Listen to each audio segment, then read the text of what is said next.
Good morning, sir. Welcome to Dr. Saxena, sir. Are you able to hear, sir?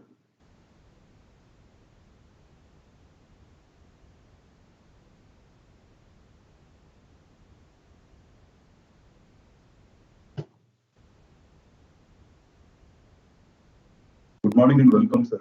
Dr. Saxena, sir. Are you able to hear?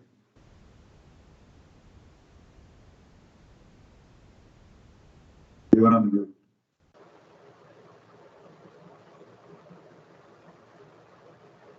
Good morning, Dr. Sharad. Good morning, sir. Good morning. Welcome, sir. We will just start, sir.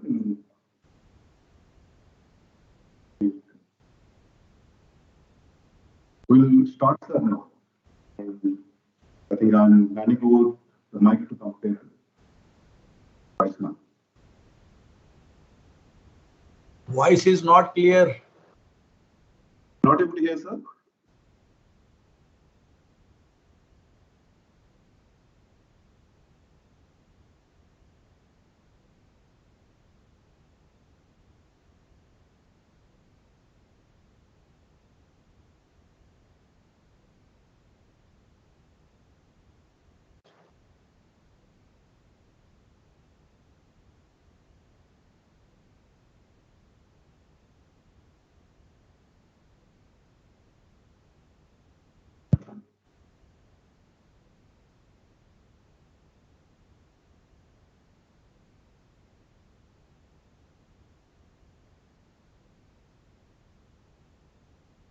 Good morning to everyone.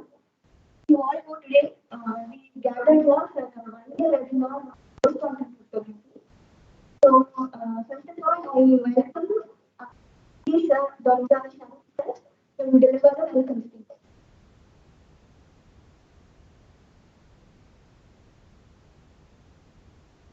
Good morning and welcome all to this one-day conference, one-day webinar.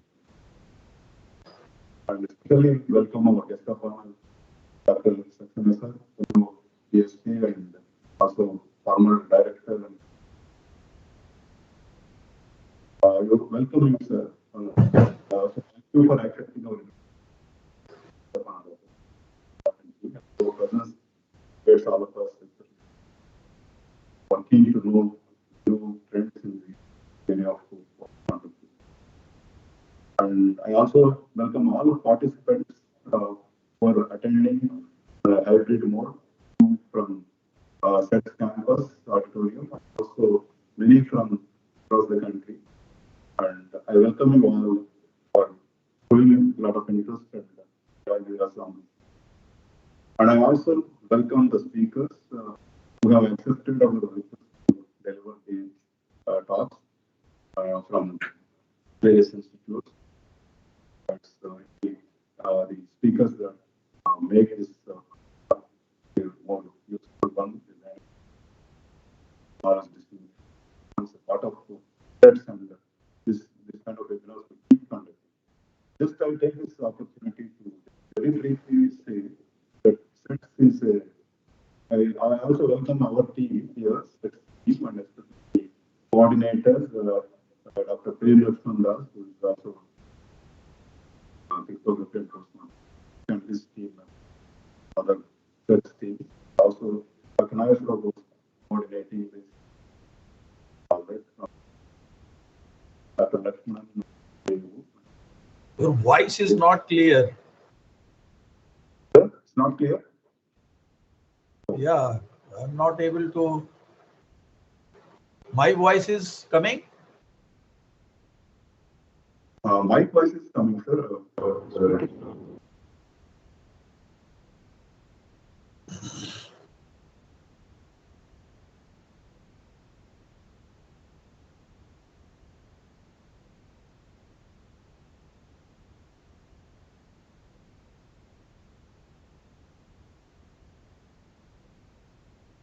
I'm starting to, is it okay now?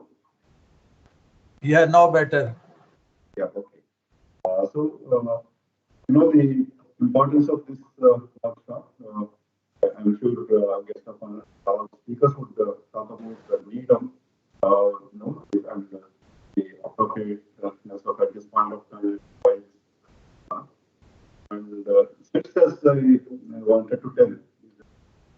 executive under the Office of Principal Advisor has been working in the area of focus on cybersecurity, cryptology and computing, and focusing on.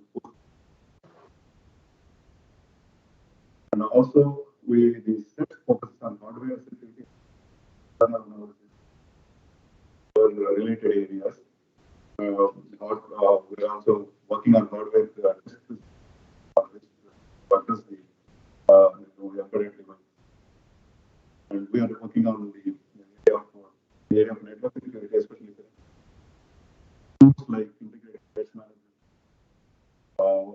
the virtual private network, mobile virtual private networks, and PA software, algorithms like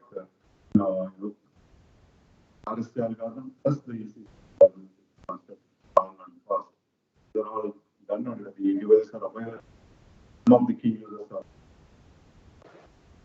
And we are very keen to work in areas of technology and see that the outcome of the scientists who work.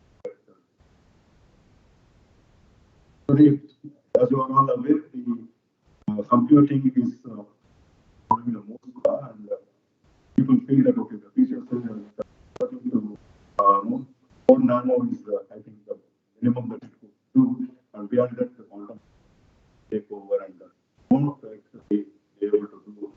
So the quantum effects, because it's affecting the now we are also looking at moving using quantum mechanisms to establish a quantum. What's happening is once the quantum computer, I think the algorithms that were developed way back to almost 3 years ago, but the factorization would be polynomial problem. The strength of the polynomial. Yeah. Are you able to hear?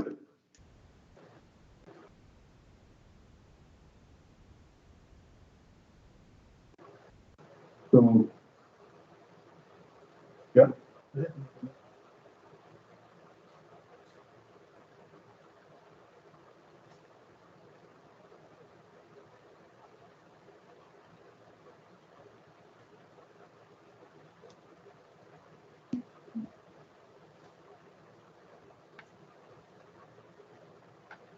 So probably I just trying to change the mic.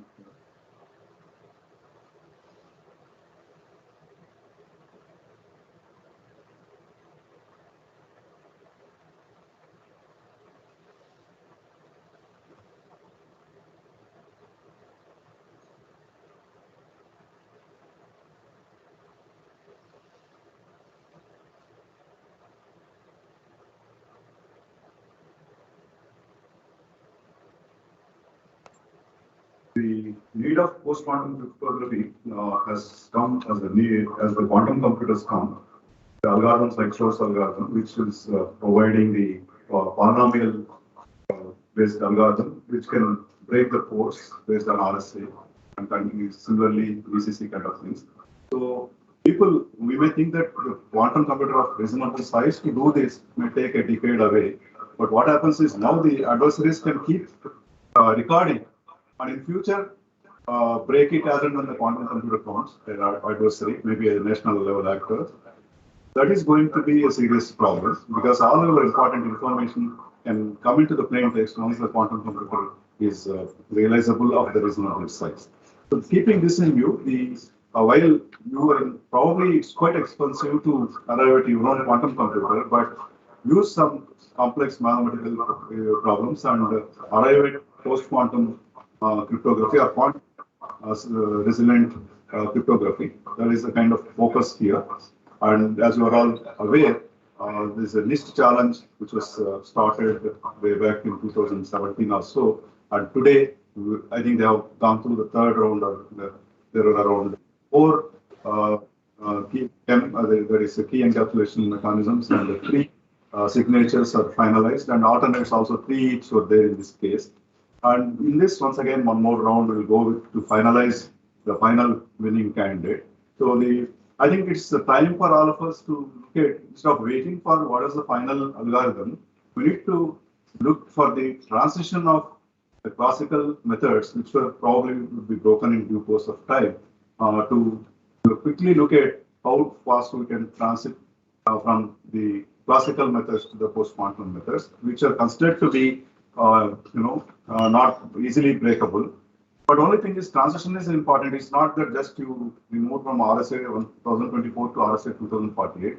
In this case, when you move to the post-quantum, the requirements would vary in terms of processing power, memory sizes, and also network resilience and all that. In addition to that, new methods for the entropy and so on would need to be considered, which is normally not the thing when you move from SHA-1 to SHA-2 or RSA 1024 to RSA 2048. Those transitions are not easy, but reasonably smoother. But in PQC transition is considered to be relatively difficult.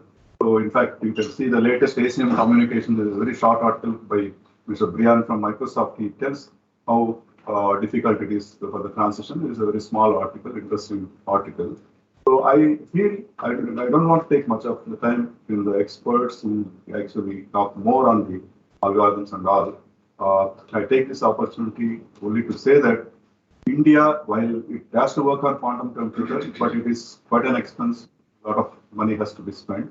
But definitely, with the kind of a brain power that India has and a lot of good mathematicians in various high-end academic institutes and even in industry, R&D labs and all that, they have to come together and arrive at the Indian post-quantum cryptography libraries, which would be easily, used, because that requires a lot of. It's not just directly using. You need to give, like NIST has come out with its own, method of giving playbooks and best practices and so on. Similar things we can follow NIST guidelines, but we should also see in Indian context and see whether we can see that easily people can migrate from the classical to the post-quantum method. This I would like to once again welcome you all and look forward to a very great learning time to all. Thank you. Thanks for this opportunity given by Dr. Prem Lakshman Das, who is coordinating this. Thank you.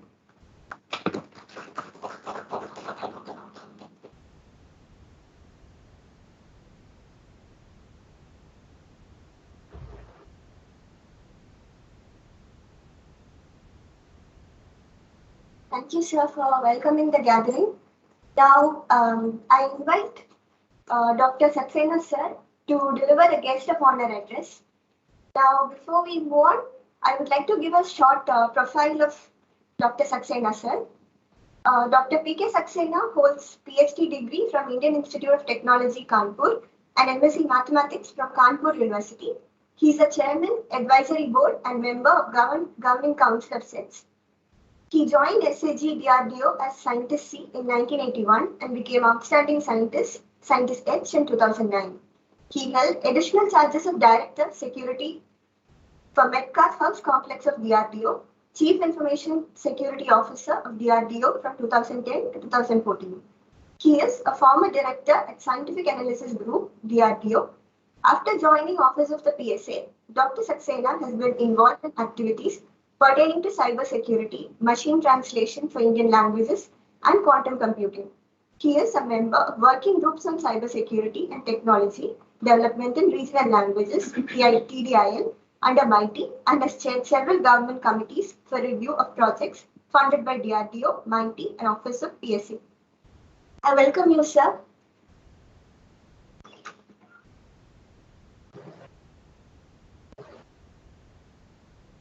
Am I audible? Yes, sir. Yes, sir.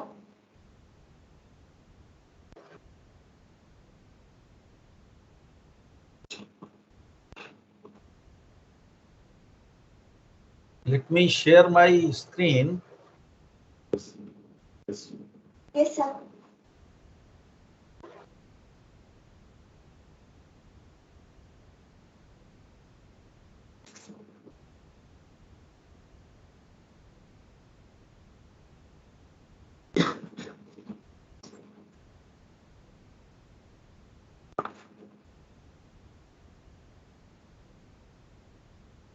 So screen is visible. Yes, sir. You are audible, sir. Screen. Screen, sir.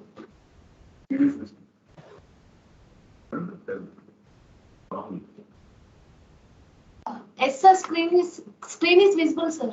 No.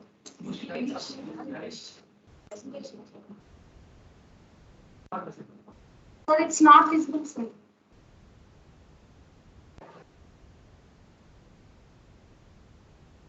Is it okay? Screen is visible? No, sir.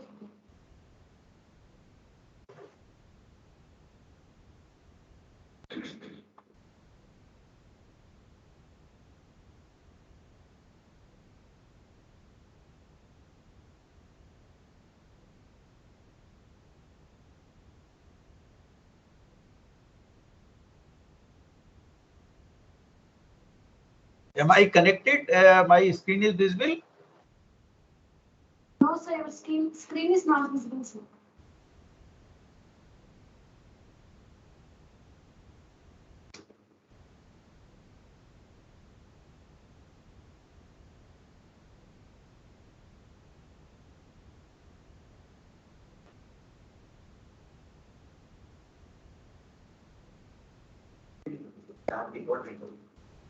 So how do I share? How do I share the screen? Share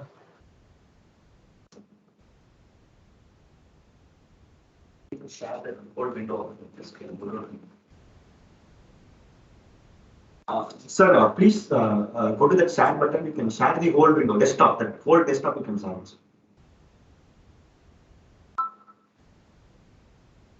Choose what to share. Window, entire screen, window, Chrome tab. Entire screen, sir. Entire screen. Yes. Okay.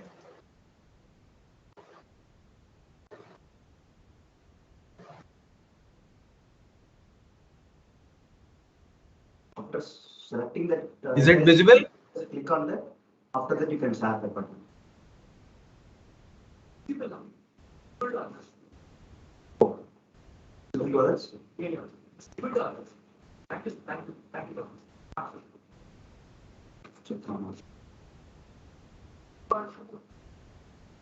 Okay, sir. Thank you, sir. It is visible to others, sir. So shall I start, because I am getting only this screen. I am not getting others participants and other things. So shall I start?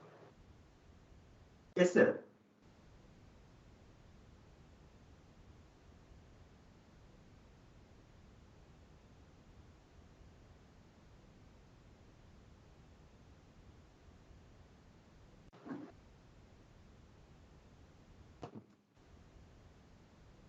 I think there is some issue because either I am getting this screen or the presentation screen, not both. Anyway, if it is visible and if I am audible, then I can start. Yes, sir. Thank you, sir. You can start, sir. Okay. So good morning to everybody who is joining this webinar on post-quantum cryptography organized by SETS. I am thankful to ED SETS, Dr. Sharath, for giving this opportunity and inviting me to talk about this topic briefly. As I can see that the talks which have been organized till evening, they cover a lot of detailed topics like post-quantum cryptography, MQ-based systems, subset sum problem, and quantum random oracles and all. So I will just give a generic journey about this cryptography and the categorization thereof. So if we look at this cryptography has long been used to conceal messages. In fact, cryptography, if we look at the historically, then the oldest encryption was in fact 4,000 years old, uh, and Sorry to interrupt. which is Sorry to interrupt, sir. I mean, I think for participants, the slide is not visible still. I mean, slide is not visible. yes, sir. So please share that entire window of that screen. I mean, entire screen we can share it. Click on that. After that, we can press the share button so that.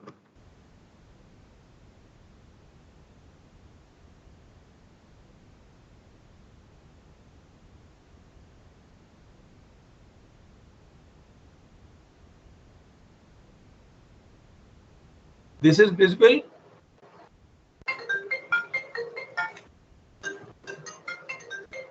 Hello. Not visible. Okay. So I have selected entire screen and eh,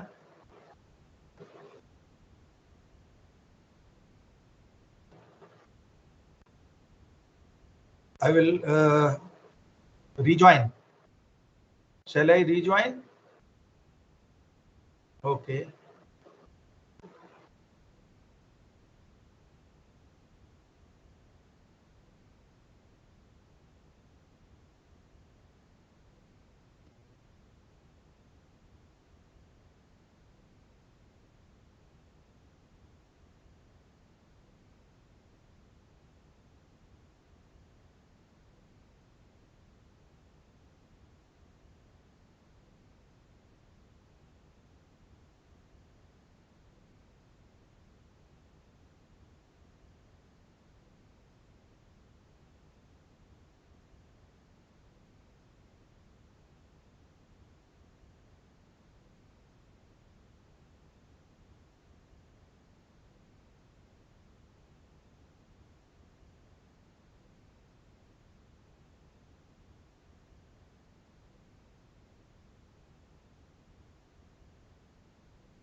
No, there is some problem because it is not taking that share.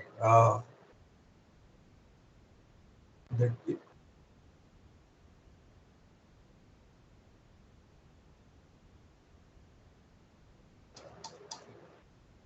no, that entire screen is selected, but there are two options: share and cancel. It is showing only cancel. Share it is not accepting. There is some issue here.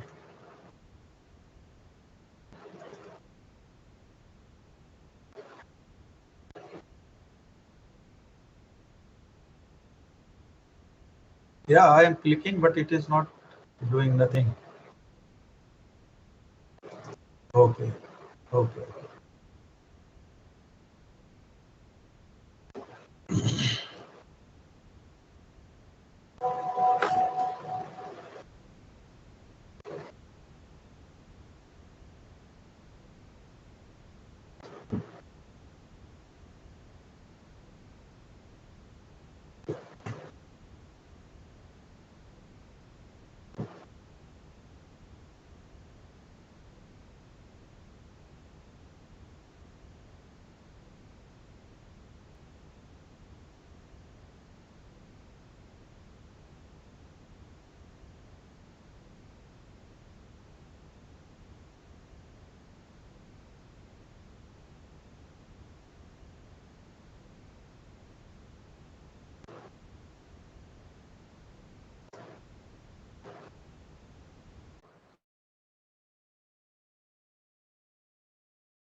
So okay. So I think there was some technical problem. I was not able to share the screen. So here I will briefly talk about some developments and in the area of cryptography and the current focus in view of the quantum computers. So cryptography has long been used for securing information. And if we look at the history, then the oldest encryption is about 4,000 years old. The tablets which were found, I think they date back to around 4,000 years. And initially they were using the uh, unintelligible symbols for securing contents or information. Next slide, please. Please change this. Yeah, so this is one example where the information was secured through some hieroglyphic encipherment symbols. There was no written text because that time maybe the language was not developed in the form in the which we have now. Next slide, please. So this period when this non-conventional, non-Latin, and some non-language based cryptography was used. That is called as semi-cryptographic era of because mostly graphics were used for this thing. And no significant development happened for nearly 3,000 years. But then some methods were developed, and then they got, disappeared because there was no systematic development of cryptography during that period. Next slide, please. But when the Caesar cipher was the first cipher, and when that concept came, a systematic development happened, and there were many cipher systems which were developed. Next slide, please. So we can categorize them as cipher machines one, like Greek Skytel, Jefferson, Wheatstone disk, and so on. We can just see them in next slides. So this is the example of a SkyTel stick where message was written on a strip and wrapped over a cylinder and so on, and message was written and read after unwrapping uh, the strip. Next slide, please. This we can just display them.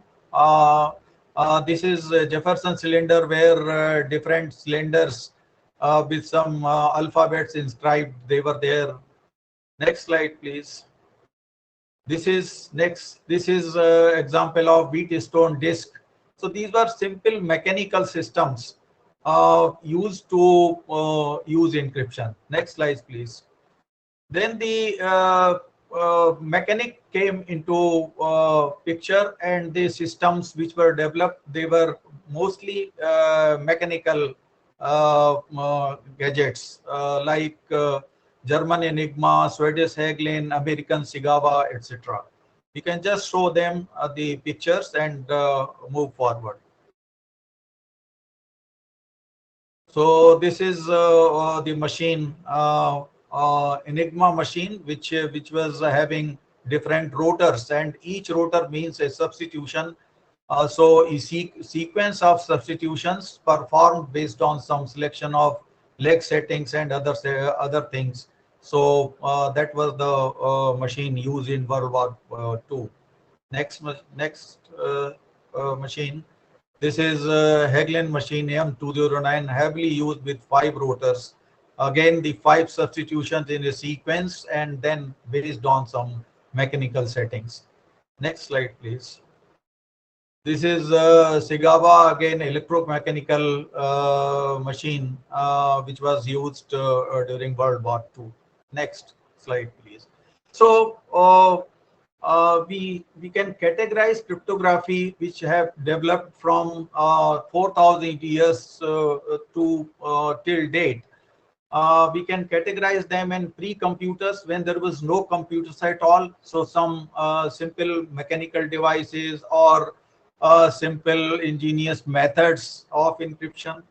Then after the computers came into picture after 50s, 60s, then the development happened based on the computational capabilities and with the objective to protect the information. Then the era came where the distributed computing systems came into picture, where not only computation was happening on one computer, but in a parallel computing platforms came. And currently we are talking about quantum computers era, forthcoming quantum computers era. So cryptography developed based on these threads for breaking the systems available on the computational power. Next slide, please.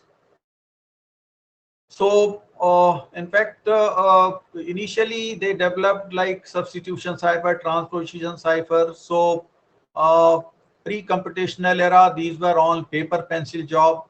But post-computation, they became software-based. The concepts remain same, but the systems became software running on computers and all. The concept of stream cipher, block cipher, all these things developed during these computational computer era, and basic principles remain the same, like replace, reshuffle, and represent. So whatever you do through mechanical, through electrical, through computer devices, something is to be replaced, something is to reshuffle, and something is to be represented like different kind of codes, binary codes and all that, so that information is represented in different form, and then encryption and thing happen. So this journey from manual to mechanical to electromechanical to electronics to software based, network based, this is going on, and various concepts they developed based on the requirements of secrecy and privacy. Next slide, please. So block cipher were the concepts where encryption happens blockwise, And here the systematic standardization process is started by NIST. So the first standardization happened in terms of DES, data encryption standard, in 1977, where the scheme or the algorithm was openly discussed with researchers and with some requirements posted, and finally this DES was adopted as a standard and widely used. And later on, when it came that computational power has increased and parallel computers have come, so another standard has been developed, which is known as AES, by again this standard approved by NIST. Next slide, please. And in between, the requirement was not only for securing the information, but the integrity of information, authentication. So a lot of other requirements for secrecy came, and hash functions came into picture. Again, the standardization process by NIST was adopted, and finally there were different stages of the SAW algorithm. SAW0, SAW1, SAW2, and SAW3 have been developed as standards based on the key sizes. And again, as I've told, that these different stages, SAW1, SAW2, SAW3, SAW4, SAW3 up to SAW3, they are based on the available computation power and threats in terms of cryptanalysis and eavesdropping. Next slide, please. So apart from the symmetric key cryptography, public key cryptography also developed 1976 onwards, and different types of algorithms like RSA, LGML, Raven, ECC based cryptography, and all those things have been developed and are widely used. Next slide, please. So when we see that some work on quantum computers is coming, so what is the threat when quantum computers come into reality, become reality, and they have an impact on cryptography? So it is thought that the cryptography, symmetric key cryptography, may not be totally redundant based when the quantum computers come. So they are quite safe in the sense that you may have to increase the key sizes. So as per some estimates, the key sizes have to be doubled to achieve the same level of secrecy when quantum computers come. So like AES2, why if today we are using AES-128 for some amount of secrecy, tomorrow when quantum computers comes, we will have to use AES-256 or so. So, but the main threat comes to from the quantum computers comes to this public key cryptography like RSA, ECC, ECD, DSA, etc. And it is worked out that RSA, whatever be the size, like 1024, 2048, and ECC base 256 or ECC 384, whatever be the sizes here, the actual secrecy level when quantum computers comes, that will become 0. So here the secrecy will become 0 on emergence of quantum computers. Here it will become almost half. So the work on post-quantum cryptography R&D has started to counter this threat. Next slide, please.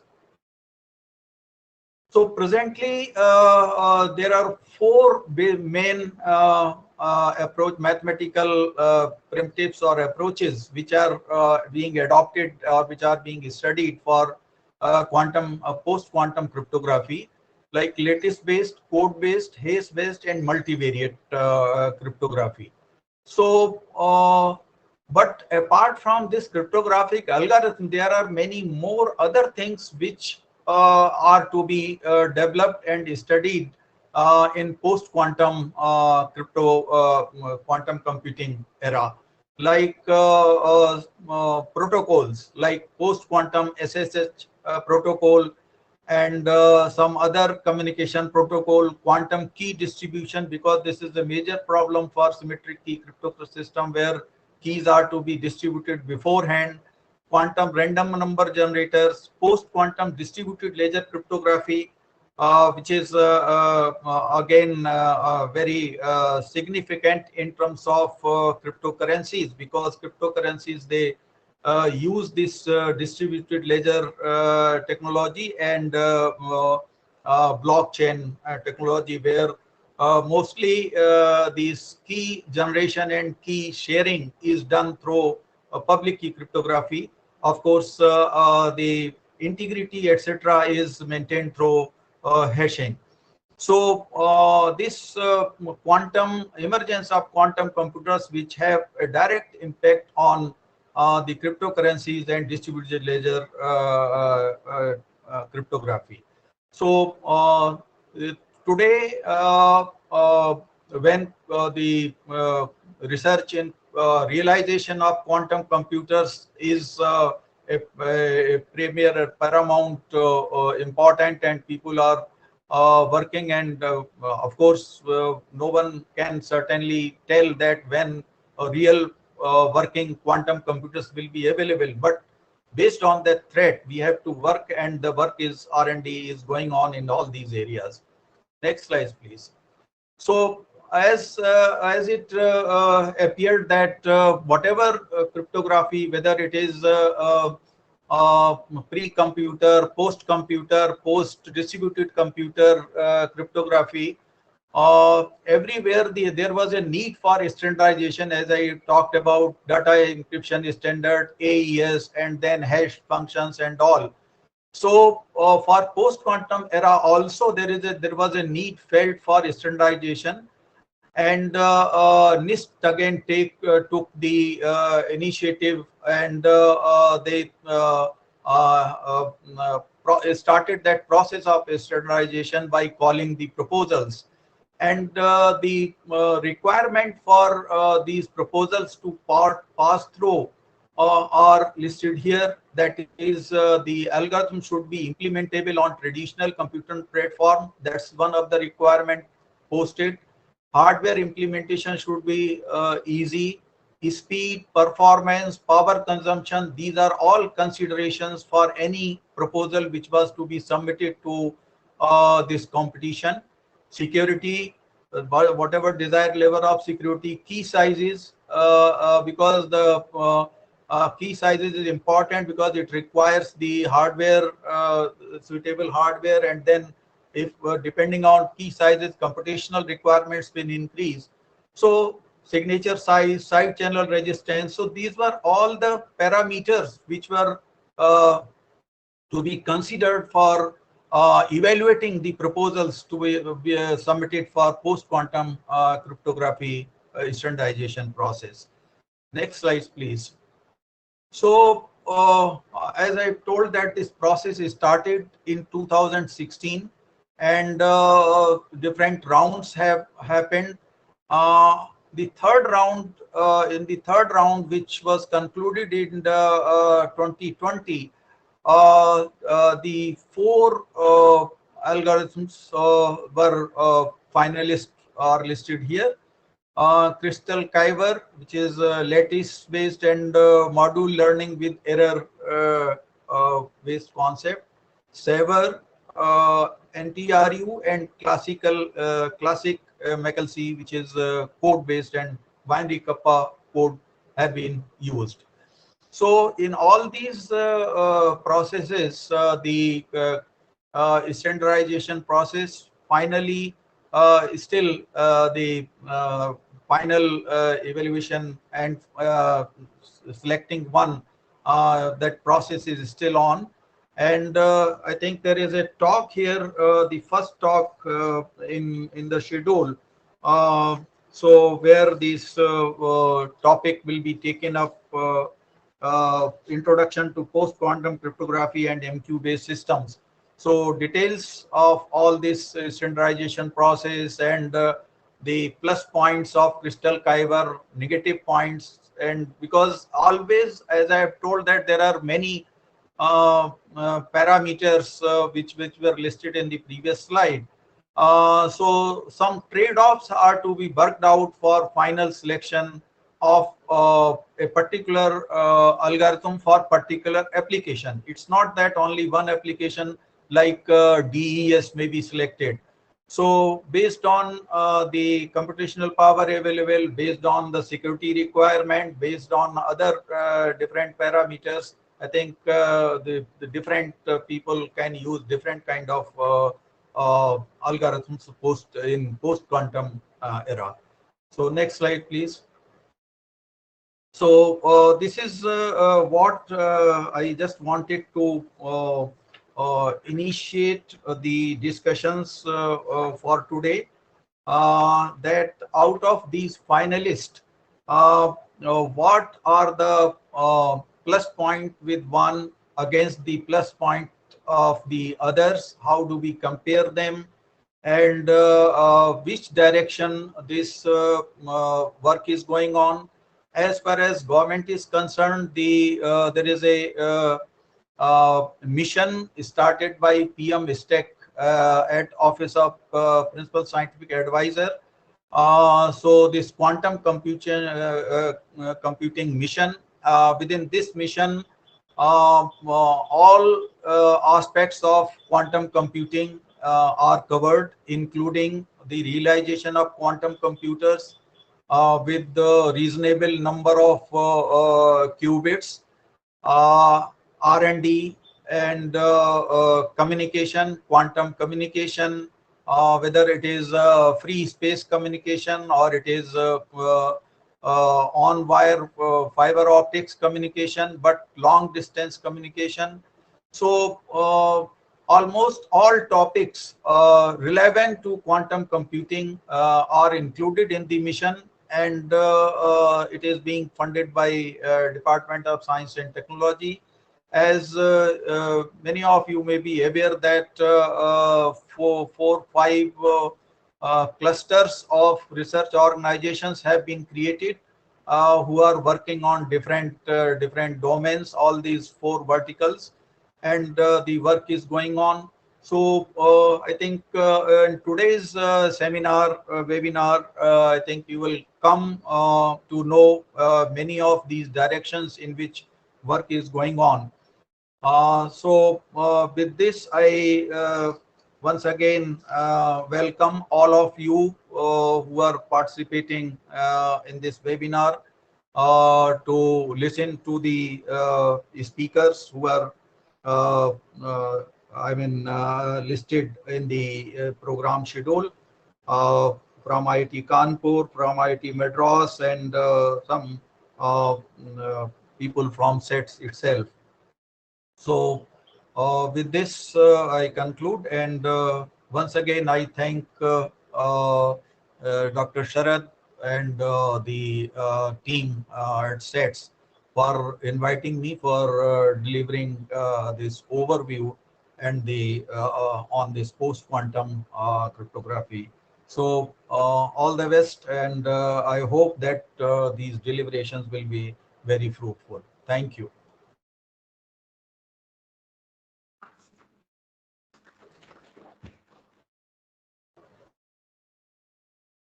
Thank you, sir, for accepting our invitation and delivering the guest of honor address.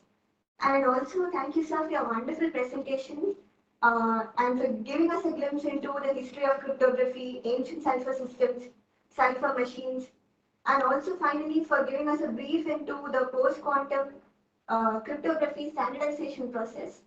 So thank you, sir.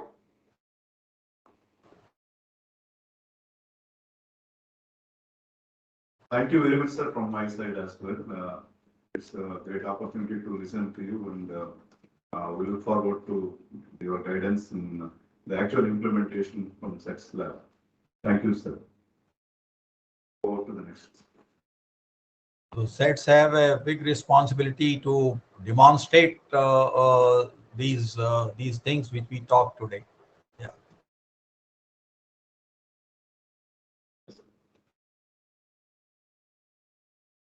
Thank you, sir. Thank you.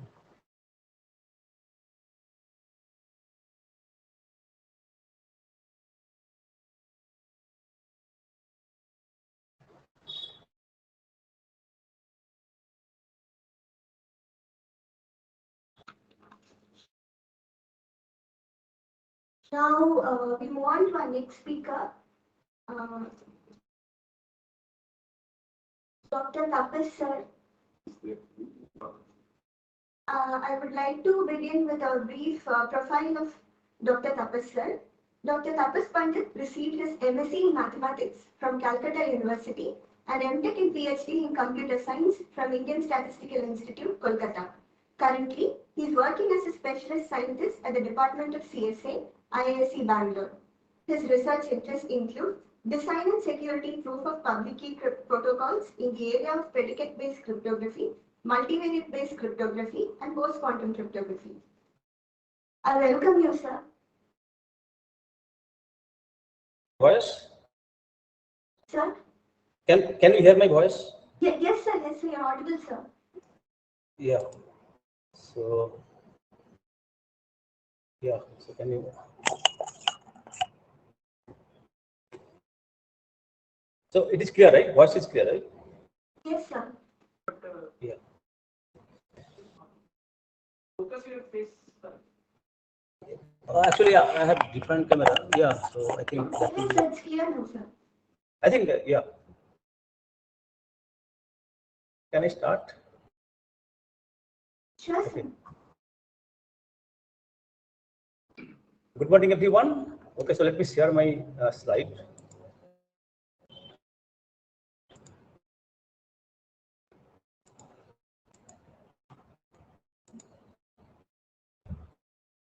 So screen is visible, right? Yes, sir. The slides are visible, sir. Okay, thank you. Okay, so title Introduction to Post-Quantum Cryptography and Encryption System.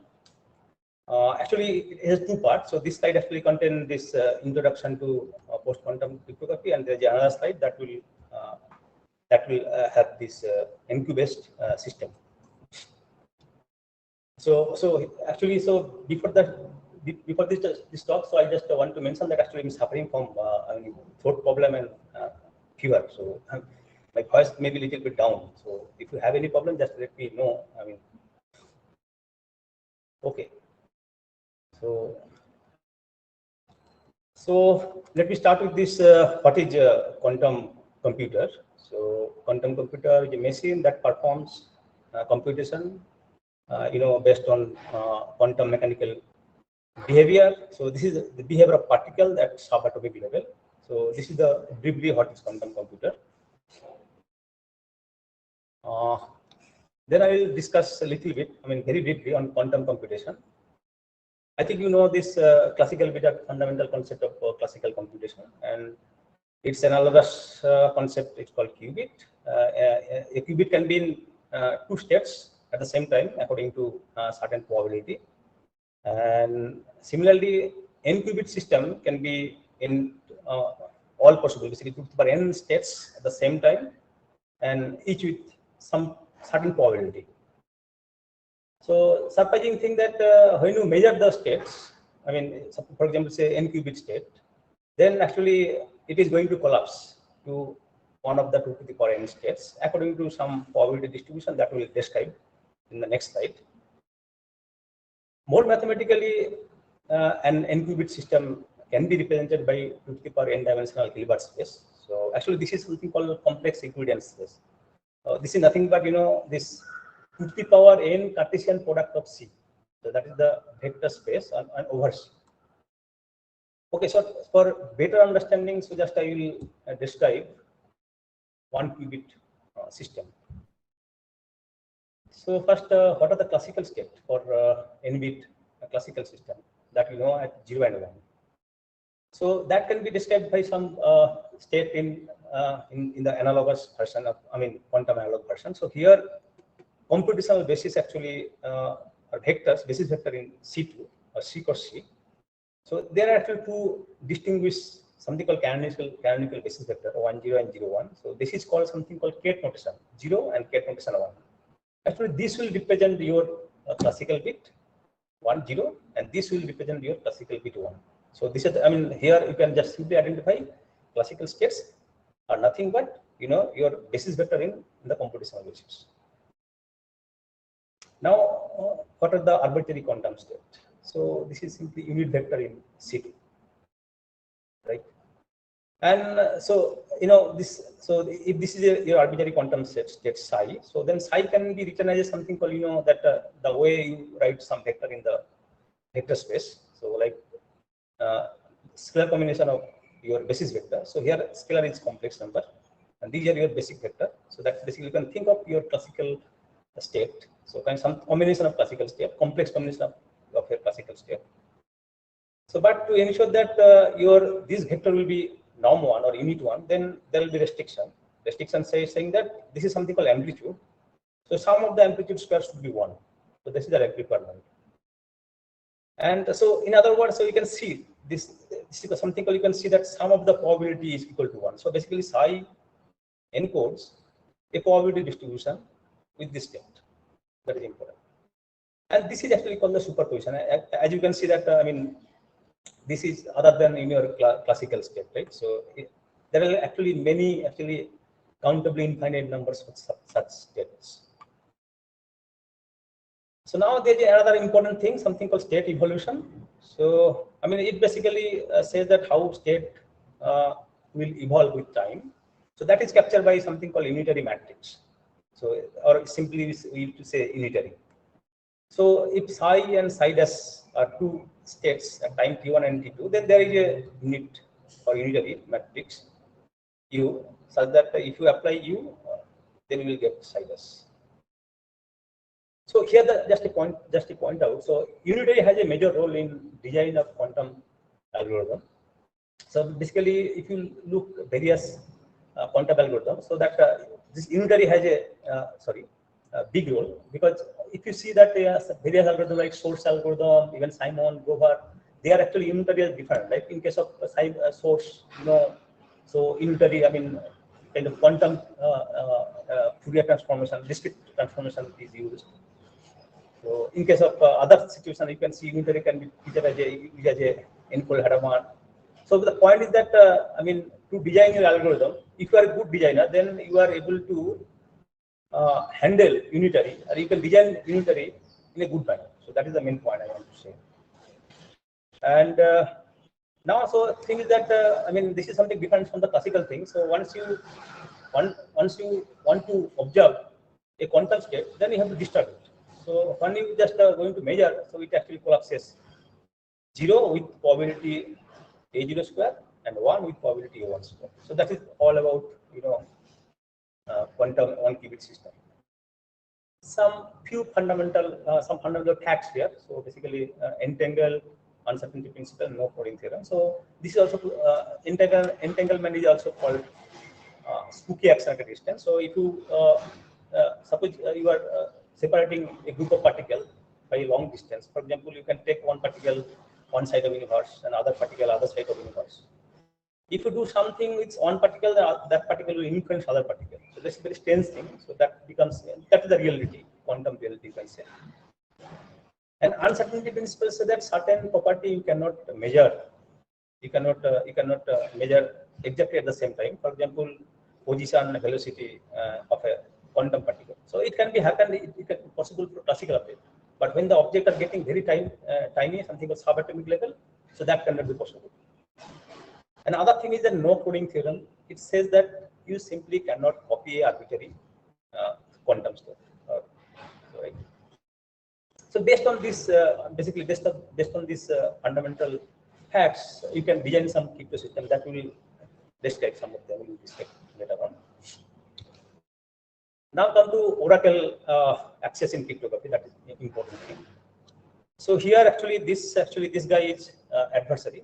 So that can be quantum adversary or can be classical adversary. Sorry. And here is your classical machine. So your protocol is here. So your protocol is installed in classical machine. Now adversary actually wants to interact with your system to gather some information so that it can mount some attack. So adversary.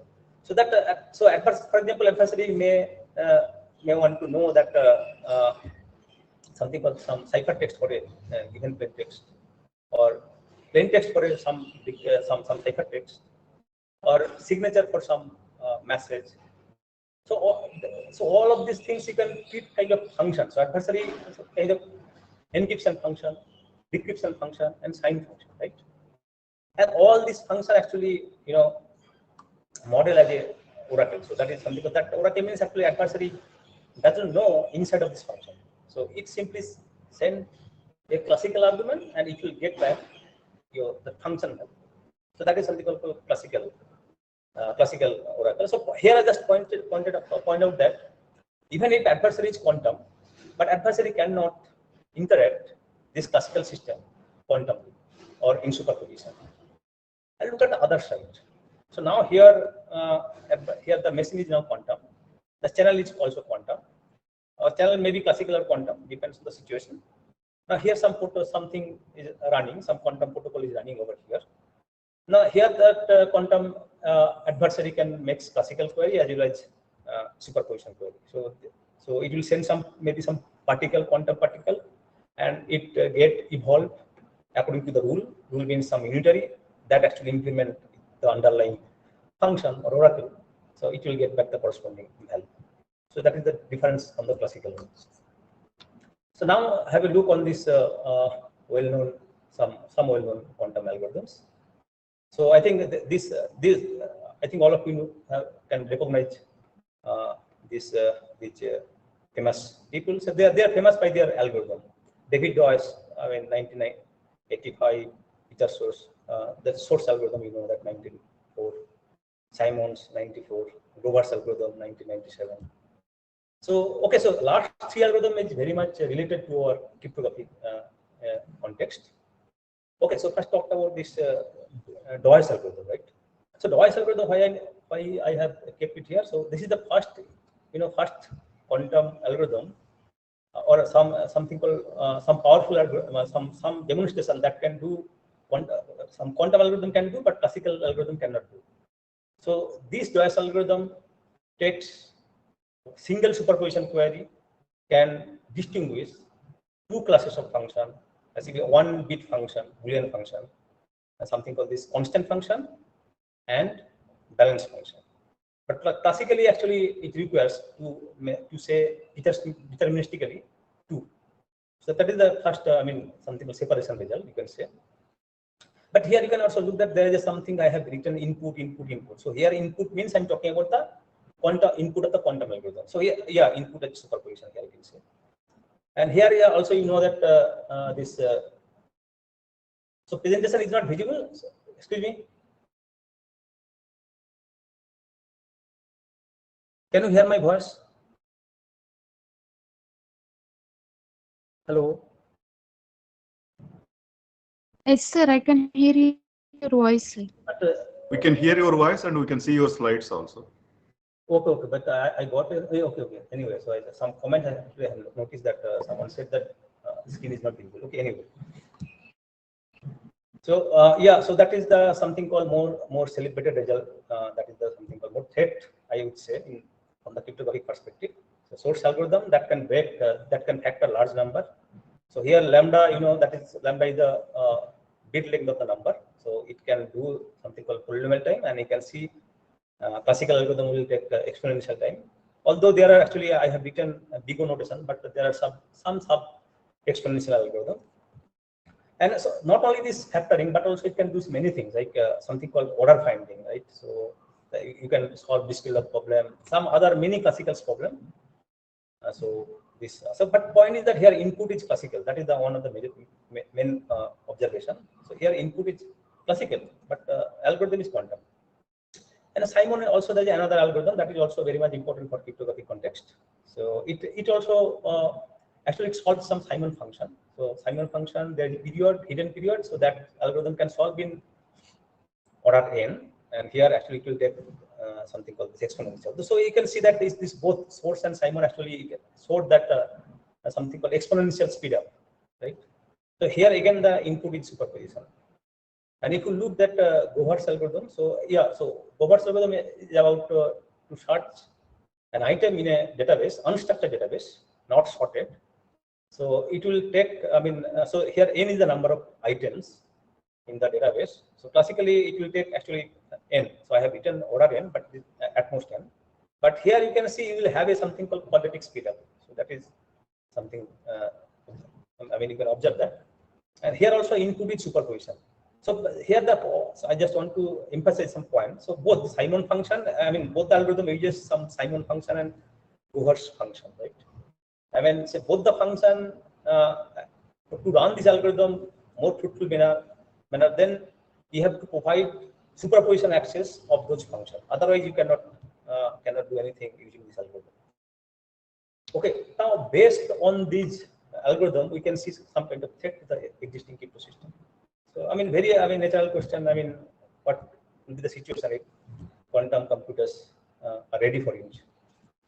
So, I think so. We have already seen that classical public key. I mean, by using source algorithm, you can break because of the underlying hard problem you can break, right? So, and Govert's algorithm, I mean, you know that it will give you the quadratic speedup, then it's classical counterpart. Then what are the application of Govert's algorithm? So one application, some application could be extracting a secret key from key space, but that kind of attack you can compensate just making somewhat larger keys, maybe double. Now look something different. Just think of that I mean, all of us are using quantum computers. Actually, quantum computers are ready for general use. Then actually you want to install your protocol, I mean, cryptography protocol in that machine. So maybe you are thinking that maybe symmetric crypto system will be better option to install. So now the question is that will they be secure if they are running quantum computers? Actually, you cannot say. There are actually some systems that you can run, but there are many you cannot simply use. Some block cipher and some modes of operation, some authenticated encryption of seizure candidate. Actually, there are many such candidates can be shown to be broken by this Simon's algorithm. And sometimes what will happen that Gover and Simon individually cannot do better, cannot have something called better performance. But if you use in combination, so that will actually that will pose more threat in such symmetric cryptography. For example, FX construction or the well-known construction, FX construction. You can see if you are interested. Now come to post-quantum cryptography. What is the definition of post-quantum cryptography? So of course, cryptography means study. So study. I mean.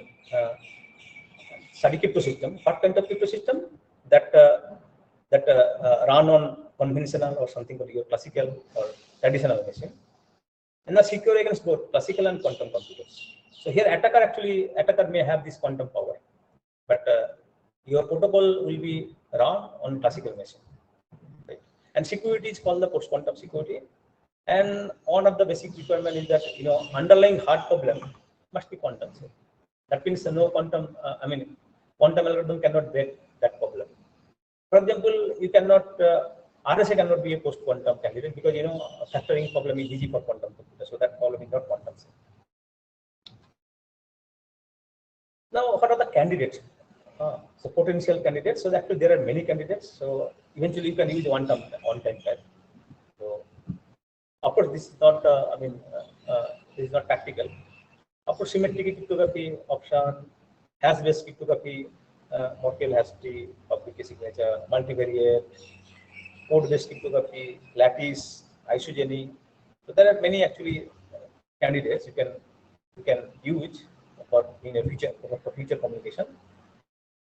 So now there is another side. So this is something called what will be the situation if you run your protocol in classical message. Now look at the other side. That is very much related. Something called quantum cryptography, right? So this actually ensures security against quantum computers again.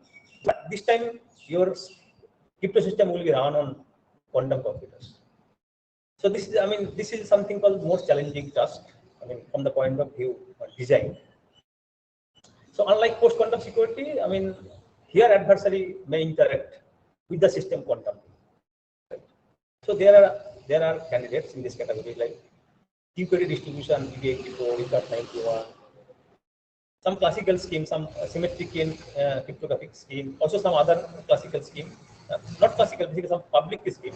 Of course, classical technique I can say that can be used as that candidates. So now I will give a high-level description of quantum security. So in general perspective, so I just use the term quantum safe cryptography. So under this quantum safe cryptography, there are many schemes. So it is divided into two parts: classical schemes, quantum schemes. So this is fully designed for for quantum machine. Actually, here that the security will rely on quantum principle, quantum mechanical principle, like BB84 on uncertainty principle, ECAT, quantum entanglement. And if you look at the other side, classical scheme, so yeah, primarily going to run on classical machine, classical computer, but you can run on quantum computer also. So here are the basic requirement as I mentioned, that quantum safe hard problem. So that can be further categorized, something called run on classical machine and also run on quantum machine. So that security is called quantum security. So there are actually many schemes you can see. So, and now come to this point. So this is related to this workshop, something called post-quantum cryptography or post-quantum security, right?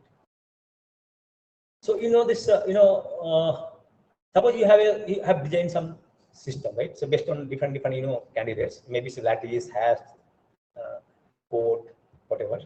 But you have to give a proof, or you have to somehow give something that your protocol or your system is secure. So then suppose you have a proof, a reduction, like I say, that reduction actually breaking this protocol imply breaking the underlying hard problem.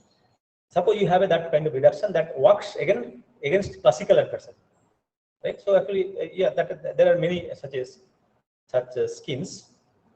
Now the question is that same proofs, I mean, will work for quantum adversary? In general, you cannot say. So of course, the same proofs will work if there is no rewinding technique and no random oracle. Then actually, so this is actually existing proof will work. So there are actually many schemes, for example, symmetric encryption. Even some candidate appear in NIST first round evaluation. So they actually have this property. Now, what is the problem in rewinding or something called random oracle? So classically actually it doesn't bother. So classically rewinding means actually you have a state, you are computing some function, and you have some output, then and go back to the same state, right? But so classically, what you can do, you can basically it may happen that your state change, but you can make a copy, you can keep a copy and again work on it. So you can keep doing this. So I mean there is no problem. But in the context of quantum situation, so here actually you can think of state is quantum. You cannot copy it. So suppose you are start from somewhere in the middle, so you have a quantum state, then you are doing some sort of computation. So it may be possible that somewhere in between you have taken measurement, then you cannot go back. So that is what in general that kind of proof will not work against a quantum attacker or quantum adversary. So that is what we need new proof, right? So that actually rewinding actually that kind of schemes will come under this category. And look at the random oracle. So random oracle is a model. So random oracle model we usually say. So you can actually will notice that actually there are many signature schemes that actually message first hash, then something called hash then sign paradigm, right? So sometimes we actually assume that random function behave as a random, this hash function behave as a random function for making the security proof complete, right? So now the question is that so the same proof can be given against this something called this quantum adversary. In principle, no. So in this situation, so here the main point is that adversary will ask So here is a no hash function, just first of all. Now adversary will ask query, so kind of black box. Ask some argument, it will give the something random output. So if it is quantum adversary, then a quantum adversary will ask in superposition, then you have to give the superposition answer. So that is the difference. That means you have to handle different way. So that too will come under this random oracle. So I think one of the talk will handle this quantum random oracle model. So I take that first time. Hello. Can you hear my voice?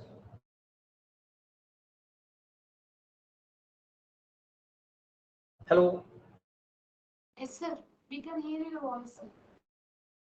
Okay.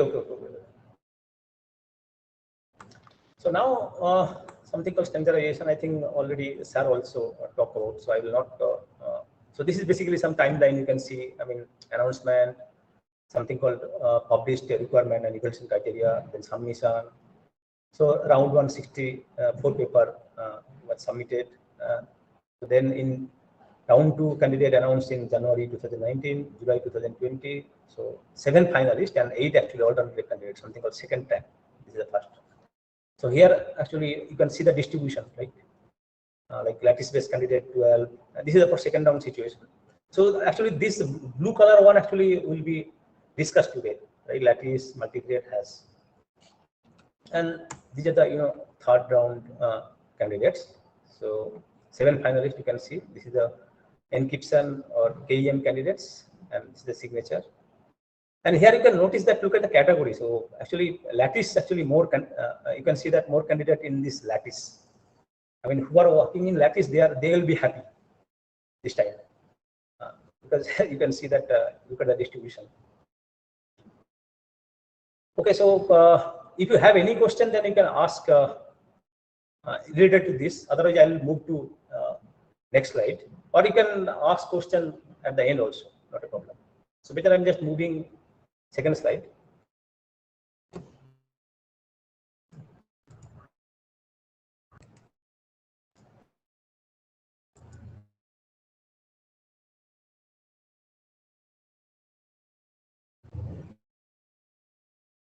Yeah, into that system. This is the part 2.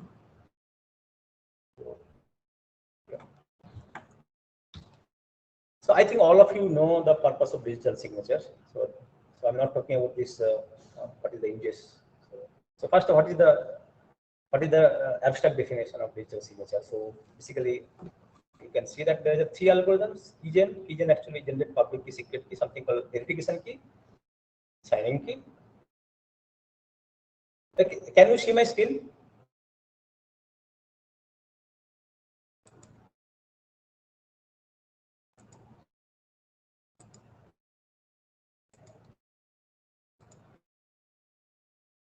Okay.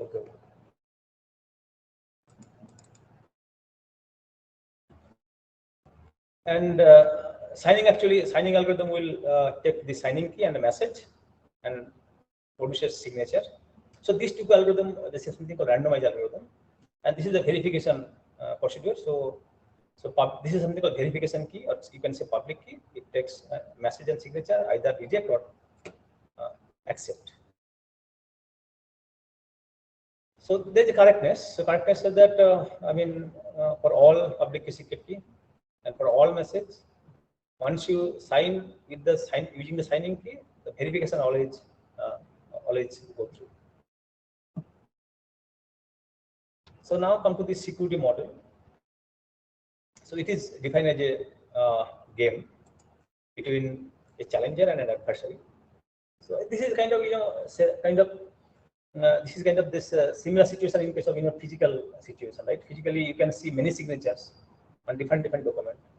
Then actually you are producing some code signature, some copy signature on some document, new document. So here that means you learn something, right? Then at the end actually you produce the forgery. So here the similar situation. Adversary first learn the public information of the system, that is the public key. Then adversary will learn different signature on different message. So this is the different message or contract. You get different signature. And at the end, adversary will produce this message signature pair. And winning. This is something called winning condition. If verification, this new forgery is accepted and this message is new, then we say that adversary wins. And this is something called success probability. And we say that scheme is secure. Existential is something called existential and unforgettable under chosen message attack. If this is negligible, so this is something called security model. Now come to multivariate polynomial. So multivariate, a quadratic multivariate quadratic polynomial in n variable over a field is defined like this. So I think all of you very much familiar with this multivariate one. So here you can see n variable, and so this is quadratic, not I mean degree 2. Just keep in mind. So this is something called 2-degree term. This is something called linear term. This is constant term. And all the coefficients are coming from this field. So this is a finite field, characteristic, prime characteristic, right? So you can treat this P as a function. It will take n tuple. So this is actually transpose. So this is actually written as a row. So actually that means A is a column vector, right? And just evaluate it. It will give you something called field element. So that is what it is a function. Now come to MQ system. So MQ system is nothing but collection of such quadratic, multivariate quadratic maps P1 to Pm. You can see n equations in n variables. So that is this is the thing, right? So all the polynomials are defined in the same variable x1 to xn. Right? All are basically quadratic polynomial, and coefficients are all coming from this f. So this is MQ system. Just keep in mind, right? So nothing but simply just collection of m polynomials in n variable. That's it. Similarly, you can treat this P as a map from Fn to Fn. So how? Just pick up a tuple, means n many components. You just apply each polynomial, then you will get a clear limit. That means you will get m elements. So that is what I mean from Fn to Fn. Right. Now come to cryptographic hard problems in this multivariate quadratic setting. So there are many problems. So MQ problem is one of the central problems. So what it is saying, given a random MQ system and a random point, so find an x such that px equal to y. So in other words, this is nothing but solving a random quadratic system. If the system is linear, then you can easily solve it because by something called this Gaussian elimination. But here you cannot do because this is quadratic. So that is the main point. And decisional version of this problem is NP hard. And this problem is believed to be quantum safe because there is no improvement in the attack. So all the attacks basically exponential. That is what quantum safe. So now look at the different classes of MQ-based signature. So actually broadly divided into two categories. One is called oil and vinegar. This is the abbreviation OV. There are some constructions, something called unbalanced oil vinegar, LUOV, rainbow. So this actually LUOV appeared in this second round, and rainbow actually third round candidate. And other thing is that other direction is based on interactive proof system. So one is MQDSS. So MQDSS also appeared in second round. Okay, now we'll talk about. So in this talk, we actually talk about this oil vinegar. Right? So yeah, so this you can see that that's container. So yeah, container. So you can see the two substances. These two liquids. So one, so upper one vinegar, the bound one, and this is oil. Right. So here you can see that I mean they are separate because I mean just you take this vinegar in another container. So basically you can separate them. Right. So this actually based on that you can do some cryptography. So this concept of oil vinegar signature scheme introduced by Patterson in 1997.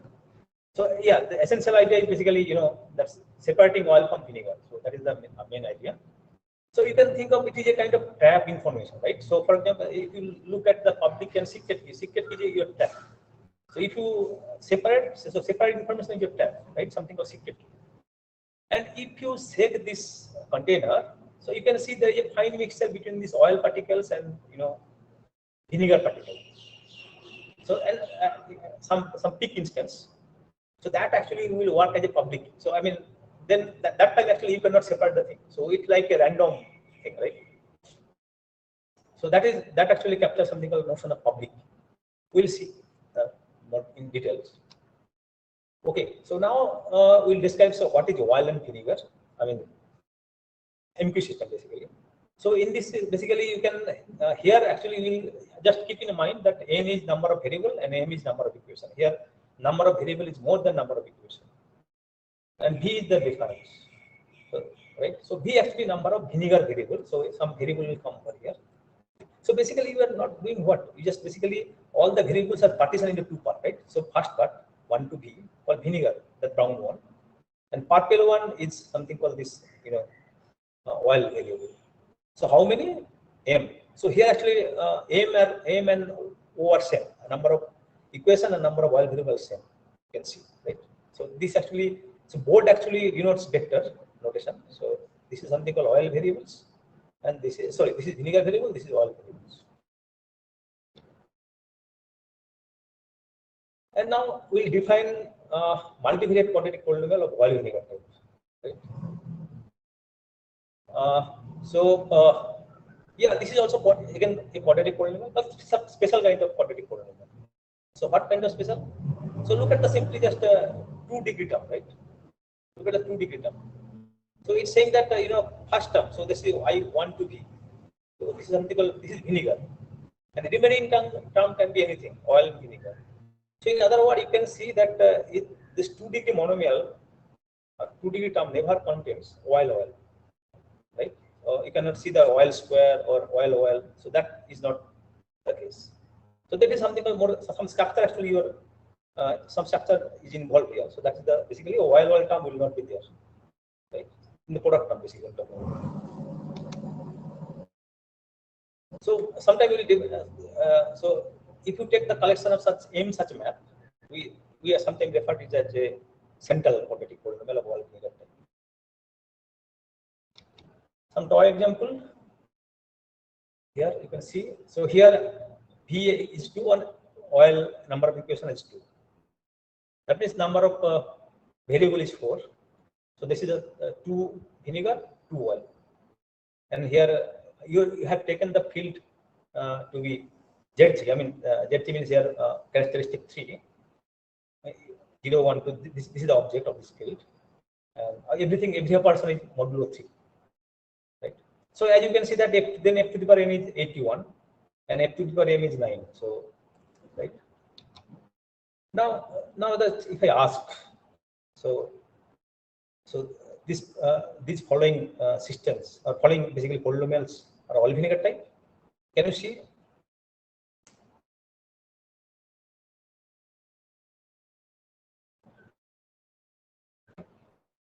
No. Why no? Because you can see that X3. I mean some oil term is here, right? Here also you can see oil term here. That is what it is not. I mean neither of them basically oil vinegar type. So what about the following ones? Right. So here you can see that there is no oil terms. So basically they are the something oil vinegar. Both are oil vinegar type. So now, so this just for this toy example, so just our central map is this, right? Consisting of simply 2 maps, right? So F42. Just keep noting here that number of element is 18 here and number of element is 9 here. So you can expect that I mean there are many collisions, right? So you can on average you can see that 9 elements will move to a single element. Right? Now, okay, let me ask the same question that I asked, like that whether a quadratic system can be solvable. But now you are asking that, but oil vinegar type. Now that question. So given a random oil vinegar type, central map and a random point, something called target, you can say. Can you solve? Can you find some x such that x equal to y? Right? Yeah, this time actually we can solve. So of course, the essential idea is that as I mentioned in the earlier slide, that something called separating oil from vinegar. Okay, so just again, just notice that, just keep in mind that So the system that talking about that oil vinegar system, they actually, you can notice that they are linear in oil variable, right? If you somehow fix the vinegar variable, then your system becomes linear. Then you can solve. So this is the idea. Idea is very simple but very effective. So what you are doing, you are choosing a random assignment for this vinegar variable. Then you just plug in the system. This is the system, right? So this is oil variable, vinegar variable, oil variable. Then fix this. So this is the linear system. Simply solve it. Maybe the system is not consistent. Then you have to choose another assignment. So if solution not found, then you have to go step 1. And let's say x0, xo dash the solution. Then actually this will be your solution. That vinegar assignment, and this is the solution of the linear system. So that, and based on that you do some crypto. That crypto means basically oil vinegar signature. So basically this is the core idea I want to emphasize. Right. Okay, back to our example again, right? So same example. So number of vinegar variable is 2, while number of equation is 2, and number of variable, total number of variable is 4. So same example. Now if I ask, can you solve the system, something called, this is oil vinegar system, this is actually your F1, F2. Now y is this, right? So keep in mind that y is a column vector, I just mentioned, right? That means in this situation, y1 is 1, y2 is 0, right? Yeah, you can do the similar fashion. So have to fix vinegar variable, then you have to solve for. So yeah, so that is what, excuse me. So basically what we are doing, you have to assign basically this vinegar variable randomly. So say for this sake of simplicity, just take an x1, x2 to be 2. Right? Then you plug in this value in f1, f2. So then you can see that this f1 will be a polynomial variable x3, x4. Right? So just put this here, value of x1, x2. Then you can see this will be what, x3 plus 1. And that is equal to y1 equal to 1. So there you can see that x3 equal to 0. And what about the other situation? So in this case, you can check that if you put this x1, x2 equal to 2, then you can see that this part will be 0. So this part will be 0. And of course, no problem. So y part is 0. So of course, system is consistent, right? So the point is that if you had taken this 1, 1, then actually in this case, actually this step 2 would have been inconsistent. So that means you have to then you have to choose another assignment. By the way, so we can see that x1 equal to 2, x2 equal to 2, x3 equal to 0, and x4 can be any value. So that means you have a solution, right, for this system. So actually you can, at least you can see there are 3 solutions, right? Because x4 can take any value from either 0 or 1 or 2, right? Okay, now come back to oil vinegar signature. So sometime we actually will get back to this toy example for understanding. Okay, so first key generation, right? So I mean, how to generate your verification key or public key and signing, right? So here your H is a basically cryptographic hash function, basically collision resisting hash function, and M is a something called this M message space, right? And you are choosing a random central oil vinegar map. You know what is the meaning of the central oil vinegar map. So this map actually have how many components? M many components, keep in mind. And something called random affine map. Affine map, you can think, yeah. So it is something called this one. So it consists of a matrix, non-singular matrix, and a something called vector. So it is defined like this way, right? So just keep in mind, X is kind of your column vector. You can treat as a. So this is defined as a. This is a matrix. I mean, matrix means you can treat all as something called Fn to Fn, right? And this is a something called column vector. Then you are making a translation, right? So this is the map. So the thing is that this map is bijective. I mean, Fn to Fn, right? So what is the public? Public is nothing but composition, F composition T, right? First you apply T, then you are applying F. And here there is a secret key. But the point is that I mean, something called the verification is something called forward, straight forward. I mean, for verification, actually, just you have to evaluate the some this polynomial at some solution. Then you have to check whether this is has value, this is equal to digest or not. But you know, signing is something called backward. So okay, let's see. So signature generation, just look, yeah. So here, this is your secret here, something called signing. Right? So it has two parts, as I mentioned, something called your central map, something called oil vinegar map, and this is your something called affine transformation.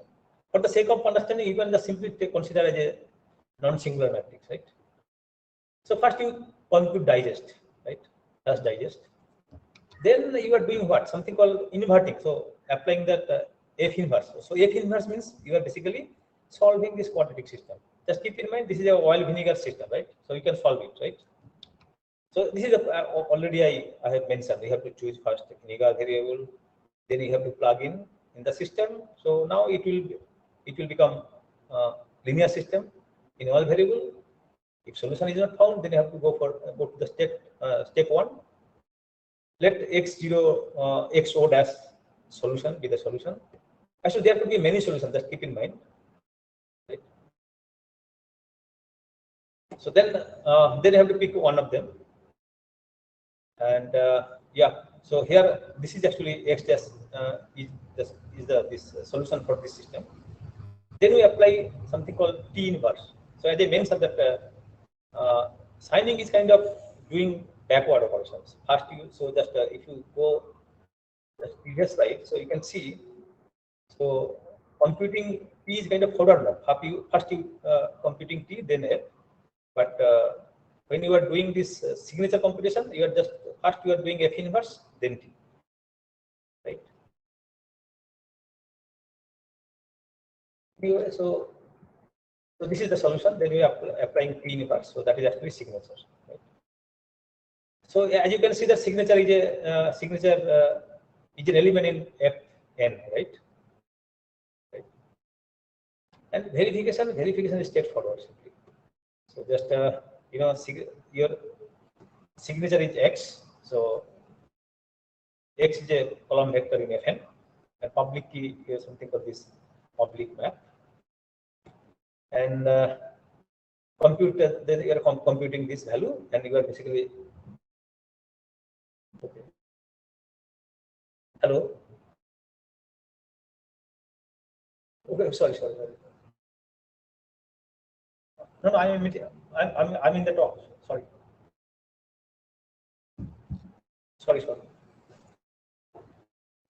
So that signature is accepted if px equal to y. So you can see pictorially. So you can see here. So signature generation, you know, see, first you are computing this digest, then you are doing F inverse, then you are applying T inverse. And while verification, in the verification process, you just simply first T. I mean, this is the composition. First you are doing this T, then you are doing this F. But actually, for verification, you don't need to know this T and F because composition is given. So now the question is that what is the role of T here? Right. So role actually basically T hides the structure, right? So if you remember that I mentioned that you know that that initial site, so something called this container, you know, something called separation. That is the information of F. And as I mentioned that you know, public key behave kind of if you set this oil and vinegar. So that if you just apply this T, this P will be kind of random map, random quadratic map. So I mean, there you can see that there all kind of thing will happen. I mean, oil term will be there. So we'll see that part soon, right? So just next slide, I think. Yeah, next slide. Look at the toy example again. The same toy example that we are computing. So here just I'm changing the variable, simply just you know, just a capital font. Same system. This is your something called oil vinegar system, right? I mean, oil vinegar central map, right? So here actually I consider this matrix, right? This is actually A is a non-singular matrix. You can check. So yeah, matrix entry coming from this F. So for all 0, 1, 2, right? And here just I mean there is no translation. So in other words, you can think that T is simply this matrix. And one can check this A inverse. Actually, one can compute that A inverse will be this one. Just keep in mind for signing, actually you need T inverse, right? So having the knowledge of A, you can always compute this inverse, right? So actually A inverse is required for the signing purpose. And what about Tx?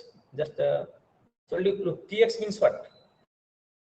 So here actually X means x1 to x4 column vector. So since there is no translation, because this is 0, 0, so simply you are multiplying, right?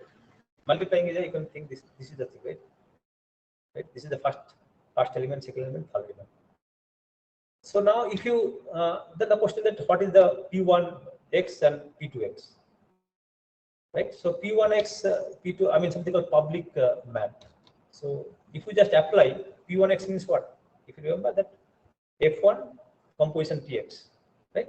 So you can treat this is a something called, this is a capital X1, this is a capital X2, this is capital X3, capital X4. If you plug in, you can see this expression. So of course, now you can just notice that here, right? So there is no such a, I mean, you can see that here X3, X4, X4 square, something called oil term.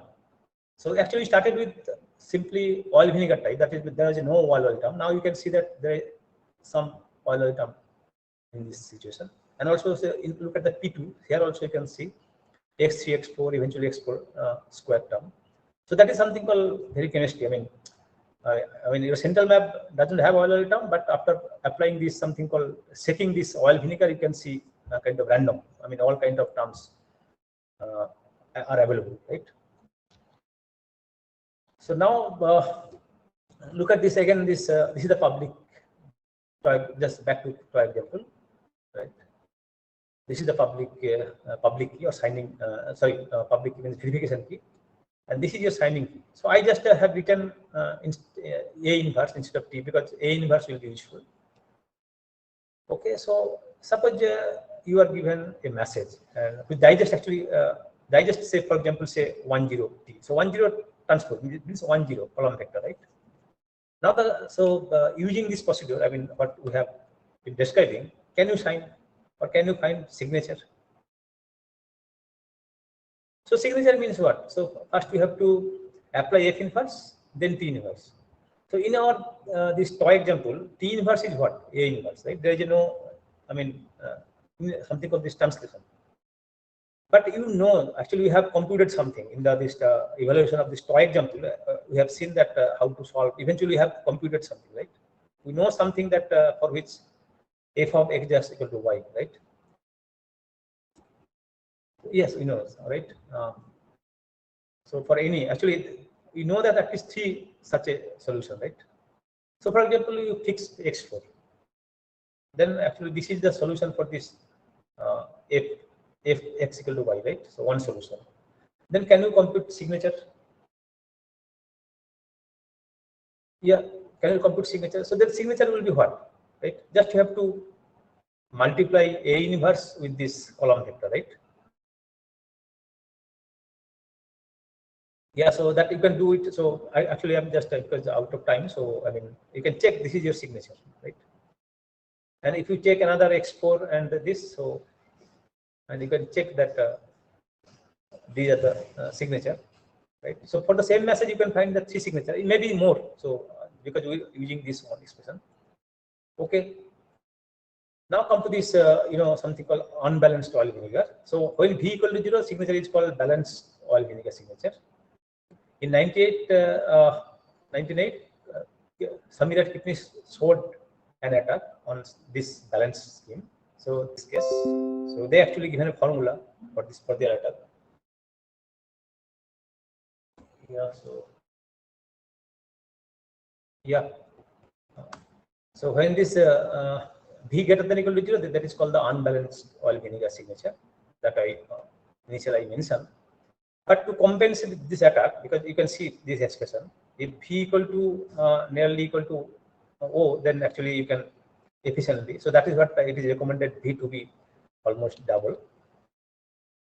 So performance. So yeah. So performance, is means signature length and signing time actually comparable with this RSA CDSA, and main drawback is that compared to large public key. Yeah. So yeah, I'm done because I will not.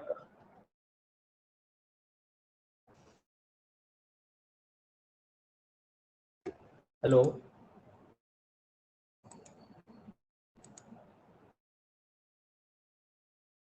Can you hear me?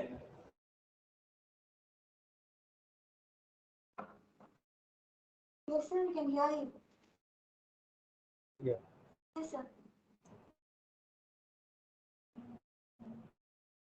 Sir, sir, thank you for accepting our invitation and giving such a wonderful talk on multivariate-based quadratic crypto systems. And thank you for explaining the unbalanced, the oil vinegar scheme in depth, and also for giving us a lot of toy examples for like the detailed understanding of the scheme. Thank you once again, sir, for accepting our invitation. Thank you. So, any question? No, sir, as of now, there's no questions. Okay. Thank you. Thank you, sir. So I move on to our next speaker, that is Dr. Devapriya, sir.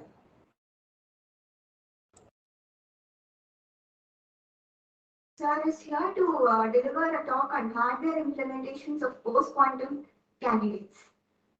Before we move on, I would like to give a short profile of Sir. Dr. Devapriya Basu Roy is currently working as an assistant professor at IIT Kanpur. He did his PhD under Professor Devki Mukherjee at IIT Kanpur and after had worked as a postdoctoral fellow at Exeter University of Munich under Professor Johnson. His research interest includes applied cryptography, hardware security, post-quantum cryptography, etc.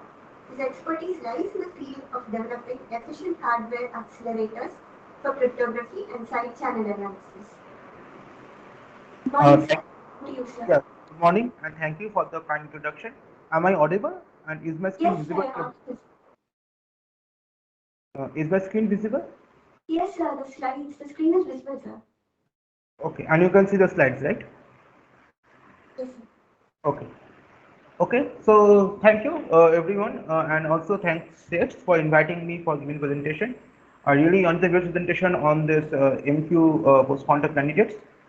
So this presentation, I'm going to talk about more on implementation aspects of post-quantum cryptography. I am going to talk about on two different kind of algorithms. One is isogeny-based algorithm. Another one is a lattice-based cryptographic algorithm. And but before that, I will try to motivate the audience, like why we are concerned about the hardware implementation of post-quantum cryptographic algorithms and why it is worth investing effort and find out an efficient implementation of different kind of algorithms that we are going to soon see once the niche competition is over. So, cryptography and hardware security, though those terms are very similar, they are actually a little bit different from its application point of view. So, like any cryptographic algorithms, Alice and Bob here are trying to communicate some message between each other, and there's an adversary E who's trying to eavesdrop on those communication channels. Now, to prevent this eavesdropping, Alice and Bob are going to contact with their cryptographer friend, and the cryptographer is going to provide them the cryptographic algorithms like AES or elliptic curves or RSA, but they now need to consult an hardware security engineer to implement the algorithms, and my expertise lies in this aspect where I implement these cryptographic algorithms on different platforms, microcontrollers, FPGA, or even on ASIC. But all these implementations of cryptographic algorithms can be subjected to side channel attacks, fault attack, or even hardware trojans, and therefore the job of the hardware security designer or the job of the implementer is also to make sure to integrate some countermeasure in the design so that such side channel fault attacks does not is not successful to retrieve the secret key of the cryptographic algorithms. And therefore, a strong cohesive alliance between the cryptographer and the hardware security engineer is very important to maintain an end-to-end security. So there are multiple different topics that comes under hardware security research scopes: the implementation of cryptographic algorithms, fault attack, power attack, hardware trojans, puffs. Today we are going to focus more on this implementation of cryptographic algorithms and specifically focusing on post-quantum candidates site and lattice-based cryptographic algorithms. But you also need to make sure that all this implementation that we are developing now need to be remain secured against these power attacks and fault attacks. Okay, so again, as I already mentioned, our focus will be on more on the implementation side, but you need to make sure the attacks does not happen. So why we are really focused on the hardware implementation? Why it is just why we cannot implement them in a microcontroller and give any design which works on any Intel processor or an ARM processor and stop the work on implementation. Okay, why we need to specifically focus on dedicated hardware accelerators for post-quantum candidates? The reason is that though the software implementations are very fast in development and they are quite flexible, they are significantly slow. The Intel processor or ARM processor, they are not really designed to support a 1024-bit entity multiplication or a 256-bit finite field multiplication. Additionally, they can be very difficult to make constant time and can be vulnerable to timing attacks. On the other hand, hardware implementation, though takes quite long to develop, they are quite fast. We do not have any software specific attacks, and we can really optimize the algorithm for specific cryptographic algorithm. So we can really make a dedicated fast architecture for, say, elliptic curve, for AES, or even for post-quantum candidates like New Hope, Kuiper, Saber, Psych, etc. But they have a longer development time, and the overhead is quite high, and they are not flexible. And like software implementation, they can be also be part of or vulnerable to side channel attacks. So combining these two approaches, like combining the virtues of both software and hardware approaches, there is something called hardware-software co-design, where we accelerate the cryptographic algorithms by offloading a portion of the computation to hardware. Okay, so the idea is that we combine the flexibility of the software with the efficiency of hardware, and this can be generally be done by instruction set extension. So if you consider Intel processor, there is two new instructions were integrated recently, not recently, maybe 5-6 years back, AES A9 and PCL LQDQ, which are basically an instruction to accelerate AES in elliptic curve operations. And if we consider the recent RISC-V movement, where we have an open source processor architecture which we can modify as per our requirement, we can easily extend those cryptographic or those open source processors with our cryptographic accelerators by the instruction set extension as shown in this slide. For our work, we are specifically focusing on FPGA implementation. Now, FPGA is nothing but a programmable logic block. So all these CLB are configurable logic blocks. Then there are some DSP blocks, some memory blocks, and all these gray blocks or these gray connections are basically interconnects. They are all programmable. So FPGA actually provides us an option of flexibility in a design which an ASIC design cannot provide.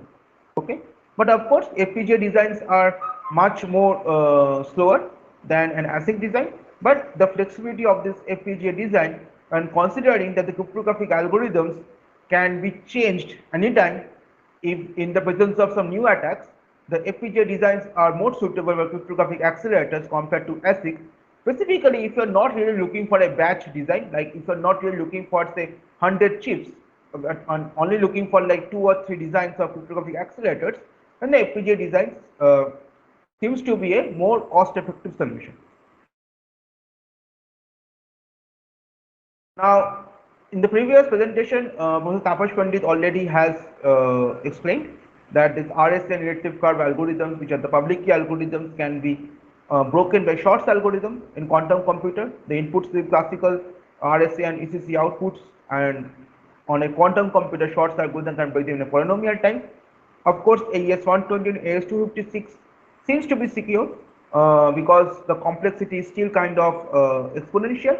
But at the end of the day, as pointed in the presentation, that combination of two different kind of attack algorithms can still make the symmetric key encryptions also insecure. Now, it's not only public key algorithms that are vulnerable to quantum computing threat. All the security protocols that are using public key algorithms and all the products which derive their security from the security protocols are all going to be vulnerable against quantum adversary. And addressing this need, NIST announced this peak standardization context. The round 3 finalists are shown in this slide, and also we are awaiting the round 4 results. Round 4 results should be available at the end of this month or the first week of April, and then we will have a shorter list even than this, and we would be focusing on specifically on those shortlisted algorithms. And also, one important thing to note is that the quantum computing threat, though is very imminent, it is still not readily available to everyone. For example, if you consider a laptop, like I'm having a laptop, everyone is having a laptop here, they cannot really integrate a quantum computing framework into their day-to-day use system. The quantum computing threat is imminent, but it's still in some advanced laboratory setups. The idea is that we still need to integrate our post-quantum public key algorithms already, because a security organization like NIST or like NSA, they can actually store your communication that you are doing now with RSA and ECC, and when the quantum computer becomes available completely, then they can use those stored message to decrypt that and see and do some malicious activity. So even though the quantum computing threat is not like already happening, it is soon going to happen, but it is not like already happening. But still, it is very important that we switch to this post-quantum secure public key algorithms, because otherwise, the messages that we are communicating with insecure RSA or ECC public key algorithms, they can be subjected to the quantum computing threat in future if NSA or security organization or different security organizations tries to. This is specifically important if we consider the defense requirement. Like for example, if DRDO is now communicating with still with an insecure RS or insecure public key algorithms, then those information becomes really interesting for other country security organization, and they can use them to break those secret messages. And that's why already the attempt has been made to integrate the post-quantum algorithms into an open SSL architecture, and one of them attempt is open SSL NTRU, where they have integrated the NTRU key exchange algorithm into the TLS protocol. So it is very important that we already switch to the post-quantum public key algorithms if we have not done already. So my first part of this talk is going to focus on the SIKE algorithm, or more specifically, supersimilar isogeny based key exchange algorithm. Now, this algorithm is based on something called isogeny. And isogeny is a map between two curves, two elliptic curves E1 and E2. Okay, it's a non-constant rational map, and it preserves the group structure. That means the point of infinity in E1 is a point of infinity on E2, and all the group properties of the elliptic curves are preserved in E2 also. Isogeny or a non-separable isogeny is uniquely identified by the kernel of the curve, or the kernel of the isogeny, which is defined as set of all the points on the curve E1 which will point to point of infinity on the curve E2. So it could be 4.5 points, which are all different points on the curve E1, but they all will map to the point of infinity on the new curve E2. Okay, so for an isogeny, if we know the kernel, we know the secret path, and that breaks the system. So it is very important that the kernel of the isogeny is kept secret. Okay, and this is basically an isogeny volcano. So it's a degree 3 isogeny volcano, and each node on this graph indicate elliptic curve, and each edge on this graph indicate a map. So you can see for a non-separable isogeny, separable isogeny, the degree of the, so for degree 3 isogeny, I will have 4 different maps. So if you consider this particular curve, okay, I have 1, 2, 3, and 4 different map to 4 different isogenous class of the elliptic curves. Okay, so if we can bring an analogy between the DVL1 elliptic curve P exchange and isogenous crypto system, elements in case of elliptic curve are the points P on the curve, for isogeny it is the curves E on the isogeny class. Secrets in case of elliptic curve the scalars K, in isogeny is the isogeny map and the kernel points. Computation in this case is the square multiplication.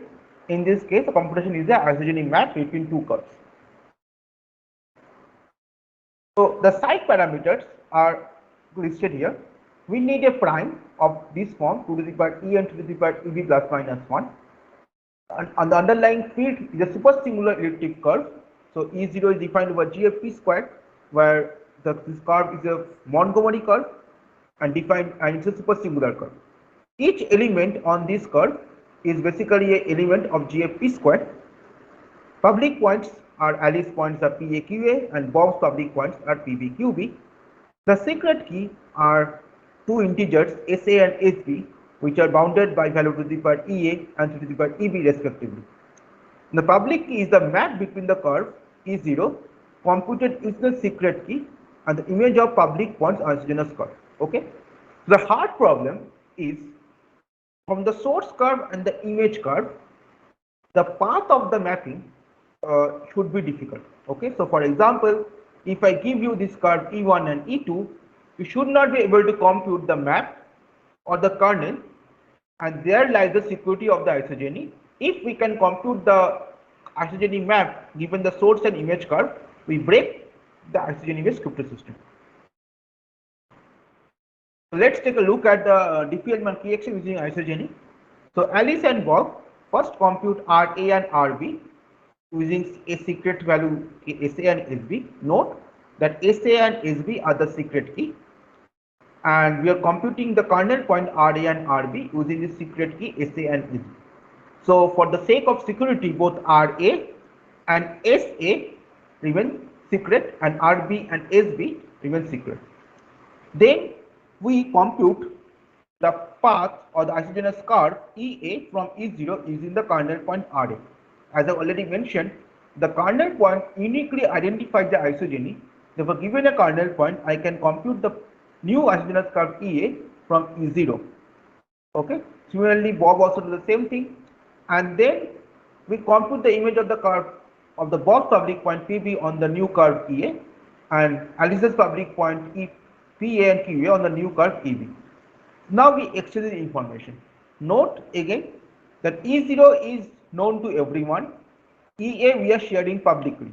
So the adversary E0 and EA are both known, but as the adversary does not know the RA value or RB value, we cannot compute the isogeny map, and there lies the security of the isogeny-based crypto system. And the similar steps are done again once on the received information, and finally we end up with two different curves, isogynous curve EBA and isogynous curve EAB, and they are guaranteed to be isomorphic to each other. That means that their J invariant value of these curves are going to be remain same, and therefore this J invariant value can be used the shared secret. Okay, so that is a very brief description of the isogeny-based protocol. Okay, of course there are much more details. The psych algorithm, though based on the SIDH protocol, is also involve the hashing and other stuff which are very important to maintain security. So now I will go into the harder implementation of the psych algorithm. But before that, if there is any question on this protocol operation of the psych or SIDH, I think it's a very good time to ask those questions.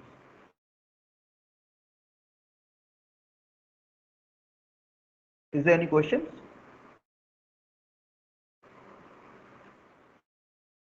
We look at the chat. Okay, as there is no question, I will continue. But the screen is visible yet, right? You can still see the screens, right?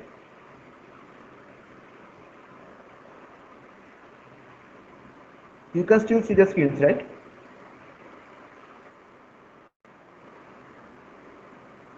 Hello.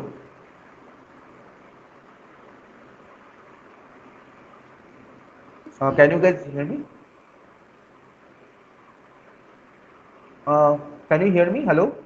Yes, sir, we can hear you, sir. Yeah, and you can see it. Okay, great. So, in the previous two slides before, I have bring an analogy between the elliptic curve displacement and the accident-based crypto system. A similar analogy we can also draw for the hardware implementation of the cyc algorithm. Okay, so like elliptic curve, the cyc algorithm is also based on operation on GFP. Okay, the base part is always same, and then after that we have operation GFP square. That part is not present in the elliptic curve pyramid. Then we have some point doubling, tripling, monetary isogeny that can be comparable to the point doubling addition here. Then we have the isogeny computation scalar multiplication can be comparable to this part. But then with the SIDH protocol and the cyc protocol that is not here involved in this elliptic curve part. So as you can see that though there are some part is similar, the cyc execution is much more complicated than a standard elliptic curve execution or elliptic curve square multiplication execution.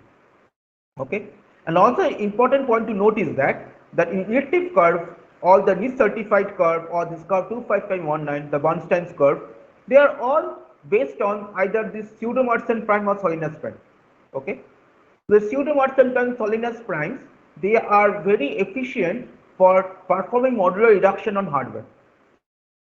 But in case of cyc, the curve here, the prime here is of this form, and that cannot be converted into a Salinas prime or pseudo-Mersenne prime.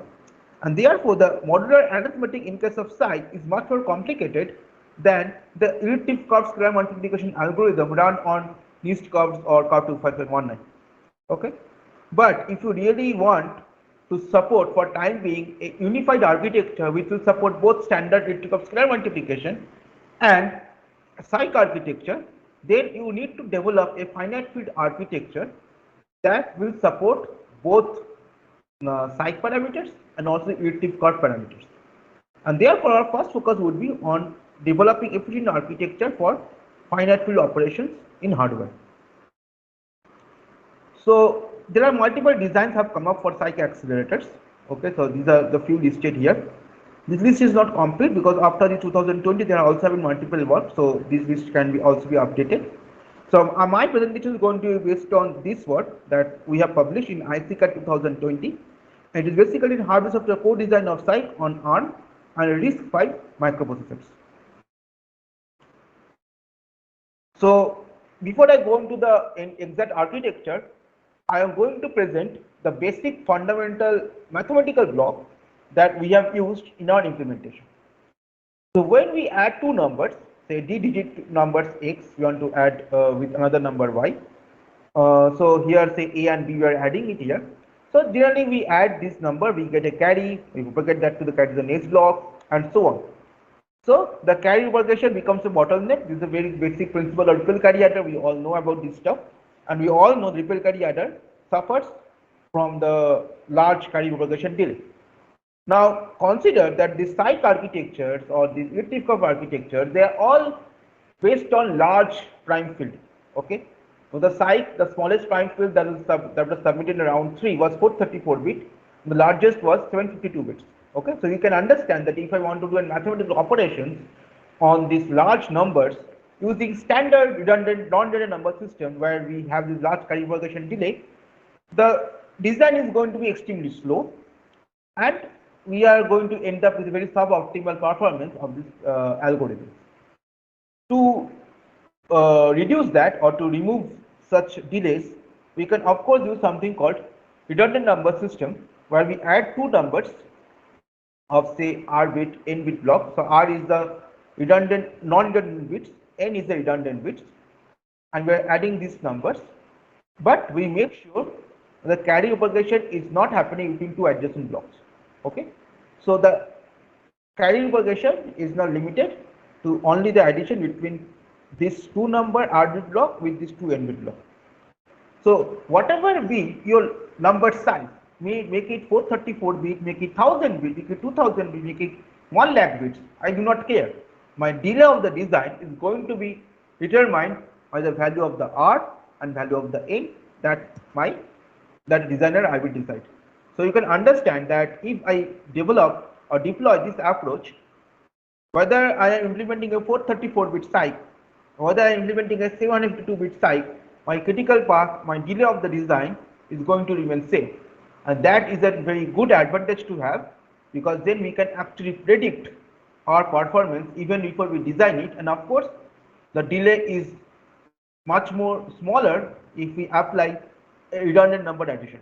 Okay, so typically this R would be chosen as 16 or 24, and therefore you can see that that is much smaller delay to have compared to a 434-bit carry propagation delay.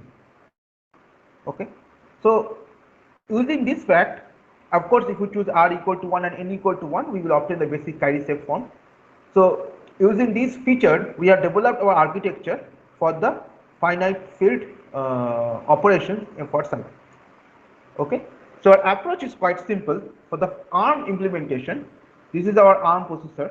Okay, and please note that in ARM processor we cannot modify the ARM RTL. Okay, the ARM RTL is frozen; it comes as a hard IP to us. Therefore, we cannot really modify the internal part of the ARM processors. But ARM processors allows us to add our own design with something called axis interconnect. Okay, and our approach is to first to develop and design with finite field adder, finite field multiplication, and finite field subtractor, and add that with this axis interconnect block, which will in turn connected to the ARM processor block, and we will keep on then doing our execution. So whenever we are still executing cycle in the software, but all the finite field operations like addition, subtraction, multiplication, we are porting that out to the hardware connected with this axis interconnect block. But there is one big issue.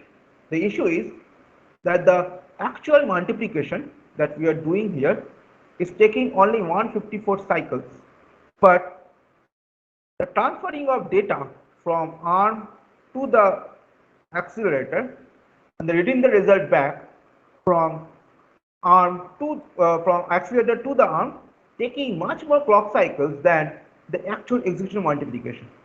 So whatever we are gaining in terms of efficient multiplication on hardware, we are losing most of that advantage because we are now spending a lot of time while transferring data to and fro from the accelerator and the processor.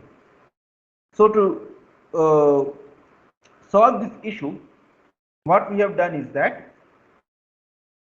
we have integrated a memory block in the design. Okay, so this what this memory block is doing. This memory block is going to store the data that we are going to send in the processor or from the into the accelerator. So suppose I want to multiply two data, say A and B. So the first job would be to transfer A and B into this processor and store them into result.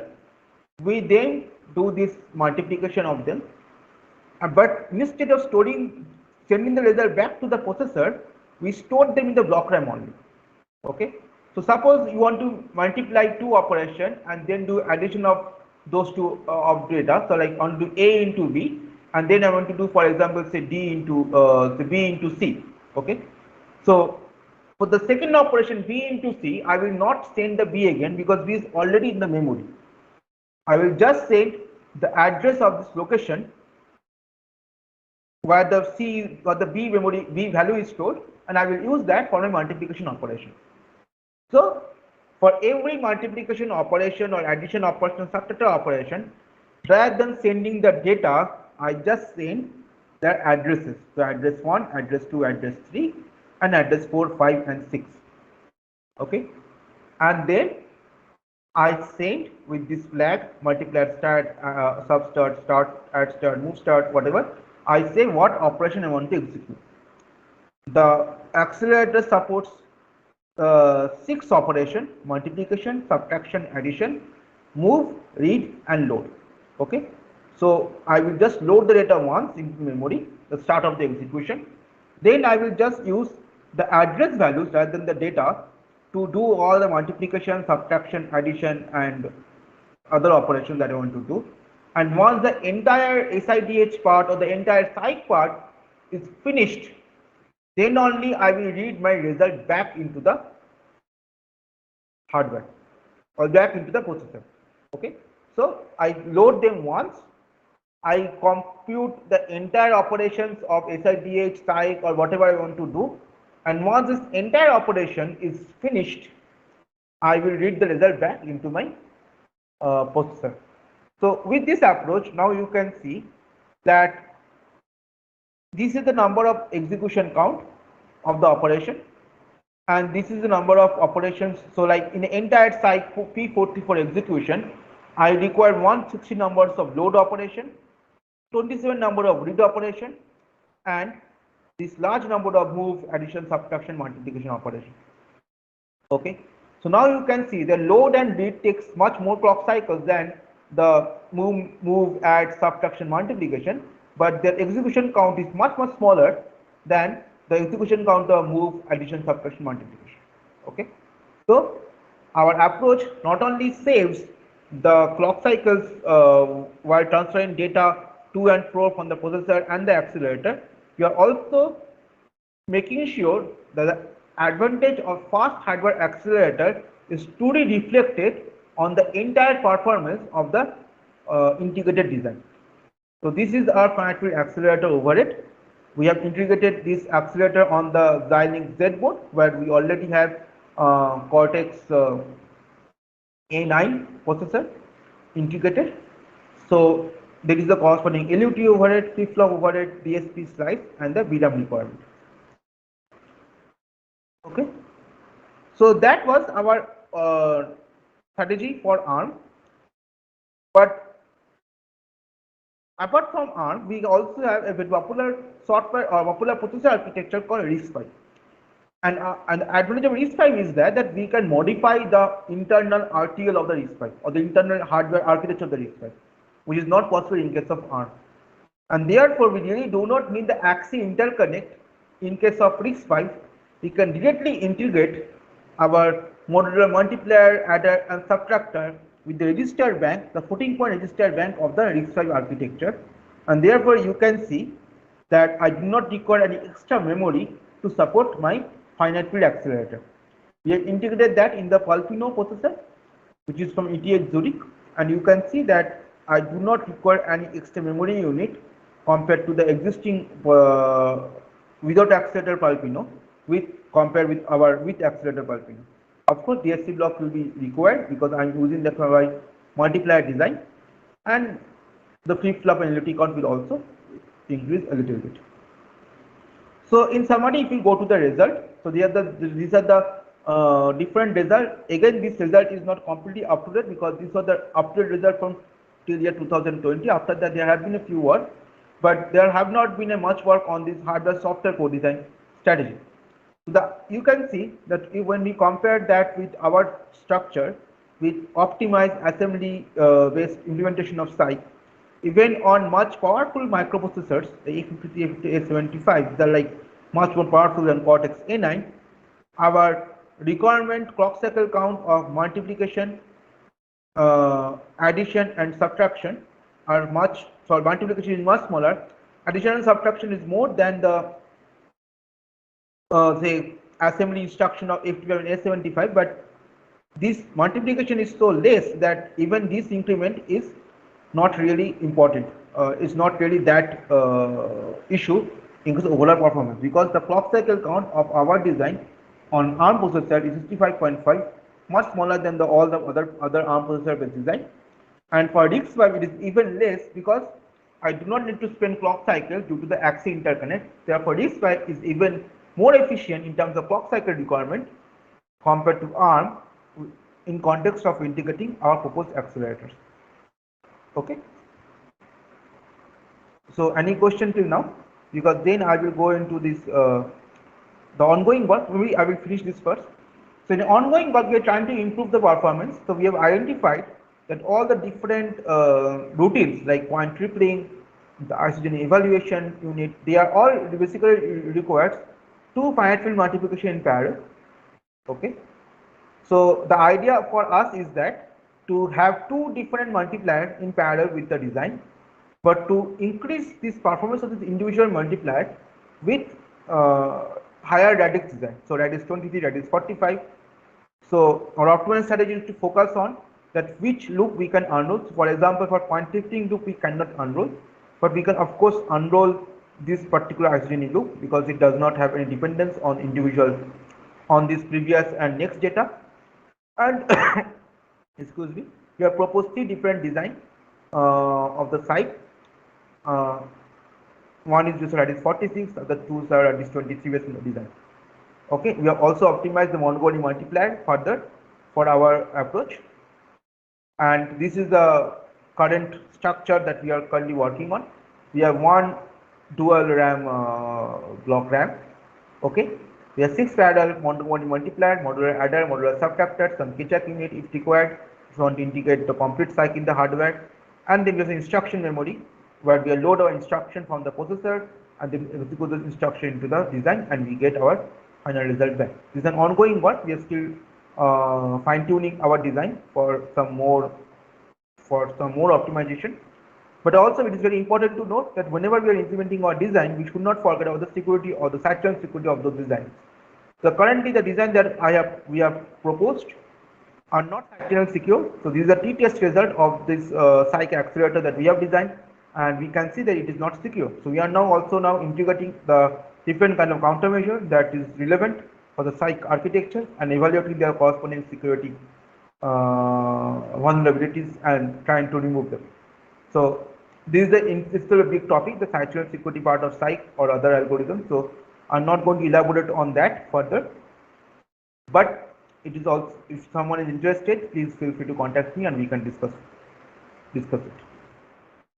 So the other important category of post-quantum cryptography, or probably the most popular post-quantum cryptography category, is lattice-based cryptography, and the different algorithms that was kind of submitted during the NIST competition. Okay, so New Hope, it is not in. I don't think New Hope or even LAC are part of the candidate list now, but they are still interesting construction and therefore can be observed or validated. So now the idea is that all these schemes, not all of them are entity-friendly primes. For example, the Saver, NTRU, LSC, they are not at all entity-based multiplication. The Saver basically proposes a Kurzweil-based multiplication for their field multiplication architecture. But our objective is that in this particular work to create one entity multiplier which will support all the different or all possible lattices cryptography listed here. So we want to create one generic multiplier, okay, a generic multiplier, the single entity multiplier, which will support all different lattice-based cryptography that are listed in this particular table. So that is possible. So we can actually lift to an entity-friendly prime q dash, where q dash is greater than n into q square, okay. And if q dash is quite large, that's basically q dash, basically if it maintains this formula, then we can, whatever errors that is introduced while lifting to the q dash prime, that can be avoided. And therefore what is very important to notice that what will be this new prime q dash, okay. So we are already increasing the prime size from q to n into q square. Therefore if we just do the generic prime, that is going to deteriorate our performance further.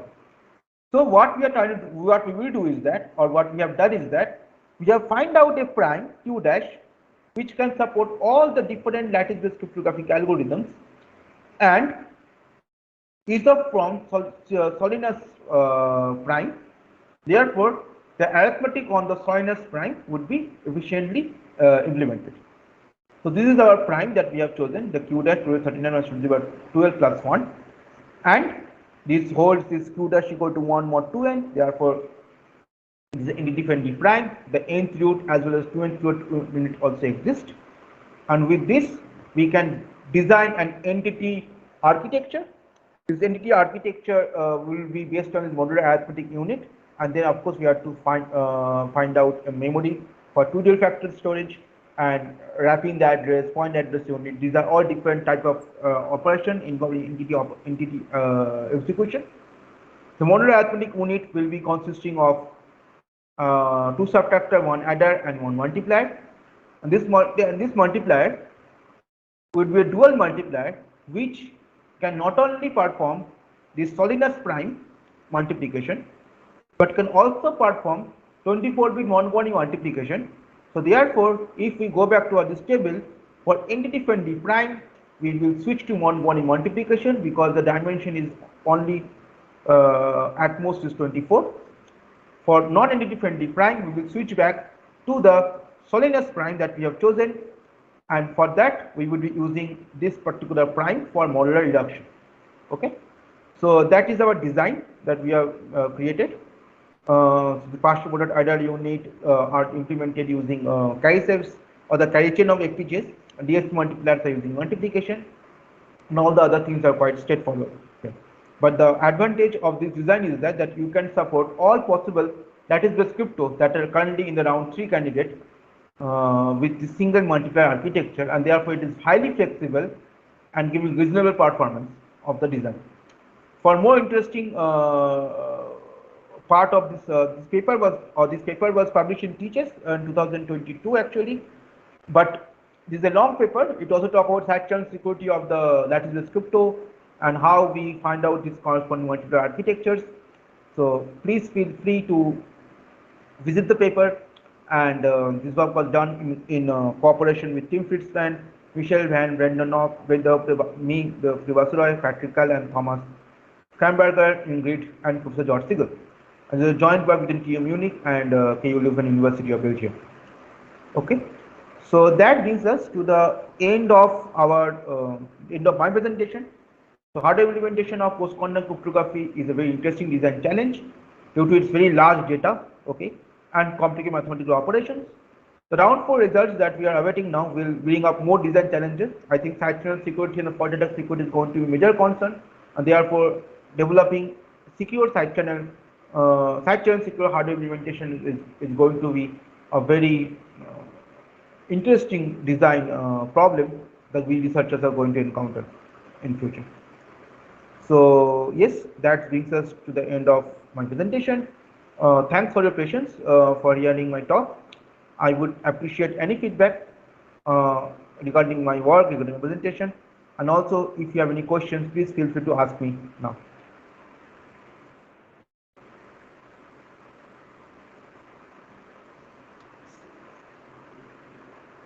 Okay, I see there are some. Okay, there are lots of questions. Let me start with this one. Okay, the first question is from Aditi. What additional security SIDH and SIKE provide over standard ECC in Slack ecosystem? I am not really aware of this term. Maybe you enlighten me. But SIKE provides you security against quantum computers. Okay, so till now there is no quantum computing algorithms which are able to break SIKE, whereas ECC is going to be vulnerable against quantum computing. That is the basic difference of security. That's why we are all focusing on post-quantum secure algorithms. So that is so in one statement, SIKE provides security against quantum computer, or which standard ECC does not provide. But I'm not really aware of the stack ecosystem. Maybe if you want, you can put another question if you want more discussion on that. Okay. Can SIDH avoid immunity in the middle attack? SIDH cannot, but the SIKE algorithm, which is transformation that we do on the decryption side, SIKE can avoid MITM attack. Okay. Enters the smallest key size and ciphertext with higher security, why SIKE is preferred. Okay. So the SIKE, the problem with, I'm not really sure the entry of the smallest key size. As much I know, the public key size and the private key size of SIKE is smallest compared to other lattice-based cryptographic primitives. That is the one advantage of SIKE. And SIKE is not at all preferred. I mean, SIKE is very interesting because it's a only decade-old, 10-year-old crypto system. So there are lots of research going on with security analysis and things like that. But if you see at the round 3 contest, SIKE is a part of the alternate list, whereas other lattice-based crypto are the part of the primary list. But SIKE has the smallest private and public key size, and therefore it can be very useful if you have a scenario where you have very powerful processors or powerful system as sender and receiver side, but they are communicating with a very low bandwidth network. So, a low bandwidth scenarios, SIKE can have some advantages. Another thing that needs to be analyzed is that though lattice-based cryptos are more efficient, how efficiency of them will suffer if we have to deploy both power and for data countermeasure on the design. So that part is still open problem that we really do not know, like what is the cost of the completely secure or completely side-channel attack secured implementation. So that we need to analyze. Okay. I hope that answers your query. If not, please put another question. Okay, I think I kind of partially answered the next question that we don't have to use SIKE. I mean, SIKE is a cryptographic algorithm as well as NTRU, as well as Kyber, as well as Saber. SIKE provides the smallest key size compared to other lattice-based cryptographic algorithm, but you can of course use lattice-based crypto. There is no one is forcing you to use SIKE. But the SIKE is interesting that in the terms of the SIKE is only 10-year-old crypto system. There's an active work going on analyzing security of SIKE. So the parameters that SIKE was submitted in round 3 of NIST, it was later find out that those securities are overestimated. So we can actually reduce the parameter size, the data size of SIKE with the same level of security. Additional advantage of SIKE is that it is based on elliptic curve algorithm, and as elliptic curve structure is already in place with existing infrastructure, it is very easy to integrate SIKE with that. Lattice-based crypto, it will not be that easy to switch from say elliptic curve framework to a lattice-based framework. Okay, the link you can just search. I will share the slide. You can just search with the paper. I will also share the link. I'm not really familiar with the double-based number system cryptography, so I am not the right person to comment on that. So sorry, I can get back to you with this answer. Okay, so the FPGA hardware that we have developed that can handle any 752-bit numbers. Okay, the highest SIKE parameter that was proposed was 752 bits. All the existing elliptic curves that we have now, the highest parameter is 521 bits. So our hardware can support anything from 0 to 752 bits of data. How to security against quantum attacks? Again, there are security models. Taposh Pandit would have been the best person to answer this question. I'm not really the theory person, but there are security models that are there. You have to basically prove that you have to transfer these cryptographic algorithms into a known hard problem to the quantum computers, and then you can analyze whether it's kind of broken or not. But again, maybe there are other people who are more knowledgeable in the audience. They can answer this question much better than me. What is DBNS concept? I am not really sure. Are you talking about DBMS? Maybe you can write. Or talking double-based number system. Again, I already said that I'm not really familiar with that. So I will, of course, take a look at it and I will get back to you if I get something interesting. Quantum attacks, maybe you are mentioning the first question. So yeah, then I have answered this question. Quantum attacks, SIDH or SIKE is secure against quantum attacks, but elliptic curves are not. Okay. So I hope I answered all your queries. If not, please again ask me questions. If possible, unmute yourself and ask me questions. It's just better to have interaction.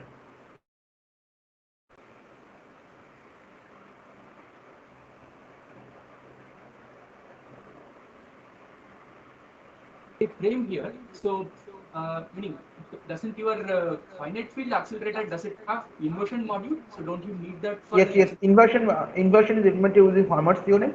So that can be done with multiplication and squaring. Okay, so that is not part of your. No, that is part of my accelerator. Oh, it's part of it. Yeah, yes, it's already. So like whatever addition, multiplication, subtraction, inversion, everything can be done with the accelerator. No, I mean, what I saw was that there were the cycle counts for addition and multiplication. Yes. So isn't there a cycle count for your inversion module? We have not computed that specifically because inversion was computed using this multiplication and subtraction only. So if you're talking about, let me, you cannot see my screen, right? Let me share it again. Yeah, we can see. You can see the screen, right? It was visible a while ago. Okay, okay. So this design that we have done, the initial one,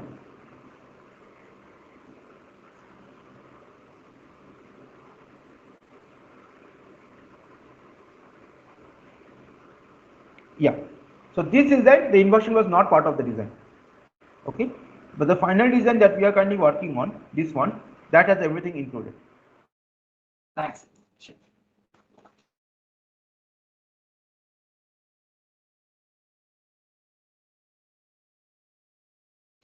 So if you have, if you get to know any questions, like if you want to ask, contact with me. My email ID is with you. With set Saigars already. My email ID also is given in my presentation title slide. So please feel free to contact me, and we can of course always have a discussion on that. Thank you, sir, for accepting our invitation and giving us a wonderful talk on the hardware implementations of the post-quantum You're most gamut, welcome. especially for your deep insight into the code sign framework of the psych on ARM and its overhead analysis. And also, thank you, sir, for patiently answering all the questions asked by the participants. So, thank you, sir, once again for accepting our invitation. I would also like to thank the audience for asking questions. Most of the time, I do not get questions. It is a very welcome change that I was asked a few questions, and I hope I answered everyone's as much possible, as best of my ability. Thank you. Thank you, sir.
Okay, then let me share. Okay, okay, it's fine. Thank you.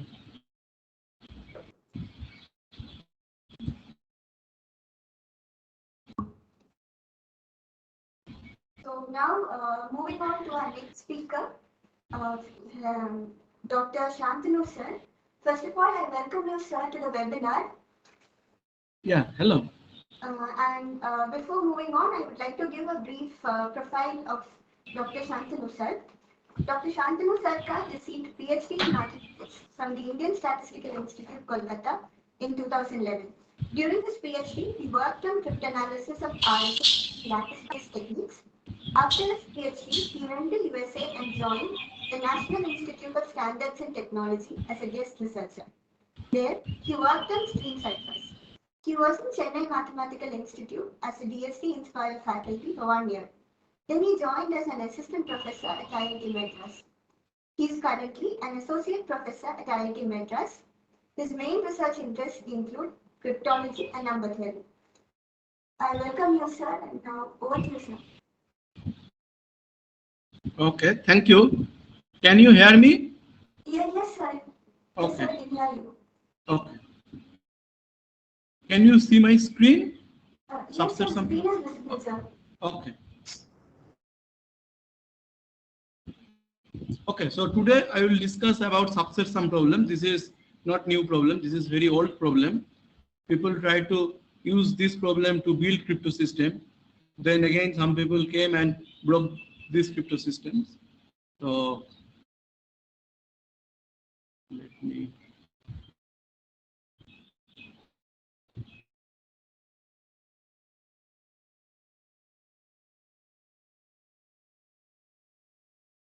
Okay. So my plan is something like this. First, I will discuss again public key crypto system. Perhaps you know public key crypto system. Then I will discuss subset sum problem, and after that, we'll discuss one crypto system which is based on this subset sum problem. So public key crypto system is basically we have two friends, Alice and Bob, and somebody is in the middle, and she is trying to capture that message which Alice and Bob are communicating. And this is the problem of communication. So for that, we have two type of crypto system. One is symmetric key crypto system. Symmetric key is again we can divide into two parts. One is block cipher and another is stream cipher. And other than this is public key crypto system or asymmetric key. So asymmetric key means your encryption key is different from your decryption key.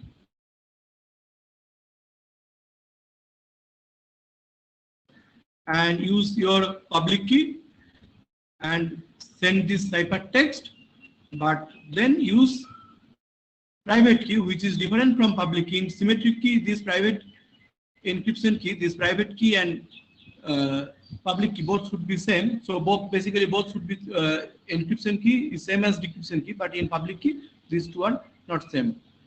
And use that private key and decrypt this ciphertext and get the plain text. Cryptography is not new. It was used even in Julius Caesar time, but modern cryptography started from 1976, and due to Diffie and Hellman, and for that their invention, they got Turing Award in 2015. After that, first public key crypto system was designed by Rivest, Shamir, and Edelman in 1977, and they got Turing Award for that in 2002. Now we have many public key crypto systems. We have already discussed this RSA crypto system due to Rivest, Shamir, and Edelman. Another public key crypto system is El-Gamal public key crypto system. Another is elliptic curve crypto system. Others are NTRU and McEllis crypto system. So let us see a little bit about RSA. RSA is based on factorization problem. Factorization means we have one number like 15, and we have to factor this number. So 15 equal to 3 times 5, you can do easily. But whenever we have large number like this, if you take one prime is like this, and another prime something like this, and if I give you, okay, this my n is p times q, give me p or q, then this is really difficult. Okay. So for small thing is fine. For 15 or 35 it is very easy, but for large numbers, say 512 bit numbers, so you have to take one 512 bit prime, another 512 bit prime product, and challenge that, okay, find the factorization. That is really difficult. Even today it is also very difficult. For this situation, if you calculate, n will be something like this. Now if I give this n, it is very difficult to get this one of this p or q. If you get one p, then you can easily calculate q, because you can just divide, and division is very fast. But everything was fine. But in mid-90s, first Peter showed that one can use quantum computer to break this kind of factorization problem. So if you have quantum computer, and if you have this large number, then you can easily factor large primes. Even for you can easily find that large primes. So RSA is not secure in this situation. Similarly, discrete log also, discrete log problem. So this L-Gamal crypto system, we have already discussed L-Gamal crypto system. L-Gamal crypto system or elliptic curve crypto system. These both are based on discrete log problem, and again using same idea, Peterson's idea, one can find the secret key. Also in mid-90s, Grover, he is basically Indian mathematician. He proved that you can, for all symmetric key crypto system like block cipher or stream ciphers,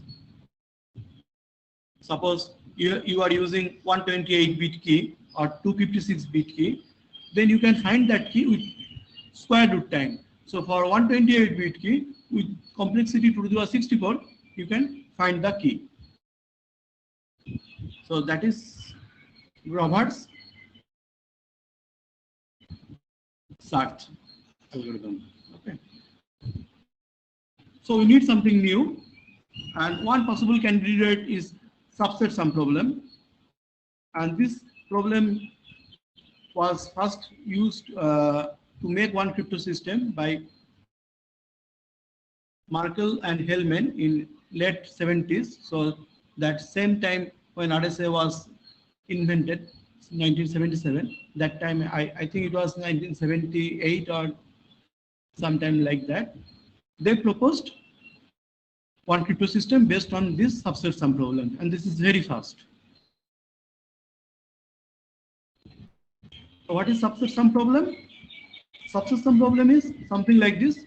Suppose you are given some n numbers, m1, m2, mn, some large list of some positive integers, and another number is given s. Now you have to find one subset of this m1, m2, mn, so that if you sum those numbers, you should get s. So this is subset sum problem, and this is really difficult problem. This is one NP complete problem.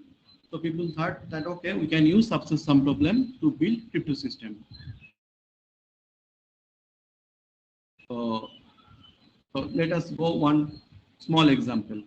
Suppose your list is like this: 2, 3, 4, 7, 14, and 23, and your target is 27. Now, can you find few numbers from this list so that its sum is 27? Can you find that?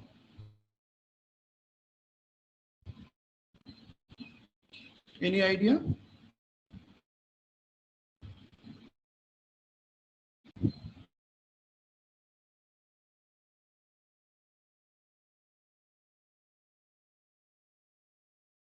So you have to write 27 equal to sum of few numbers from this list.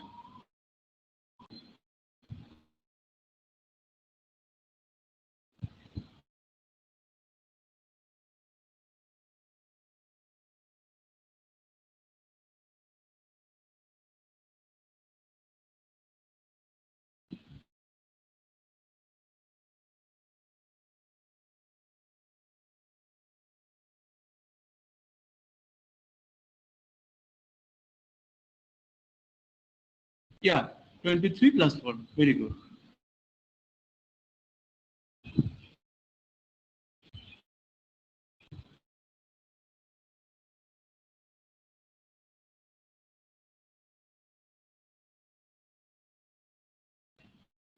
So one option is 23 plus 4. Another option is 4 plus 9, 13 plus 14, 27. I think some of you brought that also.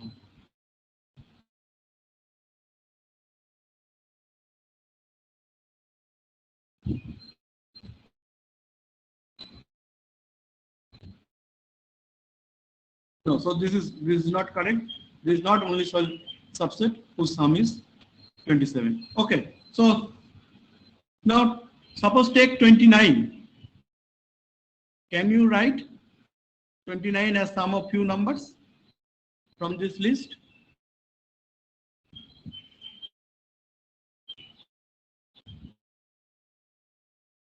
What about 29?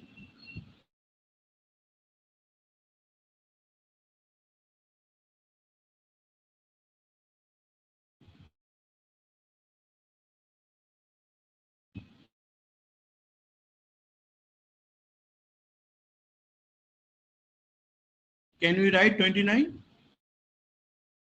Yeah, 23 plus 4 plus 2.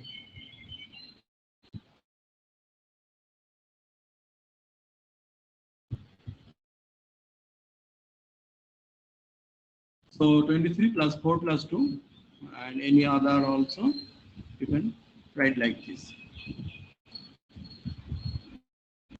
Now whenever, so this is where we have only I think 6 numbers. So for this situation it is not difficult, but whenever you have some 100 numbers or some 200 numbers, then it is not that simple. And you can build crypto system based on this idea. So you have some n numbers, m1, m2, mn, positive integers, which is public. So everyone knows these numbers. Now Alice chooses some secret binary vector x1, x2, xn, and she calculates this xi mi and sends this sum to Bob. Now if Bob can solve this subset sum, and suppose solution is unique, suppose for the time being, so he will get these x values x1, x2, xn. So and that is the secret message. So okay, so using this idea, one can find one can build the crypto system. And how we can solve? So before going to actual crypto system, so let us go another problem. Suppose you have 40 people, and what is the probability that at least 2 of them have same birthday? This is birthday paradox. And so this problem is probability that 2 of them have same birthday is, if you calculate, it will be around almost 90%. So with high probability, if you take any 40%, 2 of them should have same birthday. Okay, using this paradox, we can solve many problems in cryptography. So subset sum also we can try to solve using this idea.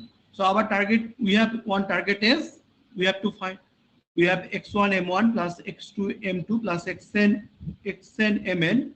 With these x values are binary.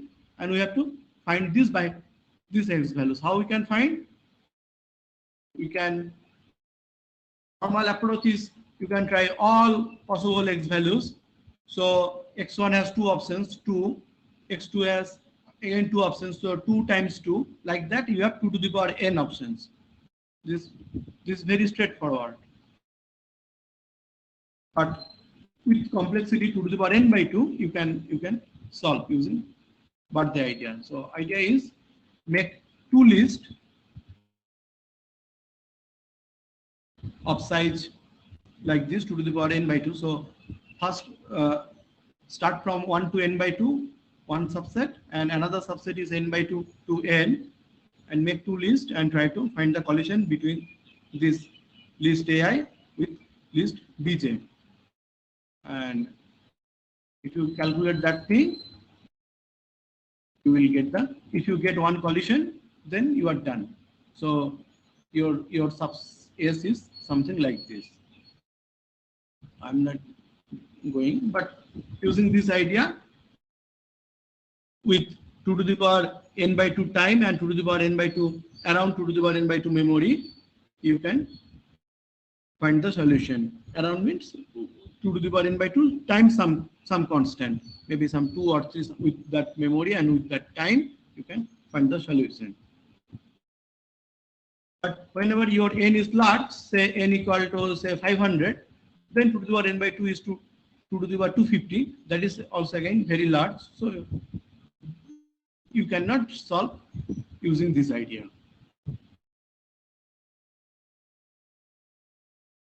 But not all subset sum problems are really difficult. If your numbers are with this property, which is so-called super increasing sequence, then your subset sum is not difficult. You can solve easily.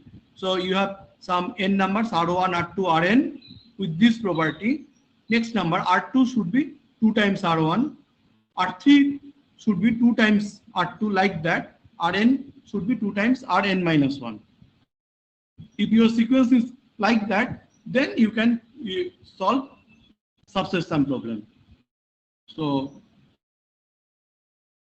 from this you can easily prove that Rk, kth number, should be more than sum of first k minus 1 numbers. So Rk is larger than R1 plus R2 plus up to Rk minus 1.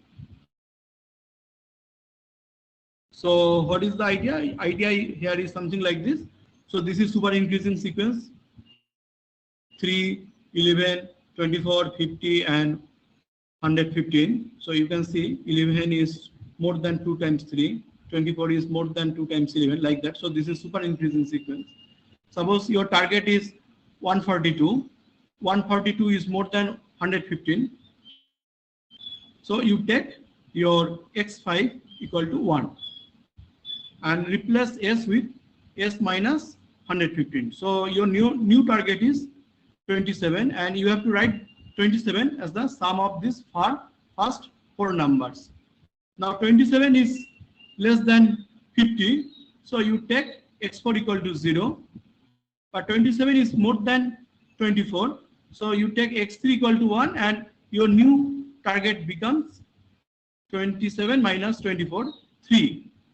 Again 3 is less than 11, so your corresponding this value x2 should be 0, and 3 is same as 3, so x1 equal to 1. So 142 you can express like this way. So this is the general idea. If you have your sequence is in super increasing form, then you can solve subset sum problem in polynomial time. On the other hand, if your sequence is very random behavior, if your sequence follows that kind of random haphazard behavior, then in general subset sum is really difficult.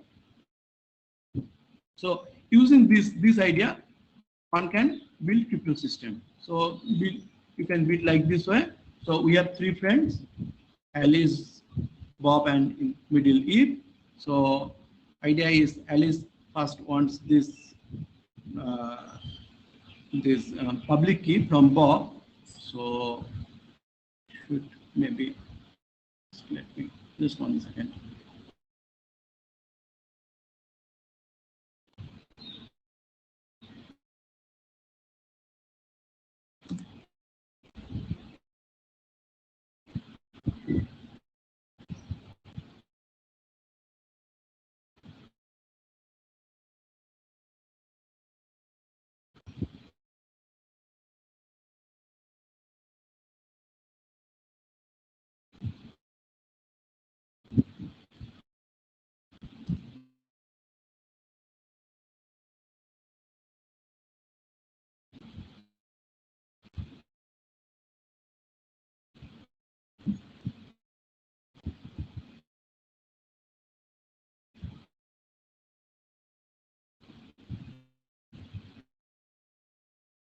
No, I think I have some problems.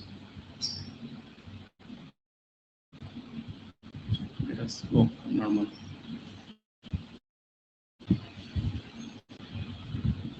So let me, yeah, this is the idea. So Bob will take some super increasing sequence R1, R2, Rn, and two numbers A and B with B more than 2 times last number Rn, and GCD between A and B should be 1, and computes this Mi. So this new sequence Mi equal to A times Ri modulo n. So, and this is public M1, M2, Mn. So what is the idea?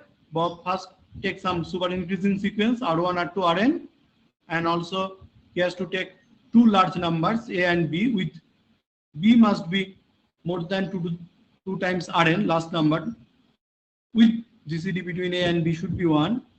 And instead of making this public R1, R2, Rn, he will first calculate this Mi equal to A times Ri modulo P, and make this Mi public. So, and so this M values M1, M2, Mn should be public.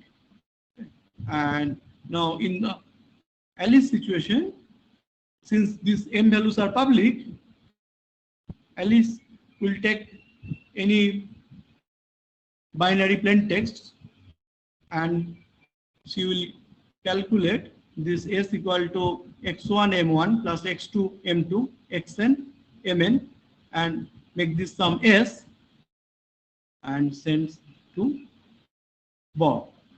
And in the Bob's part,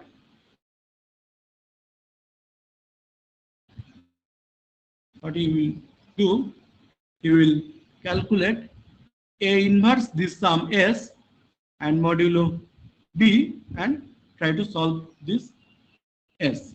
Okay, so let us go one example. Example is probably better.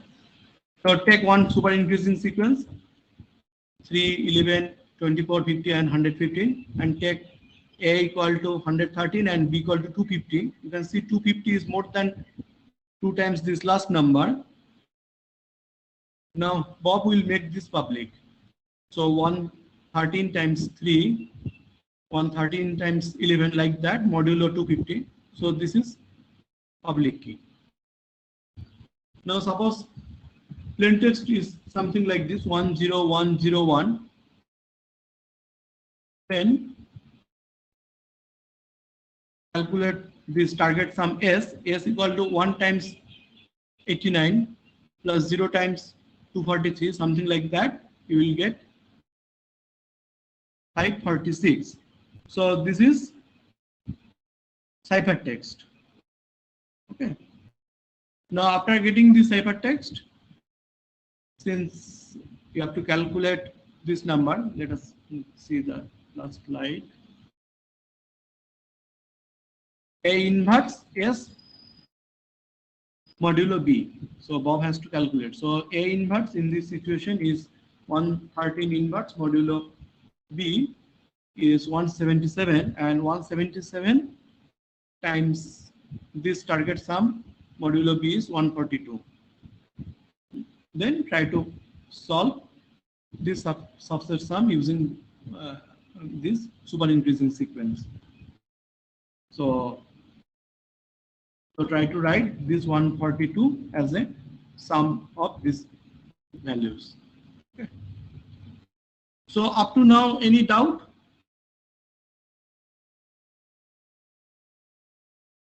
Is it okay, or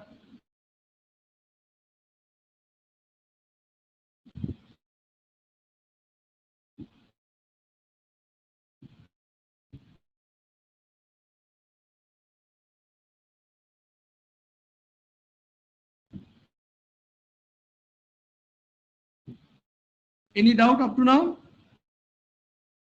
Should I repeat this crypto system again? So more or less, I hope idea is clear, right? Yes, sir. Yes, sir. You can continue, sir. Okay, thank you.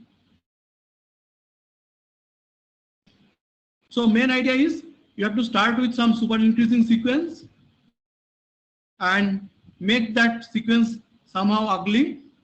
So not so for that you have to take two numbers A and B, and from this sequence you have to make another sequence and make this is public, and to encrypt one plain text. So that is this binary vector.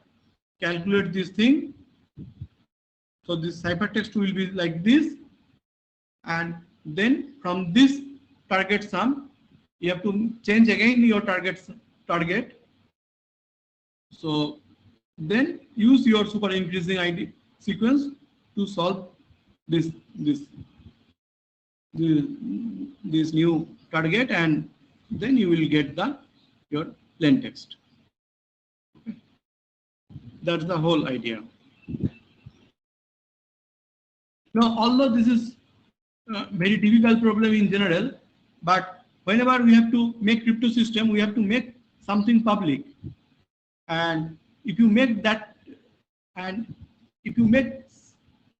is public, because you have to use that key to encrypt. So if you make that public, then it seems that most of the crypto system based on this subset sum problem are actually not secure. You can attack easily. And one idea is lattice idea. So I will probably last lecture is on lattice. So you will learn more on lattice. So lattice is, definition of lattice is something like this: integer linear combination of vectors. So you have some vectors and which are linearly independent. Now if you make this combination, so all integer combinations, that set is lattice, and determinant of lattice is something determinant of the corresponding matrix. So for example, suppose you are starting with two vectors 1, 2 and 3, 4, then lattice is basically all combinations. So A1 V1 plus A2 V2, where these A values are coming from integer. So A can be 0, plus minus 1, plus minus 2, like that. And we call this starting point, this we call that is basis of the lattice. So if you start with 1, 2 and 3, 4, so this is the basis. But one interesting thing is this basis is not unique. Instead of 1, 2 and 3, 4, if you start with 1, 0 and 0, 2, again you will get same points. So if you start with 1, 2 and 3, 4, you will get these red dots in your R2 plane. Instead 1, 2 and if you start with 1, 0 and 0, 2, again you will get same red dots. Now you can see these vectors are small, orthogonal. We call these vectors these bases are good bases, and these bases are not orthogonal. You can see length is more than this length, normal Euclidean distance. So our target is from we have some bad bases, so like this, not orthogonal with more length. From that we have to find out some good bases, and using lattice you can solve subset sum in some situation. Like the idea is something like this: your target is, and your set is M1, M2, Mn. Start with these vectors. 2 all 0 and last vector is M1. Then 0 to all 0 last vector is M2. Like that, you have to consider n plus 1 vectors. Then you consider this lattice, and suppose x1, x2, xn is a solution. So solution means m1 x1 plus m2 x2 plus mn xn is S. Then can you tell the value of this sum, this T?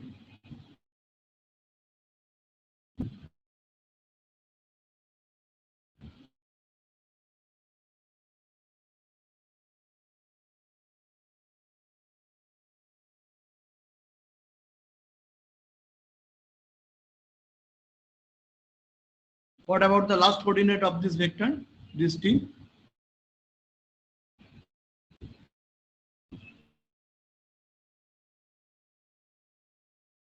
This is not difficult, you have to only write.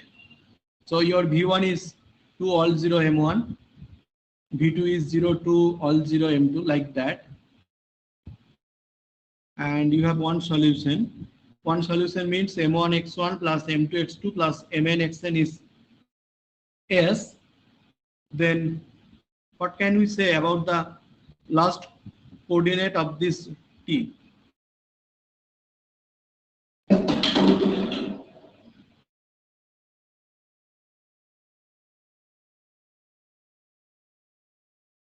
Can we find?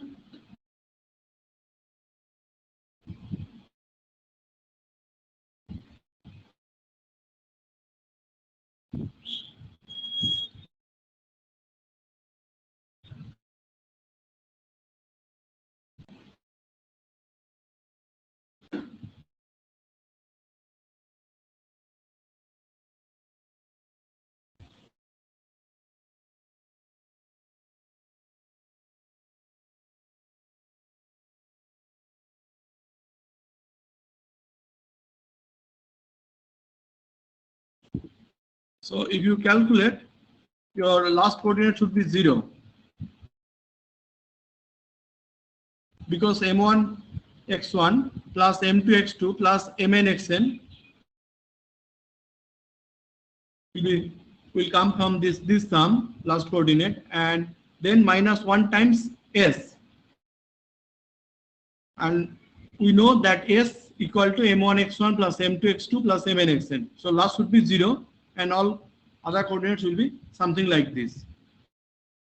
So since x1 is either 0 or 1, if it is 0, this coordinate will be minus 1, otherwise your corresponding coordinate will be plus 1. Okay. So in some sense, this vector, this T vector norm is small, and there is one.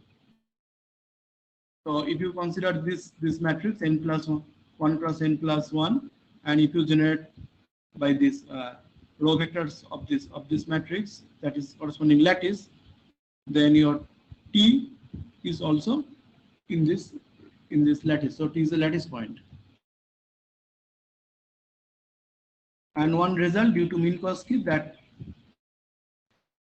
there is one vector whose norm is smaller than this quantity, and this is called, and there is another concept, shortest vector problem in lattice. So this, we have to find shortest non-zero vector of a lattice, and again this is also very difficult problem. I will not go.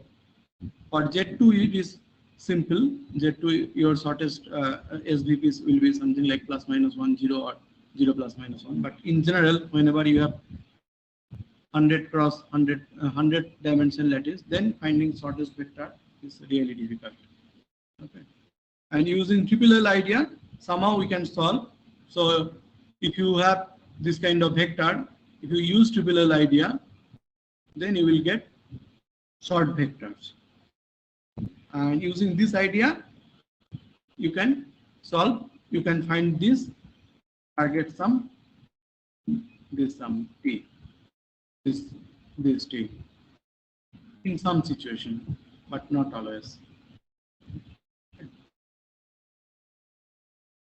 So instead of normal integer, if you consider over z to the power n, so that means if you consider n plus 1 elements from this ring, and if you have one number, one vector, binary vector with having weight n by 2, that means out of this n coordinates, exactly n by 2 are 1 and remaining are n by 2 are 0. That means we are assuming n is even. Then another problem is we have a1 u1 plus a2 e2 plus an en equal to this mu t modulo 2 to the power n. So instead of over integer, we can make everything over this ring modulo 2 to the power n. Again, finding solution over this ring is not easy, and people tried to solve this. First in one is in Europe in 2011. So using this time complexity 2 to the power 0.72 n and with negligible space, negligible memory, you can solve this. So you can find these e values, binary vector. And recently, Europe 2020, people, some researchers from Germany improved this bound 2 to the power 0.72 to n to 2 to the power 0.65 n. And again, memory is negligible polynomial memory. Okay. So there are many recent works. This is very interesting mathematics problem, and many crypto systems are now building on this problem. So this is very important. So, yeah, so you can try to read this paper. This is very simple to follow. And of course, perhaps you know this book, An Introduction to Mathematical Cryptology. This is very good book.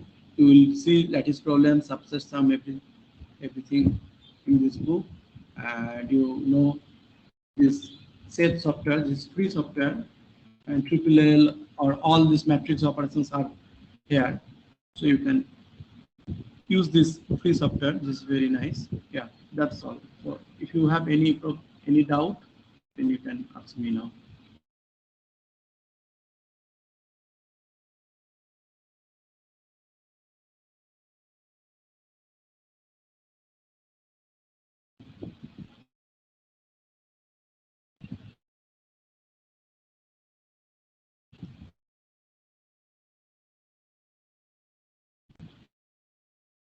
So one question is, what are the public and private key pairs for knapsack crypto system? So let us solve.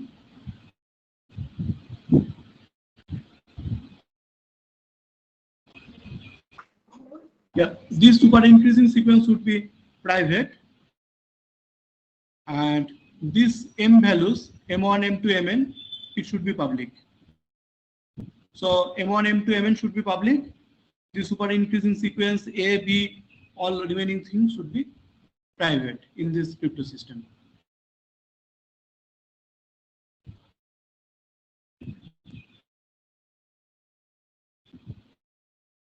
Sir, am I audible? Yeah.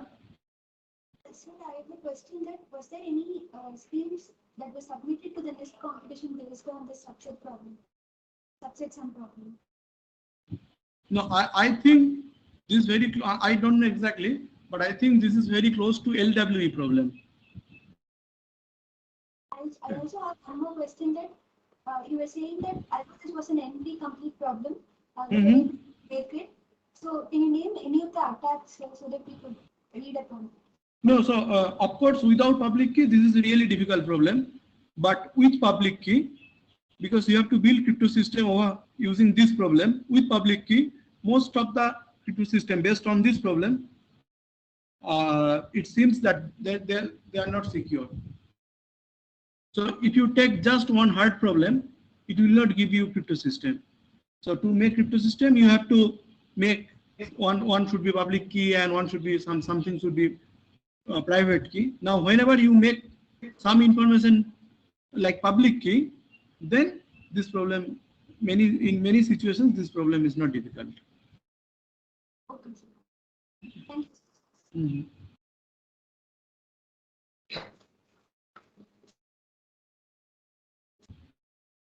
Thank you, sir, for accepting our invitation and giving us a wonderful talk on the subsets of problem. And also thank you for patiently answering all the questions posed by the participants. So thank you so much. Okay, so perhaps you have missed some slides, but if you have any doubt, any question, currently I am working on this subset sum problem. So of course I will try to look and I will try to think about that problems. Yes, sir. Thank you, sir. Okay then, bye. Thank you, Professor Santanu. Thank you for, thank you, sir, for It's inviting me. nice to, it's always nice to have you, and also you always accept our request. And Yeah, it would be better if instead of give this online presentation, it would be better for me if I go to your place. Somehow I miss. We missed to say that it's possible. Yeah. Hybrid thing. Yeah. Yes. Yeah, maybe next time I will go. Sure. Okay. Oh, okay. Thank you. you. Bye.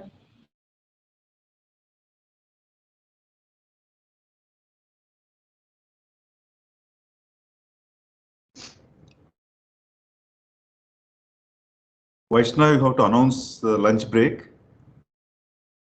So now we come to the end of the morning session of the webinar.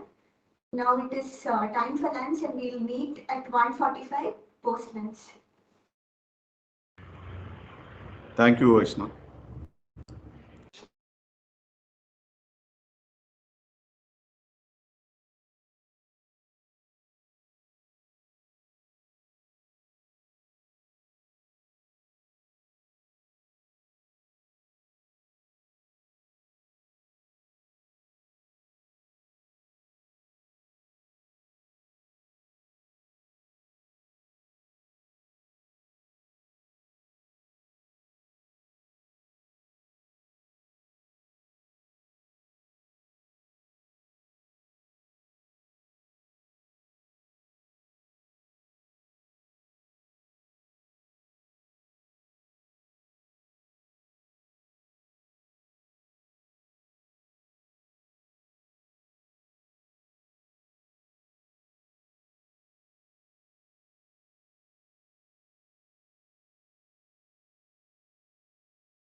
Hello. Hello. Am I audible? Um, I think our session will start at 1:45. Maybe we are testing now. I mean, this is the testing call.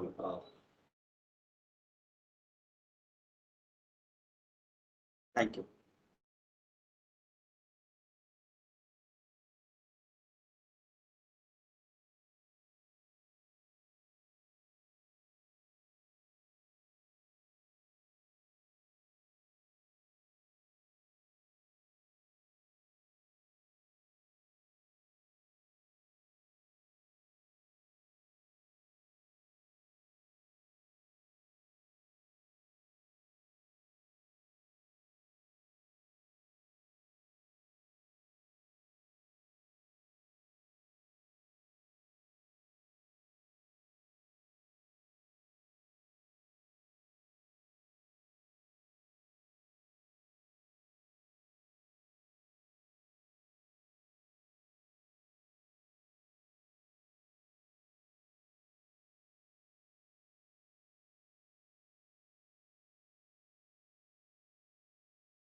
Hello.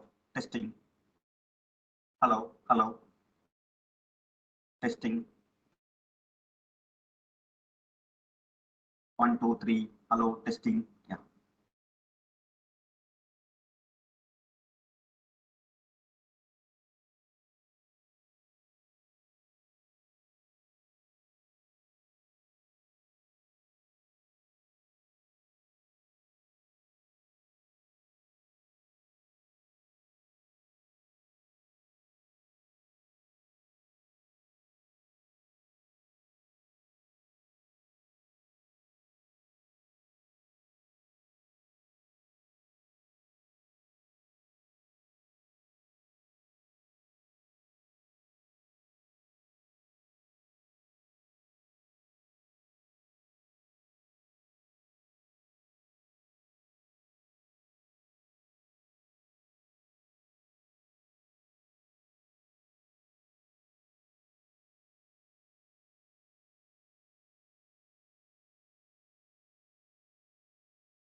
Good afternoon, one and all. Now we move on to the next session of our webinar.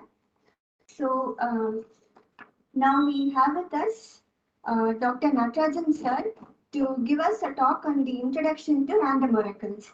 So before we move on to the talk, I would like to give a short profile of Dr. Natarajan sir. Dr. Natarajan Venkatachalam, currently scientist at SETS, Chennai, has worked in the cybersecurity area for nearly 12 years. Prior to joining SETS, Natarajan sir was postdoctoral research fellow at Quantum Engineering Technology, University of Bristol, England. He received MSc and PhD from Anna University, Chennai, and undergraduate degree from Bharatiya University, Coimbatore. His research on secure quantum communications and experimental quantum key distribution systems focused on the fundamental and applied quantum cryptography at heart of quantum communication and technology. He has over 20 research publications and 4 patents to his name. He has presented and organized many knowledge workshops in quantum technology, conducted tutorial sessions on quantum key distribution protocol toolkit in international conferences and multiple meetups. I welcome you, sir, to this webinar. Over to you, sir.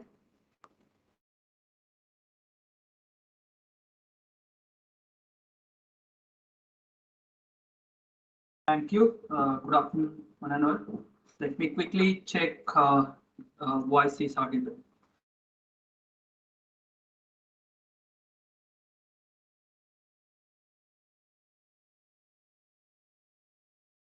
Participants can kindly confirm through chat, please.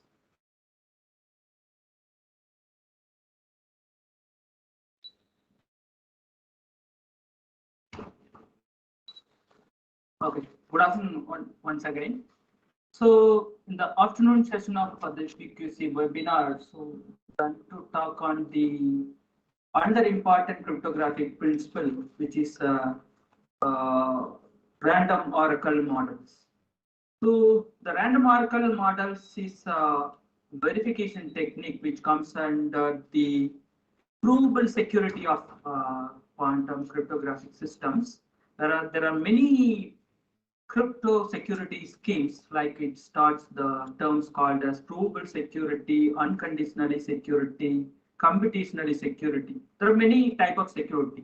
This type of random oracle model verification system comes in the provable security schemes. So basically, if you look at the oracle techniques, these are like often called as a black boxes, wherein these black boxes are used to study the security posture of the crypto systems. So in this talk, I'm going to cover kind of a hybrid approach, wherein these oracle models being discussed by mathematicians as well as computer scientists. So mathematicians have their own way to designing a circuit, hash function, and then derive this results. And computer scientists also discussed these random oracle models in a different sense, wherein most of the systems are implementation specific. It's kind of a query and response system.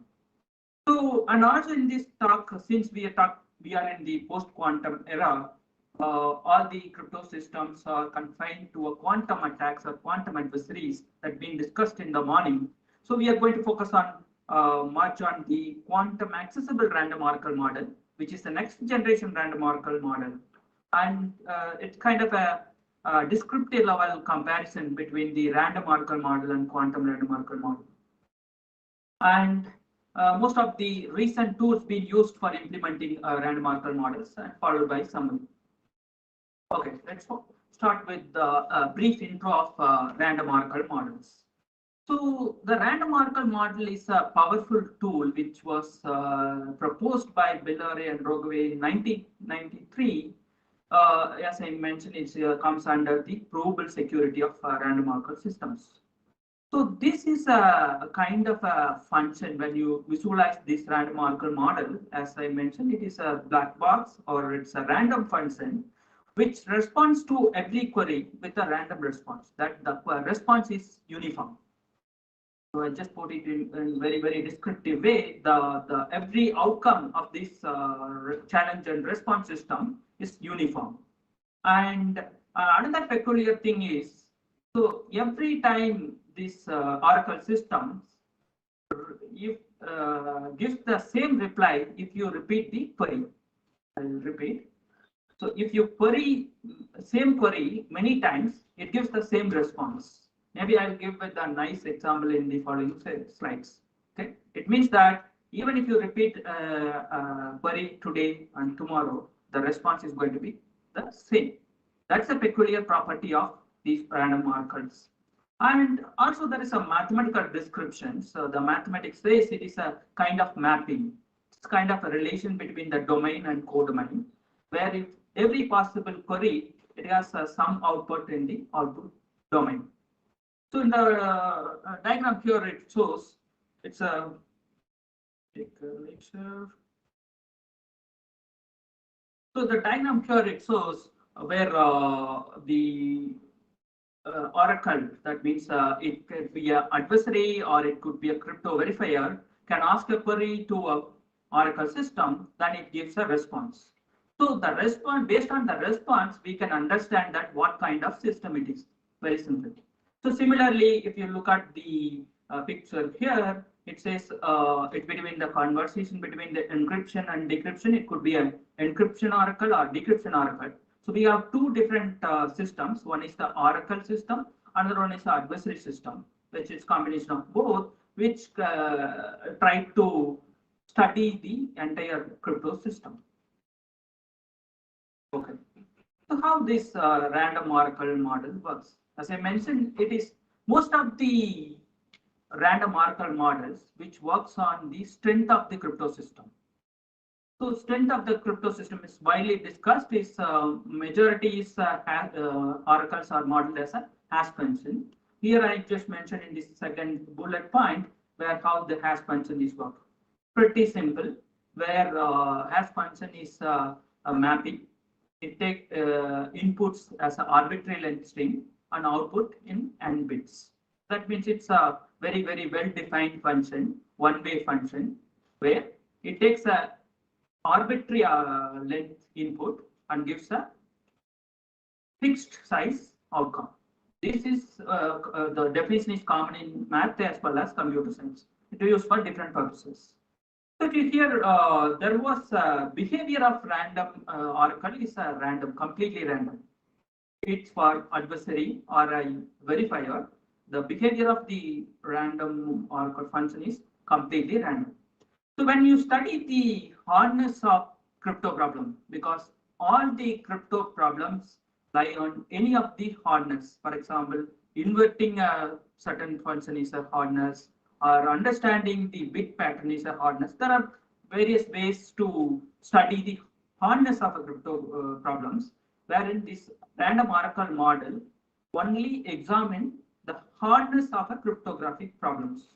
So that's where this bullet point state that inverting a hash function or finding an inverse of a hash function is equal to inverting of any concrete function. So if you design any crypto function, that is equivalently hard to inverting a hash function, for example, SOP. So here if you look at the input-output pattern, so there is an n-bit input and n-bit output. When you apply the normal random function, which maps to n-bit to n-bit, it takes classically 2 to the power of n and 2 to the power of n times queries, right? So you need to make this much of exponential queries to identify the bits, the outcomes. So for example, if you, let's say the n is 6, then it takes 384 different queries. So it means just visualize how complex this hash function is, right? The random oracle functions. So just here is an example model how this user approaches the random oracle model and the random function response. Okay. So what purpose this random oracle model being proposed, and what is the usage of this random oracle model? So the one is it acts as bridge between cryptographic theory as well as practical. Right? Maybe I'll explain how this works. And it targets only cryptographic primitive. So it is not a step-by-step verification of a crypto algorithm or crypto protocol. It just targets the only hard problem which involved in the crypto system. Right? It will not, the random oracle model will not verify the each and every steps in the crypto protocol. It just takes the hard problem behind the particular crypto algorithm and then try to solve the hard problem. For example, what are the hard problems? Inverting hash is a hard problem. Likewise, any hard problem it targets and it models that particular hard problem as a random oracle and try to break that particular hard problem. So once it breaks, then it means that the entire crypto system fails. So basically, and another thing is the random oracle model cannot be taken as an evidence for a security implementation schemes because it just only solves particular hard problem solution. It will not guarantee that once it passes the random oracle model, then you can go and implement. The reason is the random oracle models designed in such a way that it identifies the bugs in the design, cryptographic design. So if it is any substantial insecure designs in the crypto systems, the random oracle model will help you to identify those kind of vulnerabilities. Vulnerabilities in the sense design vulnerabilities. It's not with implementation. So when I say if it passes the random oracle test, can I go and apply these crypto algorithms for real time? No. So that's where I mentioned there are many type of proofs like computational security, very formal verification. There are many things for a crypto algorithm to qualify to enter into the real world. So this random oracle model act as a test bed basically, where I used a name called test bed, where it just tests the design of a crypto system. Maybe it may be a little boring, like there are what are the security notions it works. One is the collision resistance and indistinguishability and indifferentiability. These are like people used to call as a basic building blocks. So when you build a crypto building, you need a basic building blocks. That is, one is the collision resistance, wherein two inputs. It is very hard to find the two inputs which gives the same output. That means different distinct elements in a random oracle model gives a different outcome, right? So it's very hard to find collision in this kind of system. And distinguishability is another important property, which is tried to distinguish the random oracle model and some other similar function like hash function and random oracle model, both are same. Trying to distinguish based on the outcome. That's very hard. Another one is indifferentiability. Suppose a verifier or adversary try to build a simulator model like your hash function. It is very difficult to differentiate. That means you cannot differentiate based on the outcome. Maybe it is a bit hard to differentiate. Let us go with a little example. Because when I was taking this random oracle model class, when I was a graduate teacher, then people get bored the same time in the afternoon. Then I start with this random oracle model also is a black boxes. Yeah. So why it is called as a black box? So before that, we'll go with in a flight there is a black box. In a train there is a black box. Though it looks orange color, why it is called a black box?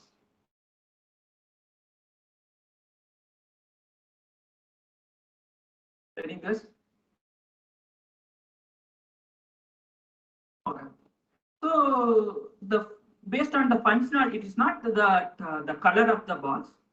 Based on the functionality of the box, as I mentioned in the previous slide, the Oracle model will not give a guarantee for a secure practical implementation of security. Similarly, the black box which resists in the flight will not prevent an accident.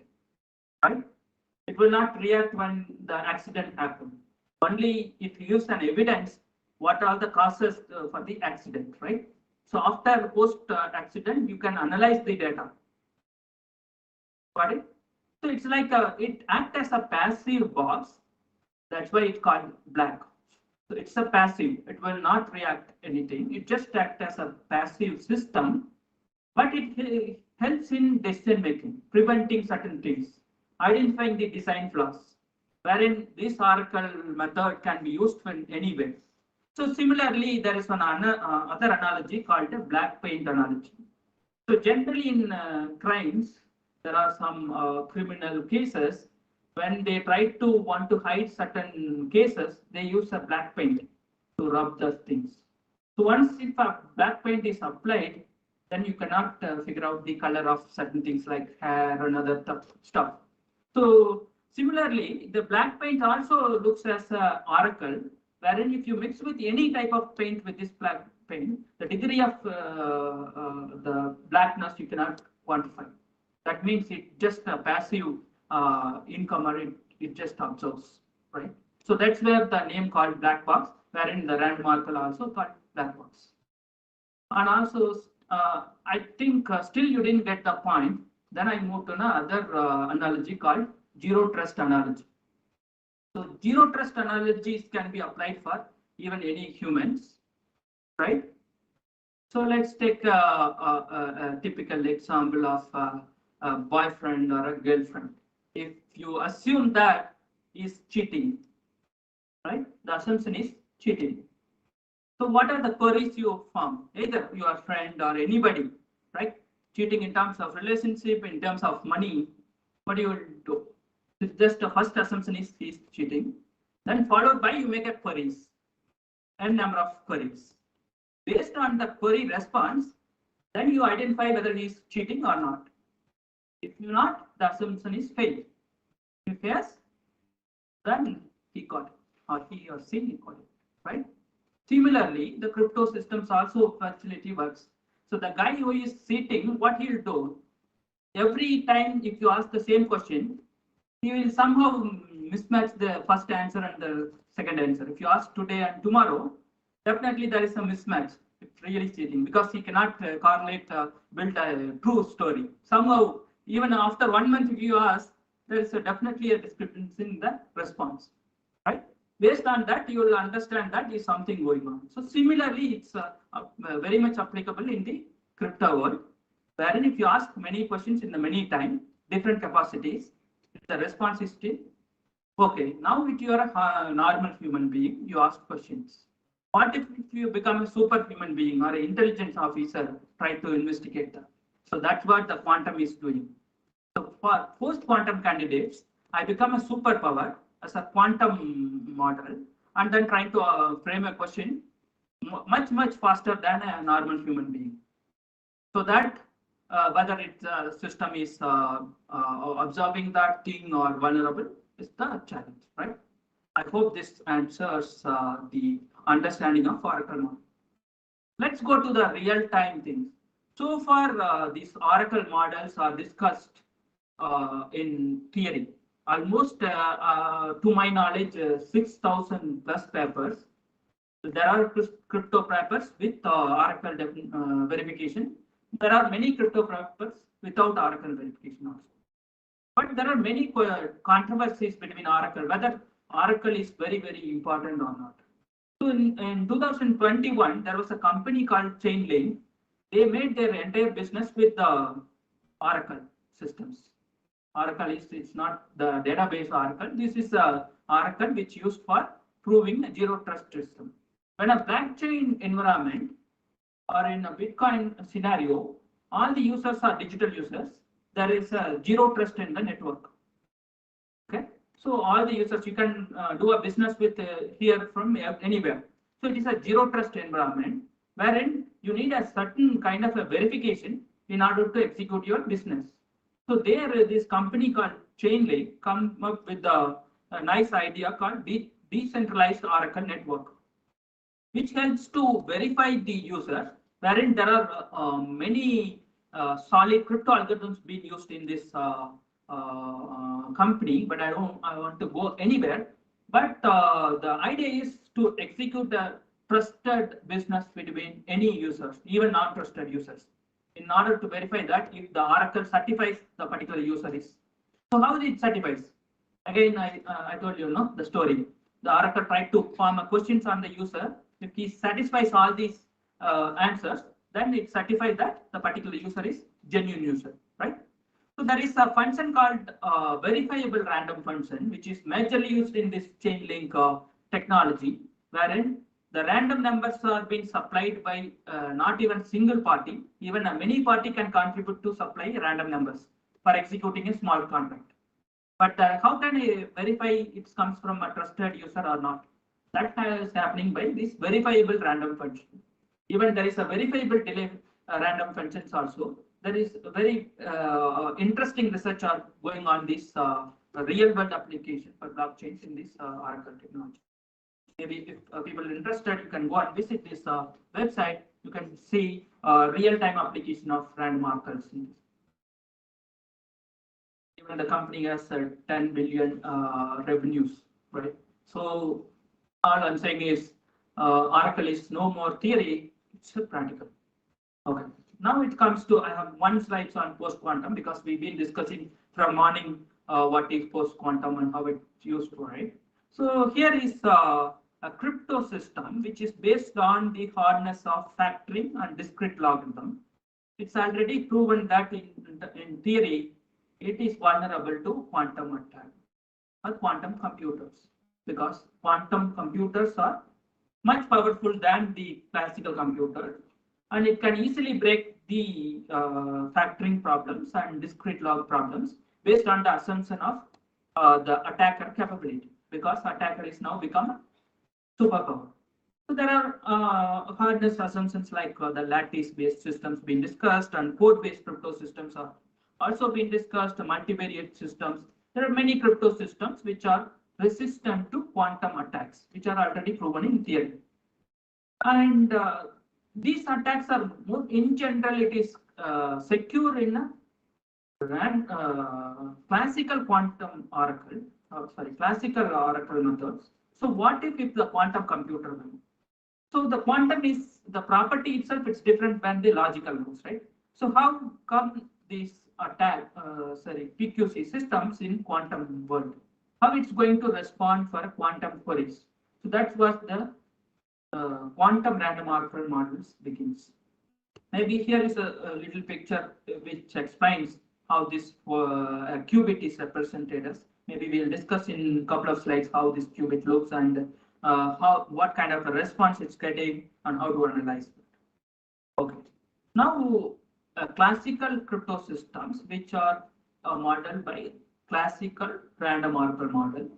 Now, the quantum computer comes in picture, so we need to model as a quantum computer also quantum random oracle model, which means assumption that attacker has a capability of quantum computers, right? So here the PQC or quantum safe cryptography studies more on the quantum attackers rather than the classical attacks, because it's already impairs that if it is resistant to quantum attacks, obviously for a classical attacks as well. So here attacker will have an access for a quantum computer or for a random oracle, which makes to the queries. Now, what is the difference between a classical random oracle model and a quantum random oracle model? Before that, since I mentioned, we talk in a classical sense, we talks about logical bits, which are zeros and ones. Right? So there is only two possibilities, either zeros or ones. But quantum comes, there is a chance that it can be in a state where the same bit can react as a 0 or 1. It depends on the situation at the time, right? The same bit can be as a 1 state or 0 state in a different circumstances, but we are now trying to it in over period of time. At time t it is 0, at time t plus delta it becomes 1. Right? That's what the property of quantum. It has some probabilistic property. The reason is this quantum idea, which is very much captured from the quantum mechanics possibilities, right? Because we are trying to observe the mechanical property of an element rather than the physical property like zeros or ones. We are trying to observe the mechanical property of the atom, which changes, keeps on changes the state. Based on that, we model zeros or ones. Here is a very simple representation of the quantum state, which represents alpha times this notation basically is called as direct ket notation, 0 times 0 ket and beta times and 1 ket 1. So it's basically as in the morning they mentioned is the elements belongs to a advanced vector space which called Hilbert space. There is a lot of math involved. I'm not going to discuss all that, but it's basically a superposition of state wherein 0 or 1 and can be represented with the single representation. So here, if you look at the nice diagram here, it just mentioned that the direct ket 0 is mentioned 1 0 or direct ket 1 mentioned 0 1, right? Because it observes the mechanical property. Similarly, for 2 qubits, look at the system, 2 classical bits looks like this, but if you with the same example, direct ket 0 and direct ket 1 with operation, you can achieve 4 bits. 2 bits is enough to achieve 4 bits because 2 to the power of 4, you can have 4 different variations. Similarly, n bit representations, right? So if you have n bits, you can represent 2 to the power of n bits, classical bits. So it exponentially increases. So 1 qubit is enough to represent 2 classical bits. 2 classical bits is enough to represent 4 classical bits, right? 2 qubits is enough to represent 4 classical bits. Likewise, it's exponentially increases. That strengthens our operations. Another important property is this quantum measurement, which is giving a very important analogy how to measure. So far, in a classical system, in classical computer, we never used the term called measurement, right? But here the measurement people are using because the outcome is probabilistic in nature. The bits can be observed in terms of probabilistic because all the qubits is not just an electron which sits on your system, which basically behaves as a light wave. Right? It's basically a type of light wave and it has a continuous property. So that's where people use a measure to this kind of a continuous phenomena to extract the classical information. Right? So here is just simple representation how this works. Every qubit needs to be measured in order to extract the classical bit. So here is a simple example how to measure that. So here is a alpha times this is a numerical value and this is actual qubit and gives an outcome of probability value alpha squared because its probability is always positive. Then we put modulus squared. Right? A simple representation of how this qubit states works. So similarly, all these states can be measured with these outcome probabilities. Now we come to the quantum oracles. So how different the classical random oracle and the quantum oracle is? As I mentioned, the quantum random oracle is fundamentally different. The way in which classical bits are represented and the oracles are designed is different because it's a classical computer in place. We have discrete everything. But in a quantum oracle, because the bits behaves like a super state, either 0 or 1 based on the probability and measure. So it makes called a superposition. Because that it keeps on changing its state, the property is called superposition state. So the quantum accessible random oracle model, when you try to operate these x and y, the direct kets, because basically 2 elements, then the notation looks like this. The x is same follows, but y it takes as a superposition state because it operates with the oracle. So it means that one single query is enough in order to represent the entire thing because it acts as an operator. When you look at the following circuit, you must know that the positive and negative can be accessed with a single line without any, because that's a property of a Hadamard gate.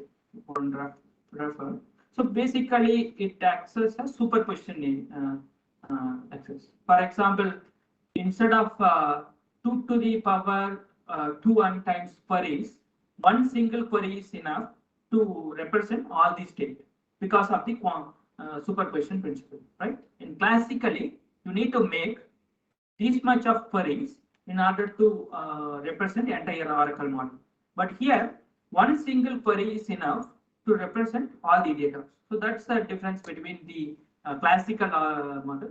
So that amount of time it takes for 2 to the power 2n queries, this exponential time of queries is reduced to one single query in a quantum computer. So that means the quantum oracle becomes more powerful.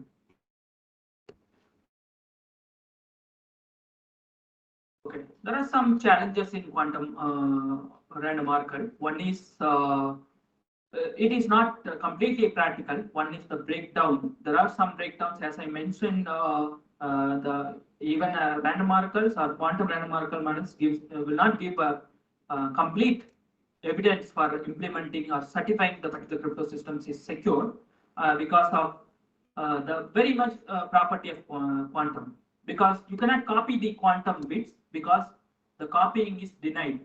You cannot make multiple copies of qubit. It's very much relevant to the property of physically unclonable functions, wherein you cannot make identical copies. And another one is you cannot transfer the one bit to another bit.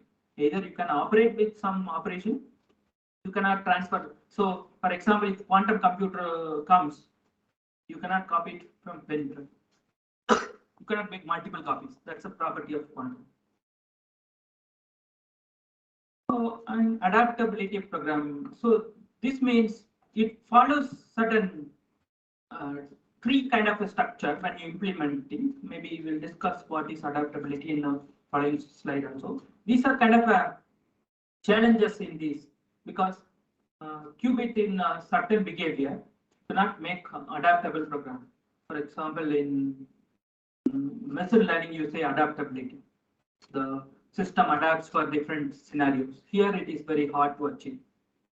And extractability, wherein the qubit can be simulated so that you can observe the properties of extract the properties. And rewinding is another one. Rewinding is replaying something for multiple times. There are certain sometimes in quantum the output changes. So these are like identified challenges in implementing quantum random oracle model, and people are attempting to solve these kind of problems. So I'm going to give some examples how this will work. So it's just a basic difference between the RAM and QRAM. One is both are, as I mentioned, it is two different models. One is based on classical computer, another is based quantum computer. Fundamentally difference. Another one is a scheme which is resistant to classical RAM. It will not guarantee it resist for quantum because sometimes it may insecure in quantum. And the algorithm difference between the designing classical RAM and QRAM is a polynomial difference. That means it requires another polynomial time operations to make it in quantum state. And there are gains. There are multiple algorithms that have been studied. One is the encryption algorithm, signature, and so on. Okay. So this is a recent result I could see in the literature where this quantum random oracle model is proved already insecure.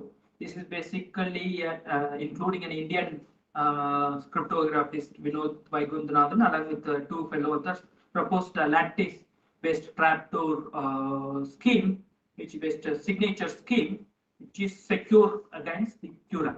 There is a two-page proof. It's already published in literature. So whereas they're trying to construct the lattices and identifying the lattices in the trapdoor function is hard. That is it's basically a hash function. They proved it is a QRAM secure. And there are two important properties being identified, observed in this proof is one is the pre-image sampleable trapdoor function. So sampling is basically you try to get a subset in this. It works on the divide and conquer principle. Instead of attacking entire system, you just target sample some random elements in that particular system and then attack so that it reduces the complexity. It's a divide and conquer principle. So if you approach the entire system, it may be look hard. So that's what the sampleable trapdoor functions, which tries to identify the pre-images based on mean entropy. The mean entropy is a measure which used for basically used to qualify the quantum the collision resistance in this particular system. And quantum accessible the pseudo-random, because pseudo-random numbers function is another important primitive in cryptography, designing many encryption algorithms and other things. So here is trying to give quantum access for this particular pseudo-random number. One is the pseudo-random function, another is the oracle, that means the quantum accessible oracle. The probability of finding a particular element difference is negligible. That means the quantum random oracle model and the pseudo-random function behaves similarly, so that you cannot differentiate anything. So if you're not differentiable, you may not lead a conclusion that it is vulnerable. Okay. So there are many security reductions are available in the quantum world. There is classically cryptographists proved that there are certain things are secure in polynomial times or exponential times. But these quantum strategies or techniques help us to reduce the security levels. That means security reduction. That means you can perform a number of operations compared to limiter, so that still you can achieve certain breaking certain things. So there are 3 different attacks been already studied, and the implementations are now going on. One is this chosen plain text attack, wherein the adversary has an encryption oracle. He's trying to obtain a ciphertext based on his choice of plain text. So that's a chosen plain text attack. He can freedom to select anything on the plain text domain and model this encryption. He can get the outcome. That is applicable for in quantum also. And CCA1 and CCA2 also work on the decryption oracles, wherein you can ask queries to decryption oracle with the different inputs, and the challenge space can be recorded and analyze those things. So it's basically encryption oracle and decryption oracle. The encryption algorithm is modeled as oracle and ask queries if it is cheating or not. Similarly for decryptions. So how this security reduction techniques works here is. So security reduction techniques here is based on the quantum principle. As I mentioned, one is the adaptive programmability. So that helps to reduce the security complexity by dynamically selecting query. As I mentioned, instead of exponential number of queries, quantum can ask one single query, get the result. So that you can dynamically model n number of queries, like so that you can become more powerful in the system. So that outputs different ideal hash function in a classical sense as well as a quantum sense. So that quantum allows adaptive programmability, wherein you can use this property to reduce this. Another one is a history-free reduction. So this is like a memoryless property. It's stochastic in nature. Present depends on future, not on past. That means they call this in cryptography a memoryless property. So this like a history free. We no need to analyze what is a history behind that. We just take on the present results and analyze that history of the previous queries if it behaves in classically. So analyzing the dependence or independence between the current response and the future, predicting the future response is history-related actions. And witness search game is basically a probabilistic game theory-based approach.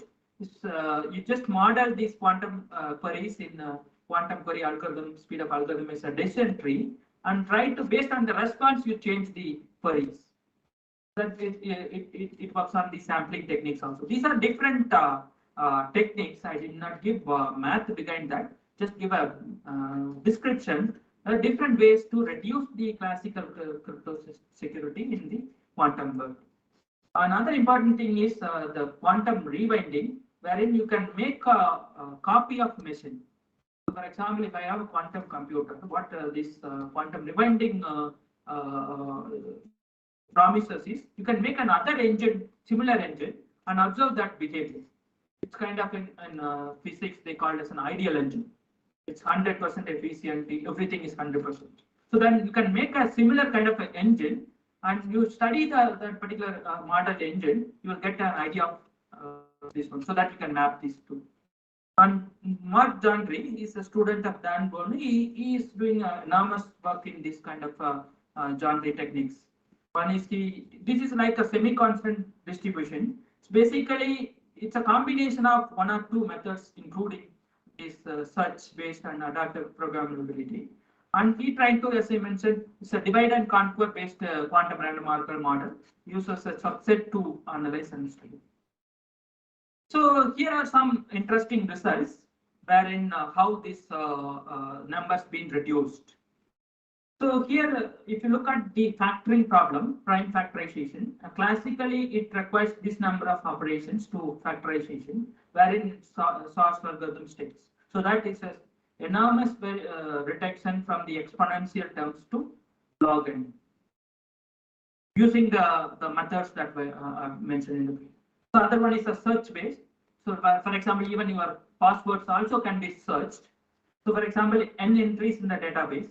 So it takes a brute force of this much lookup tables, wherein it reduces the root n times Grover's algorithm, right? So it significantly reduces the number of searches.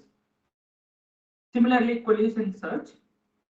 So it requires identifying the collision evaluation into root n by, but it again 3 times it reduces the root n evaluation. So it means that it is a very simple example to not to understand that there are many such computations already been carried out in this quantum computing. So this shows that we can significantly reduce the security of classical and the quantum using the quantum techniques. These are like simple implementations where quantum is real being used. After inventing the IBM's Qiskit, there are many methods to implement this search algorithm and other algorithm. The IBM Qiskit is already providing a quantum circuit libraries. Using that circuit libraries, you can model these quantum circuits. Right now, I just take an example of 4-qubit oracle, which is based on the Grover operator. It's just a code snippet for you to understand how this 4-qubit oracle looks. It's based on searching algorithm based. So this is a simple circuit, but it's ongoing work. I couldn't complete because 4-qubit is nothing to attack any of the problems. It's just a conceptual model how this search algorithm Grover's operators works on the Qiskit. Similarly, there is another oracle called the Phase oracle, which also dynamic quantum query engine. So this makes uniform superposition, wherein you see circuit here, as I mentioned, the qubit of 1 and 0 can be represented with a single circuit, right? Once you invertible, you apply a Kadamard gate. So here is you can prepare the qubit like uniform superposition qubits, many qubits, and try to design an oracle. So these are whatever random oracle model in quantum, it's more or implementable. There's very less theory. These are like you can write code and realize the algorithms. Since it's all circuitry based. And compared to classical random oracle model, there is classically the assumptions are very hard. It is real very hard to achieve in real time in classical crypto system, classical oracle model. But in quantum, everything is practical and achievable. You can model it in either simulator or if you get a quantum computer, you can implement these quantum circuits. So summary, in the beginning we say how this random oracle model works. Though it's a vague concept, as I mentioned, there are a lot of attentions being paid in the real-time businesses in a blockchain kind of environment, wherein the oracle being many times used. Even as I mentioned, there's a zero trust. It's going to be everybody is not a human-to-human interaction. It's going to be a device-to-device interaction. Definitely, these kind of oracles being used in future in order to certify that our oracle is the genuine user is genuine or not. And the quantum accessible oracle, it's more formal way of approaching PQC system. So far, the oracles in a quantum world designed only for PQC, the post-quantum crypto algorithms alone. There is no such oracle available to analyze the quantum cryptography as such. So these are analyzing for classical post-quantum crypto system algorithm. So there are approaches where we can use it for quantum cryptography analysis as well. And the recent tools and research is one is this Qiskit IBM is used for implementing these kind of searching algorithms. That too, you need a full-fledged quantum computer to realize whether if I want to hack a real password, then again Qiskit is not working because it has its own limitations for implementation. So the recent research shows that it can be improved, and there are many open problems to be addressed to make the quantum random oracle as a full-fledged one. So with this, I thank everyone, and any questions I would like to take. So these are a couple of references because these are like the papers from 19, 20, 21, and some of the papers in random oracle starts from 1990s. So it means that it is a recent research topic which is very much relevant to this post-quantum era. So anybody is interested, you can go and explore these quantum PQC topics. So with this, I thank for your patience. Though it is a very vague subject, I will try to make it engage as possible. Any questions, I am happy to take.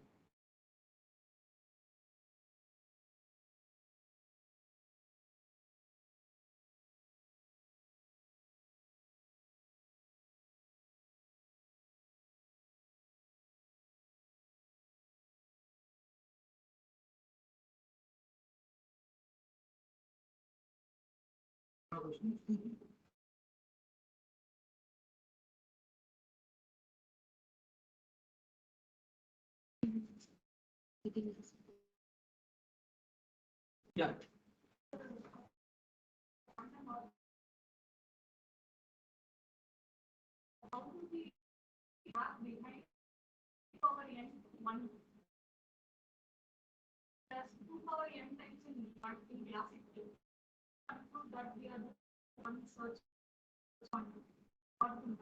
Yeah. So 2 to the power of n is, as I mentioned, is a classical bit operation, wherein 0 is a 0 and 1 is a 1. So you need, if we operate in 2 to the power of n times. If you draw a truth table for that, so maybe I think for you need to draw a truth table for that. So for example, n by string to n bit string mapping, 2 to the power of n columns, and then it takes for 2 to the power of n times 2n time queries. That means the number of columns is equal to number of queries. Every column you need to operate for one operation. For a quantum, every in a table, every position is act as a qubit. So in that case, it can be either 0 or 1. So all n rows it becomes 1 row because 2 to the power of n. So all it reduces to one single. One qubit is enough.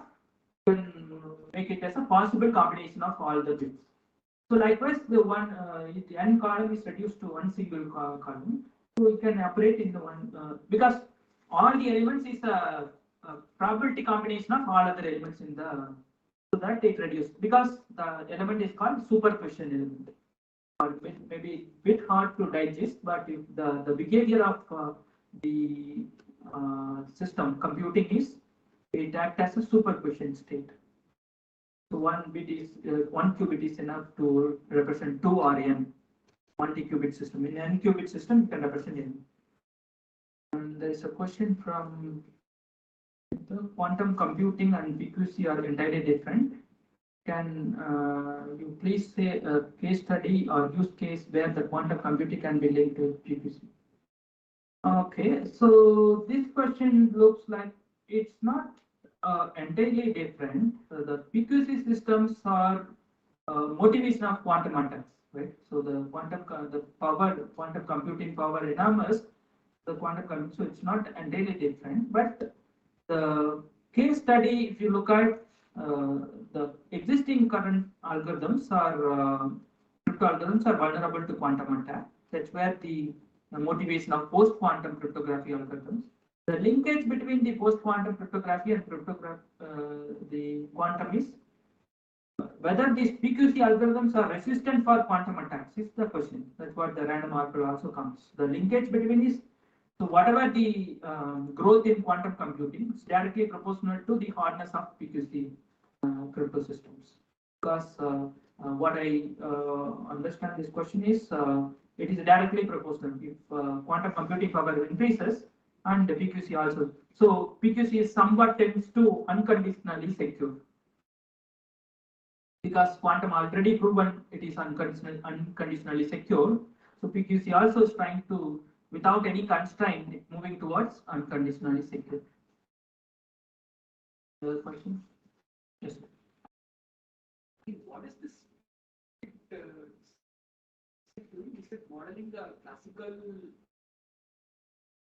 It's modeling a quantum random marker modeling, because the Grover search, the circuit is basically mimic of QRAM.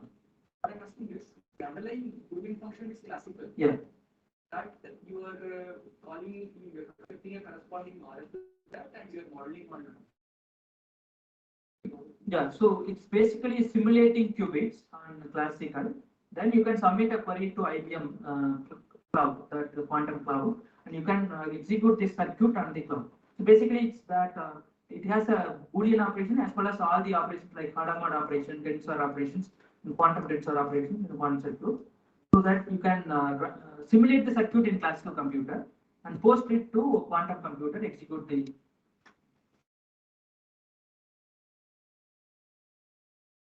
Classical random model.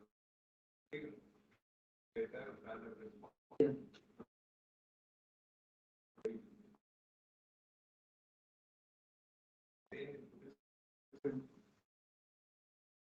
Quantum system. Gives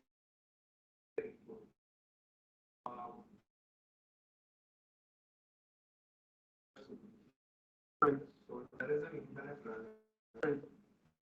When you see the output, you have to make a measure. Then there is an inherent randomness in quantum system. Whereas here the classical random model, you see that the keys for a whereas when this there will be.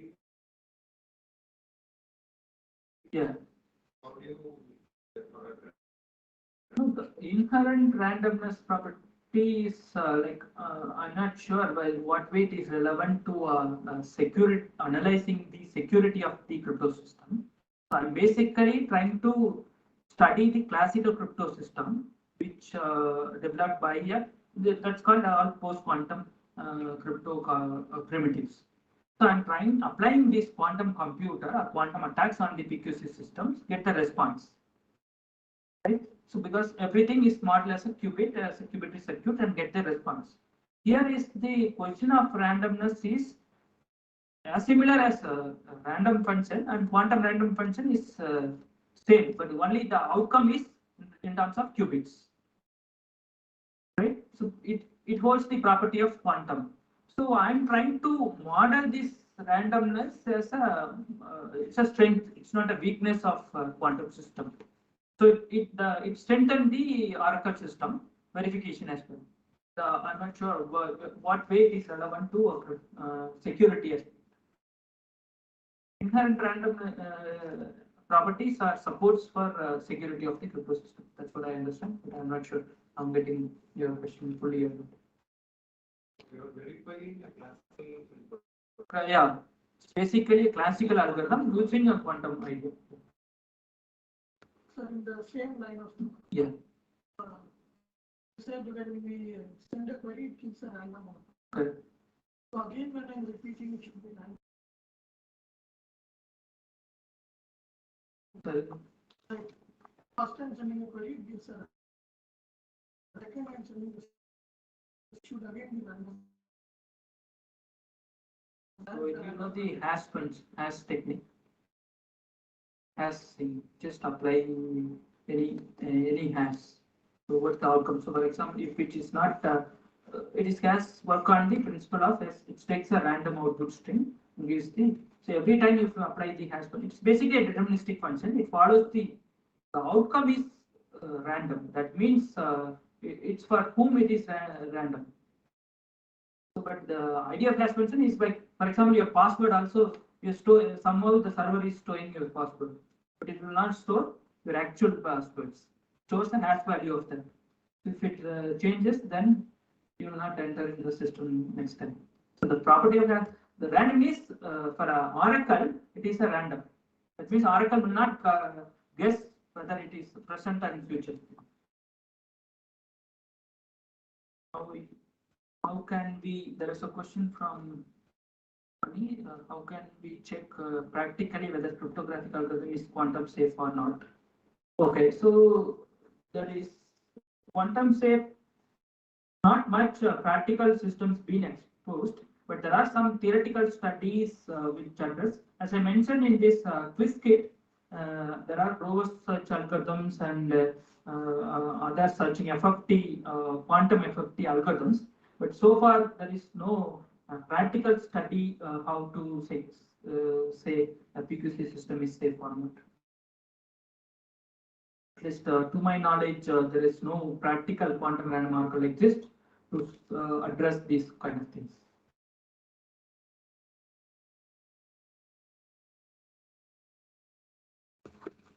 No questions. Thank you very much for your patience.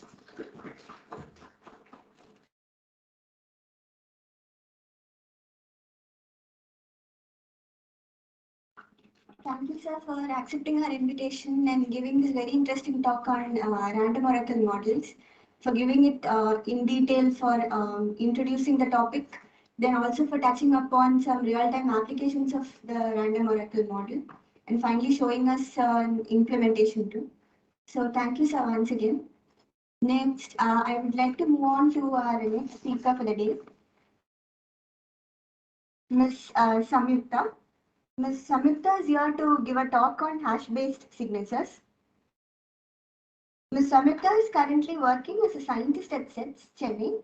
She did her bachelor's in Information and Communication Technology from Shastra University, Tanjavur. She is currently working in the area of post-quantum cryptography. In cybersecurity, her areas of interest include cryptology, artificial intelligence, and VAPT. She is also a CETS certified ethical hacker. So now I would like to invite Ms. Samyukta to deliver the talk. Over to you, Ms. Thank you, Vaishnav.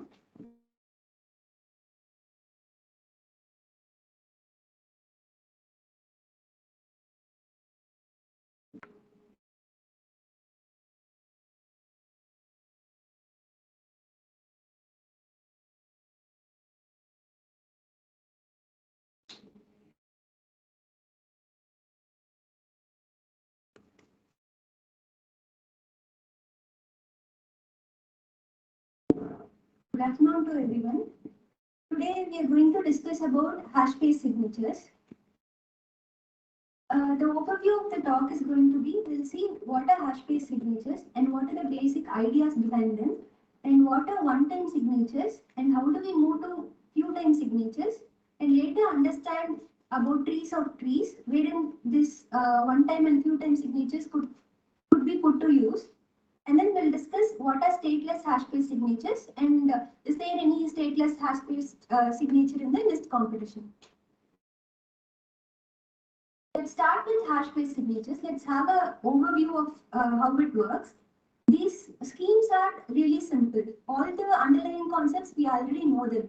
So most of these hash-based signatures are one-time signatures. What do we mean by one-time signatures is that when you use a key to sign a message once, it is secure. But you reuse a key, you lose your security.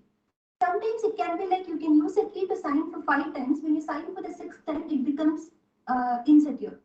So I told you that it can be used only once or it can be used only 5 times. So how do we put it to real use? Are there any practical schemes? We'll discuss that in detail. Okay, how do we construct these schemes? How do we develop the signature schemes which are practical? If you analyze any of the underlying schemes, if you take SPINS Plus or LMS or XMSS, you'll feel like you'll feel intimidated. It might look complicated, but the underlying ideas are very simple. You start with a really basic set of ideas, you add some more basic ideas to it, you add some more to it, and you do some tweaks to it and tricks, and finally you end up with this complicated scheme. But there is nothing in this complicated scheme that it is hard to get. Everything is easy to understand. If you see, today we are going to discuss about a series of hash-based signatures like Lamport signature, and then Winternet signature, and then XMSS, pings plus. If you look at all these signatures, all the schemes will follow a specific pattern, which is there is always a limit to how many times you can use a key to sign. So why does this limit come from? Sometimes I told you can use it only once. I told you it can be used 4 times. So there is always a limit. It can be used 2 for 20 times. 2 for 20 times is nearly 1,000,000 times. You can use a key to sign 1,000,000 times, but there is always a limit. And why does this limit come from? Where does it come from is that signing in the hash-based signature means that you are revealing a portion of your secret key. So that is why there exists a limit to how many times you can sign.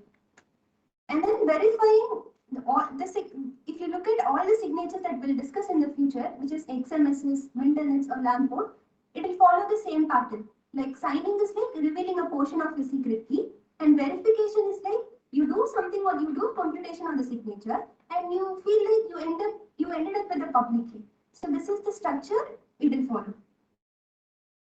And the next thing, let's go back to basics. Like Narajan sir discussed, now we know about hash-based, what are cryptographic hash functions. So any arbitrary length message, you put it into a hash function, it gives you a fixed length message. And we would have learned in our lower classes that we have read about the 3 basic properties of hash function. Let's discuss in brief. So the first property is the collision resistance property. What do we mean by collision resistance property? It should be impossible to find 2 messages that hashes whose hash are same. That is what we mean by collision resistance. For example, if you're able to find 2 messages which have the same hash, you can throw that hash function away. You say that collision happened, you do not use it anymore.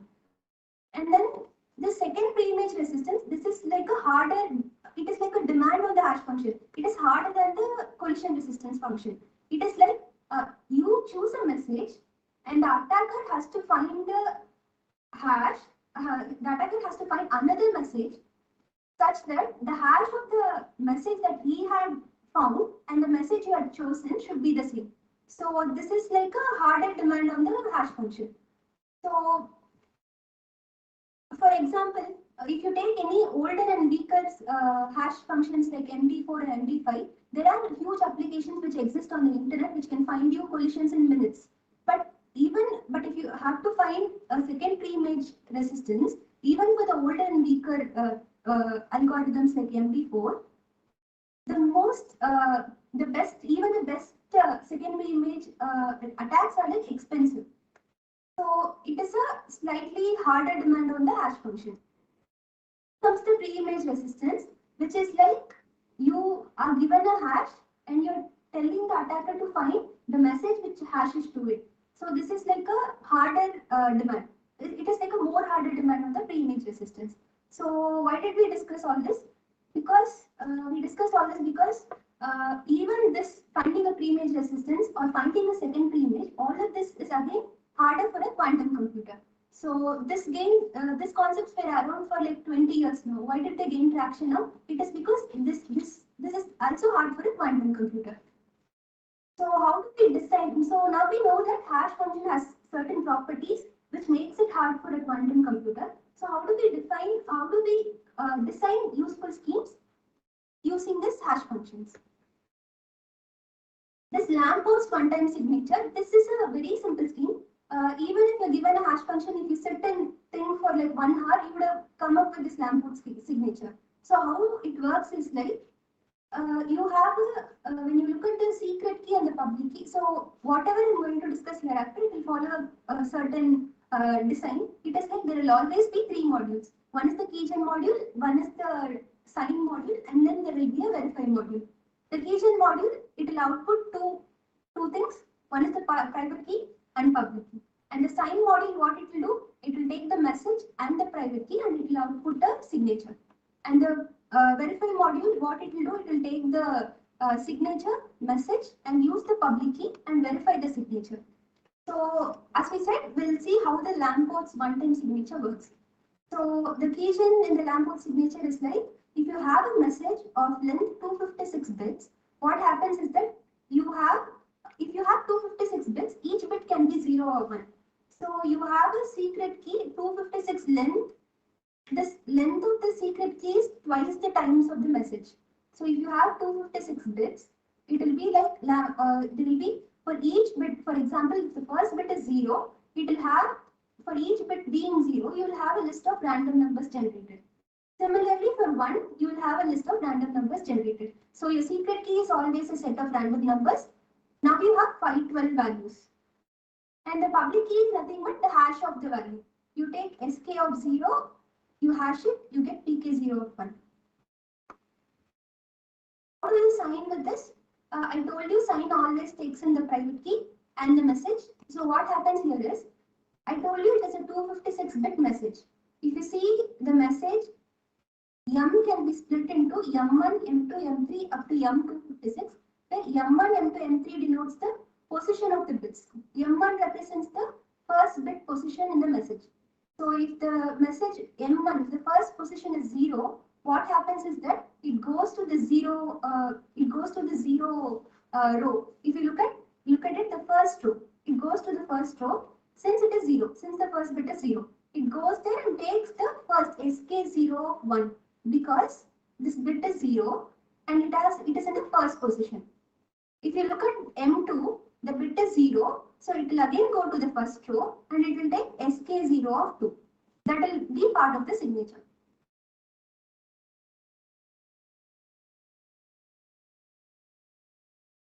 If you look at the third bit, it is 1. So it has to go to the second row because for the bit 1, the second row corresponds to bit 1s and its positions. So if the bit is 1, it is in the third position, so it will be sk1 of 3. So similarly, you will construct the whole signature. How does verify goes through in this? It will take, since we saw that all the hashes, you take the secret key, you hash it and you got the public key. So even your public key is 512 bits long, you take the message again. If the message first position, the bit is 0, you take from pk0. So similarly, you can verify. If you take pk0 of 1, you hash the signature, this will be equal to the public key. It is following the pattern which we discussed earlier. If you see, pre-image resistance is coming as an inherent property in this scheme. What is the disadvantage is that if you observe, the public key is like 512 hashes long. Even if you assume one hash is like 256 bits, so you have like 256 into 512 bits now, which is a longer signature, longer public key, and signature is like 256 hashes, which is 256 into 256 bits.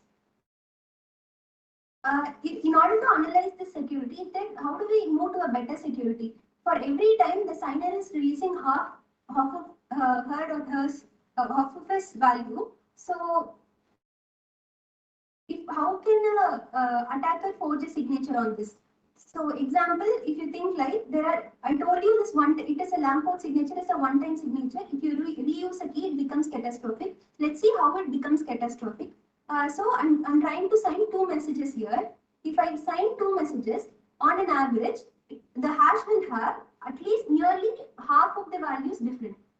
So, for example, if you see in the 2 signatures here, the message first bit is 0. So, you have not revealed anything new. For the second bit also it is 0. So, you have not revealed anything new. Even for the third bit, it is 1. If in both the messages, it is 1. So, you have not revealed anything new. But if you for the fourth bit in the message, if you see, it is 1 and 0. So, you have revealed both the possibilities. So, you have revealed for the 1 what is the random number, that is also random number. It is part of the signature, right? So, that you have revealed, and even for 0 you have revealed. So, in this way, wherever the attacker has both the possibilities, that we call it as free bits, and wherever he has only one possibilities, we have fixed bits. So, when you keep on signing a message, first time it is like nearly only half of the bits are free bits. Then it becomes 3/4 of the bits are free bits. So this reduces you are exponentially losing your security. So we want to move to signatures that are better than this. If you see in the summary of this Lamport scheme, you can see that private key is a set of random numbers and the public key is nothing but hash of the private key. And signing is like you're revealing, you're selecting few private keys and you're revealing it. So this becomes your signing. And verifying is you're hashing the signature and you're verifying with the public key. And the next scheme is the Winternet signature scheme. What happens in the Winternet signature scheme is it uses a tool called hash chains. What are hash chains? For example, you have an initial hash x0, you hash it, you get x1. You rehash it, you get x2. So if you keep on hashing it, for example, if you hash power 256, it means that you take a message, you're hashing it 256 times. So why did we move for this Winternet signature? It has a shorter signature than the Lamport signature. So let's see how it has a shorter signature than the Lamport signature. If you look at the Lamport signature, the signature was like 256 hashes long. But this Winternet is like 34 hashes, 34 to 72 hashes only. Let's look at the Winternet's key generation part. So here I have a private key. Private key is nothing but I have 32 values, 32 randomly generated values. I hash it. There is a parameter called Winternet's parameter, which is W. The parameter here is 256. This W in certain literature it is directly taken as W. In certain literature it is taken as 2 power W. So here I have taken W as 2 power 256. So I take a private key. Now my private key is 32 random values. I hash it 256 times continuously and this becomes my public key. So how do we do the signature in this? Let's see that. What happens is I take my message, I hash it and I split it into each 32-bit chunks. So if I divide it into chunks, I have like 32 chunks now and I hash it for h power 256 minus n1 times. I take, for example, if it is n1, my hash will be 256 bit long now. So I split it into 32 bit, I split it. So first chunk, I take it, that will be a number, that will be an integer. So that corresponding number, I'll go to the position in that private key and I'll take that as a input to my signature. So I'll hash it for h power 256 minus n1 times and this becomes part of the signature. I'll do the same till all my blocks, all my chunks are covered. I'll do it till n32 is covered. This becomes my signature. So how the verification goes through in this is that it is like you do it n1 times. First, if you look at the signature generation, you're doing it 256 minus n1 times. But if you look at the verification, you're doing it n1 times. So it means that it becomes h power 256, right? So which becomes your public key. So if you had to compare Winternet's and Lamport signature, this is the difference. So if you look at the signature size of Lamport scheme, it is like 16,384 bytes in this case. If you take a W value of 12, it as 2 power 12, you have a shorter signature like 768. Always this comes at a cost of the computation, the number of hashes you have to do. If we have to analyze the security of this Winternet scheme, this is prone to something known as multi-target attacks. We'll discuss this in detail when we see about XMSS schemes. So we saw that these are one-time signatures. We saw Lamport now and we saw Winternets now. How do we make these schemes useful? So is there so it is like maybe even if by one-time signature I somehow do something to it, if I'm not even able to do for a million times, it's okay. At least if I'm able to make a signature for 100 times, maybe in some niche applications I can use it. So our aim is like we have to make this one-time signatures practical, and then we observe that the signature is long and the public key is also long. So how do we do? The obvious idea that comes to everyone's mind is to use Merkle trees. What are Merkle trees is that you take the leaves. The left corner is the leaves. You hash it. The leaves start from SK1 to SK256. You hash it once. It becomes your public key. PK1 up to PK256. How Merkle trees work is that you take pairs and hash them together. So in the first level, you have 256 leaves. and if you hash pairs, you'll end up with 128. You will keep on hashing pairwise, and finally you will end up with a single root. So what they say is that this root will have all the this root it contains more information about the leaves. For example, this root can be used to prove membership of this membership of the leaves. What do we mean by that? If you change any leaf, this root value is going to change. So if that root is present in that that leaf is present in the tree, only then you will get the same root. How do we, there is this signature, this extended Merkle tree signature is a stateful scheme. We'll see what are stateful and what are stateless schemes subsequently. So let's see how the key generation in this extended Merkle tree signatures work. So you start with a secret key. You have 256 values which are generated at random. You hash them and that becomes your public key. Now you have 256 values for your public key. This is large. We wanted to reduce that. That's why we have come for the Merkle tree. You combine them pairwise. Now you end up at a single root. So this single root value, it is a single hash value. So this becomes your public key now. So you have 256 private keys and 256 values for your private key and one hash value for your public key.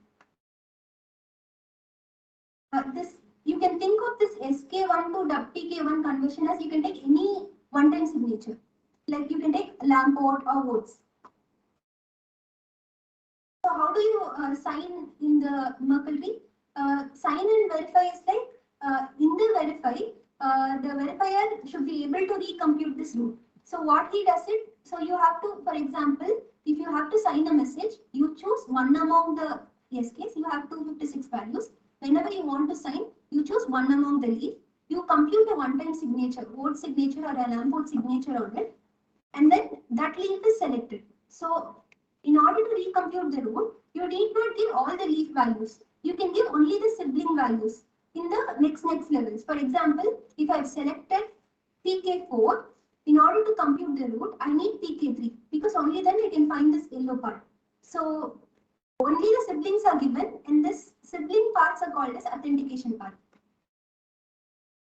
Signature is nothing but authentication path till the root. And the one-time key is nothing but the leaf which you selected because all this SK1, SK2, SK3 are one-time signatures. So you can use that key only once. So you have to remember which key you are using. So if you have, the signer has to remember which key he is using. So this becomes a stateful signature. So because he can't reuse it. We earlier saw in the Lamport that if he is reusing a key, the security exponentially reduces. So that one-time key which he is selecting, that becomes part of the signature. And then the actual signature which is produced, which is the internet signature. How does verify work in this? You're given the signature, which is the authentication part. You compute, you verify the internet signature first, and then you take the key which denotes the leaf here, which is part of the signature, and then you use the authentication part to verify the root. If the root is same as the public key, it means that the signature is it means that the message didn't lose any integrity. So we saw that we saw what are XMS history. We observed that we have to store which key we are selecting because it is a one-time signature. You can't afford to reuse it. So you have to use, for example, if you're starting from left to right, you have to note which leaf you selected. So if you're storing such kind of a thing, it becomes a stateful signature. The example which we saw was XMSS. It is a so XMSS is a stateful signature. It's an example of a stateful signature. Multi-target attacks in the sense, for example, if you have, okay, I'll discuss this when we discuss about trees of trees.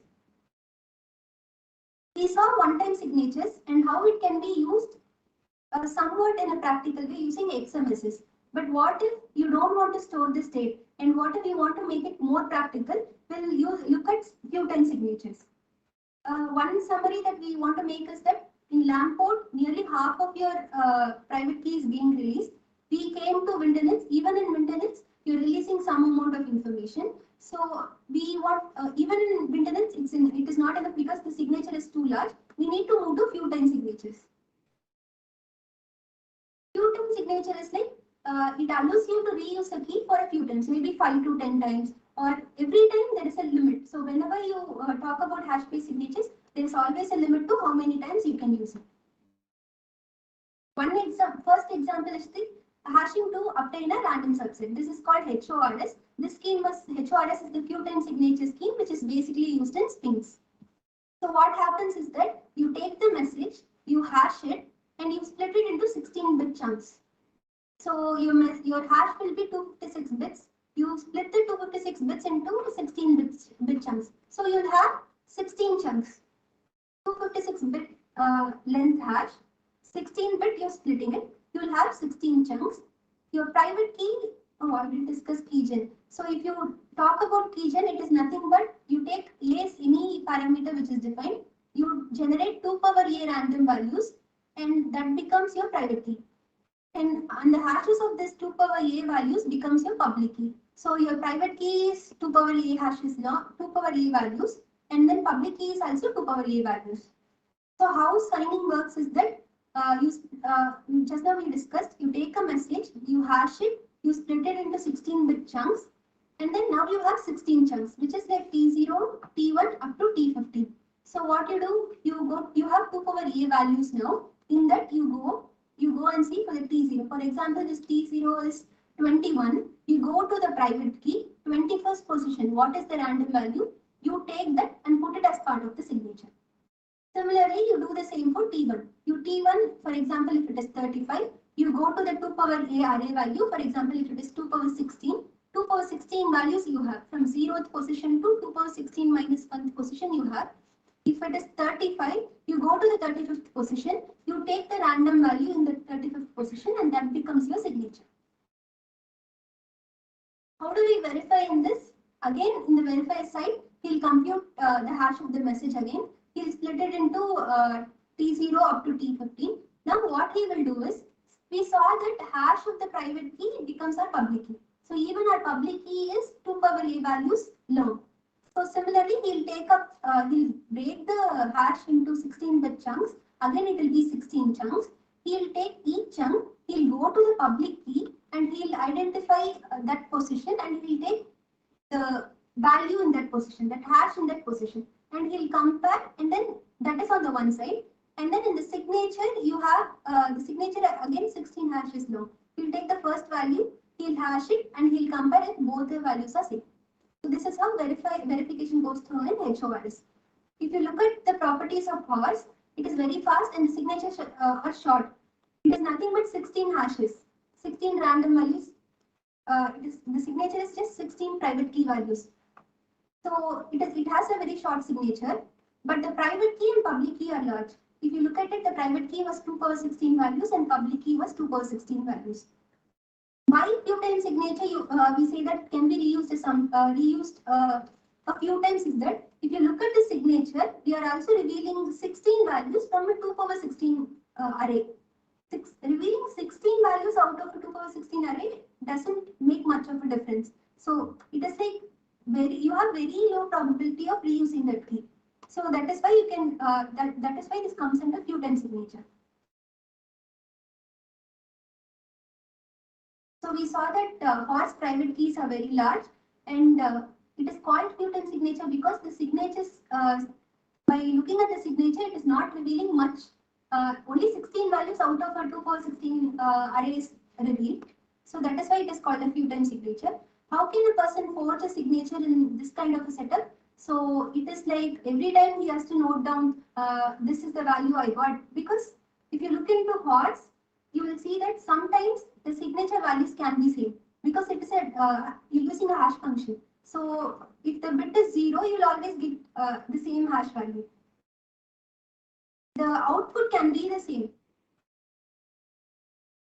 The attacker will be able to forge a signature if he has noted down all the values which had appeared, and then this probability of attacking is also very low. I'll show you how.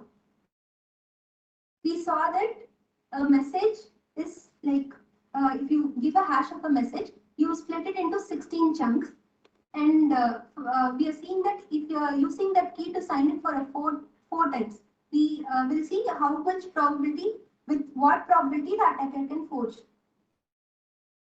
Let's think that now he is signing 4 messages with the same key. So what happens for each message? Whenever he signs the first message, he would have revealed 16 values. So now after signing 4 messages, he has revealed 64 values. So 64 is nothing but 2 power 6. We have 64 is nothing but 2 power 6. And then 2 power 6 divided by 2 power 16. So I made a mistake here. It is not 2 power 64, it is 2 power 16. So 2 power 16 is his private key values. So now he has revealed 2 power 6 by 2 power 16, which is 2 power minus 10 probability.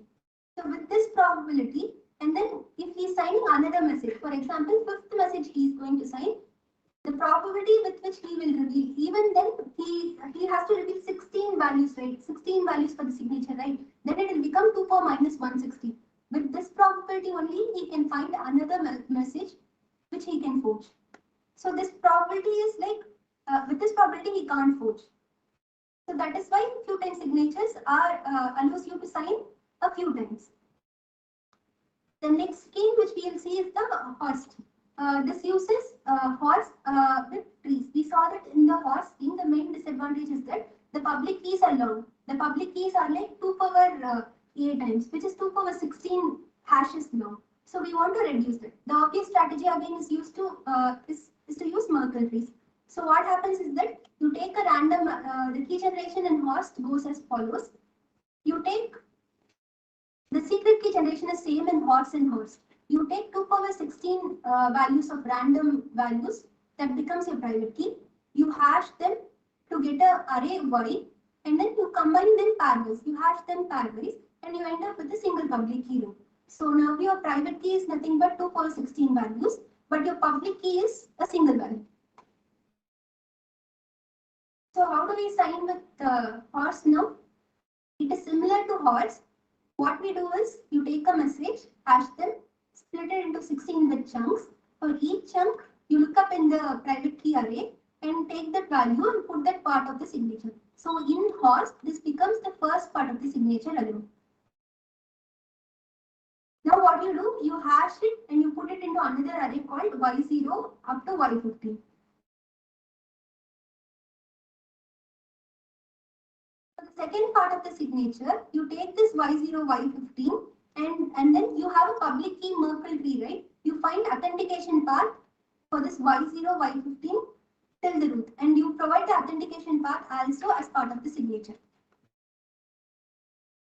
How this verify goes through in this is that again he hashes it. He hashes the first part of the signature, and he'll be ending up with Z0, Z1 up to Z15, and he'll verify the paths with Y0, Y1, and Y15. And similarly, the second part the same as horse, where he'll split it into 16-bit chunks, and he'll verify the locations along with the path in the Merkle tree. And then there is this scheme called forest of random subset. This is the scheme which is used in the Sphinx plus algorithm. So what happens here is that if you look into the horse and horse, you are generating 2 power 16 values. Every time you're signing, you make a lookup to the private key in 2 power 16 values, right? Instead of the same array, if you have a different array, for example, you hash the message and you splitted the hash into 16-bit chunks. You had 16 chunks now. So T0 you looked up in the same private key array. T1 also you looked up in the same private key array. If, for example, for T0 I have a different 2 power 16 values. For T1 I have a different 2 power 16 values. Then for T15 I have a different 2 power 16 values. So in this case, this becomes a forest subset. As we saw this, as I told you earlier, this scheme is what is used in the Sphinx plus. In horse, there is only 2 power 16 values that you have to look up. Now what happens? 16 into 2 power 16. Your private key size has increased. So we saw few times signatures now. So how do we saw that it can be used a few times. Is there a way to make them be useful, make them practical? So that there comes trees of trees. So what you do is you in this trees of trees concept, you take, if you want to generate the 2 power 40 keys you have like 2 power 40 one-time signing keys, you don't generate all of them at a stretch. You generate 2 power 20 keys and you identify a leaf, and after identifying a leaf, you take that leaf and you generate one more tree of 2 power 20 leaves, and you find a Merkle tree for that. You find a Merkle tree for all the leaves, and that tree will be signed using the selected leaf of the top level tree. So how do we, that is how we faster, for example, in FORS, we saw that for every bit of chunk, for example, there are 16 chunks now. For each chunk, we have a 2 power 16 array. The array size for the private key increased from 2 power 16 to 16 into 2 power 16. So in case of trees, in order to reduce the private key size, what you do is always you only generate the top level tree. For example, you need 2 power 40 one-time signing keys. What you do is only during keygen you will generate the top level tree. You can think like there is a top level tree which has 2 power 20 leaves, and each leaf is capable of signing one more tree which has 2 power 20 leaves. Now you have 2 levels of trees. So during the keygen, what you do is you only generate the top level tree. How do we do signing with this concept? As we saw earlier, you can go from left to right. I'll describe from left to right. You have a 2 power 20 one-time signing keys. I'll select one key. After that, I'll generate one more 2 power 20 tree. I'll Merkle them. I'll find the root. The selected leaf from the top level tree, I'll use it to sign the second level tree's root. And the second level tree, from the second level tree, I'll select one leaf, and that I'll use it to sign a message. So if you look at it, in 2 power 20, it will have 2 power 20 leaves. So if I select one leaf, it has 2 power 20 leaves. So now I'll be able to sign 2 power 40 messages. So the signature will be like the actual signature on the message. If you look at it from right to left, the actual signature on the message, which can be any of the one-time signature scheme, and then the authentication path for the selected leaf in the second level tree to the root of the second level tree. Then one more internet signature, which is from the leaf of the top level tree to this root, and using the selected leaf in the top level tree to the top level root. So this becomes your signature. And this can be verified easily because the same thing in reverse happens. So why don't we use single level trees instead, and why don't we use single level trees? So if we see, if you want to generate a 2 power 40 leaves, it becomes everything 2 power 40 leaves has to be stored in memory. So this multi-level trees provide you with an advantage that only you can generate the top level tree. In that way, multi-level trees are better. It reduces the size of the keys.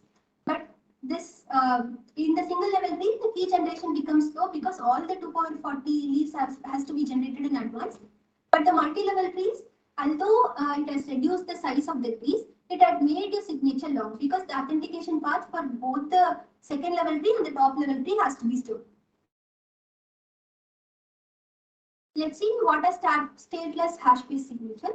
The main concept behind this stateless hash-based signature is that you have a gigantic tree wherein you are given a choice to select any leaf at random, so that you're given so much leaf, it becomes that you don't have to remember which leaf you selected. If you look at stateful hash-based signature and stateless hash-based signature, there is always this limit that we discussed for the hash-based signature. There is always how many times you can sign. And then the signing process is also same. Signing process is nothing but revealing a portion of your private key. And then, but in the case of stateful hash-based signature, the signer has to keep track of which key he has selected. But in the stateless, you just have to show the probability that there is a very high probability that you will reuse a key. There is a low probability that you will reuse it. If you are able to show that, it means that you made the scheme stateless. So this is how a stateless hash-based signature works. Here you have multiple trees of trees. For example, in the top level, I have 2 power 16 keys. I will select a leaf node, and and then there is, after selecting a leaf node, I will compute one more 2 power 16 leaves. I will Merkle them. I I'll sign the root using the top level trees leaf, selected leaf. So this happens, I have a series of roots and a series of trees. After that, the leaf at the last tree, last layered tree, that will be used to send the message.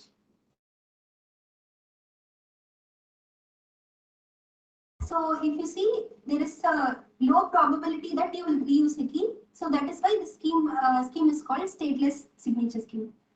So what is the main difference between this stateless signature scheme and the Sphinx+ is that instead in the last layer we have used in this, if you see in this picture, you're using the votes and if your votes signature scheme, which is a one-time signature scheme. If you replace it with the few-time signature scheme, which is forest of random subset, it becomes your Sphinx+. So the stateless hash-based signature scheme in the PQC competition is the Sphinx+ scheme. And then the requirement for hash-based signature was it should be stateless. So we saw that XMSS was stateful. So XMSS was not submitted to the NIST competition. And then there is another requirement that it should be able to generate 2^64 signatures securely. So Sphinx+ satisfies all these requirements. So we discussed the structure earlier too of Sphinx+. You have a top level tree and then a leaf is selected at random. After that, you generate one more tree, you merkle them together and you use the top level tree's selected leaf to sign this row. So this follows and then at the bottom you have a few time signature scheme. So this becomes your Sphinx+ scheme. So if we have to discuss Sphinx+ in detail, it is like the key generation is nothing but you only generate the top level tree, which is like 2^16 keys. So you only generate during keygen only this 2^16 leaves. During sign, what happens? For this, if you go from bottom to top, you have to compute the force signature, and for force you will have authentication part. And for every level, when you go every level top, you have to compute one-time signature and then the corresponding authentication part. If you verify the signature on the message is verified. And one among the leaf in this force will be used to sign your message. So the main difference between Sphinx and Sphinx+ is they made it multi-target resistant. So what this multi-target attack is that now if you see this if you look at this diagram, there are like 2^16 keys, 2^16 leaves in the top level. And then in the next level also you have 2^16 hashes. And then in the next level also you have 2^16. Nearly you have like 4 into 2^16 values. So what the attacker is provided with is, he can take any random value and he can hash it and he can compare it if it is going to any one of the 4 into 2^16 values. So this attack is called as multi-target attack. And they made the Sphinx was prone to multi-target attack. They removed it by adding something called as tweakable hash functions. What do we mean by tweakable hash function is that instead of providing only a message or whatever you consider as message to hash function, you add randomness to it. So if you're giving yum and you're computing hash function as h of yum, here you will have yum concatenated with the randomness I, and h of yum concatenated with I becomes your tweakable hash function now. So if you do add randomness to this, they say that this multi-target attack can be evaded. And then the Sphinx used HORS. In Sphinx, they improved it to FORS. In HORS, if you remember, you will have a same, for each chunk, you will be selecting from the same array. But in case of FORS, you have, for each chunk, you have a different array. So that was one improvement. And then this optional randomness is included in this scheme. An extra randomness doesn't hurt anyway, so that extra randomness is there. If you have to compare the variants of Sphinx+, since it is a hash-based signature, they have given 3 instantiations. One was SHA-based, other was shade-based, and then Haraka-based. And then they've given 3 variants. One is robust. For each of the instantiation, they've given 3 variants. One is robust, small, and fast. And this, if you look at small, it will have slower signatures. The computation signing, it will take long time, but the signatures are small. If you compare fast, the signing and verification will happen quickly, but the length of the signature is long. If you want to look at the small and fast signature size, you will be able to understand. If you compare Shake 256, 128 yes simple, it is 8080. 128 F simple, it is 16,000. It is nearly double. So that is what you get when you want fast computation. The signature size increases. And we've given you how long it takes. We have shown you the benchmark results. Also provided you with a few references if you want to read upon it. Thank you.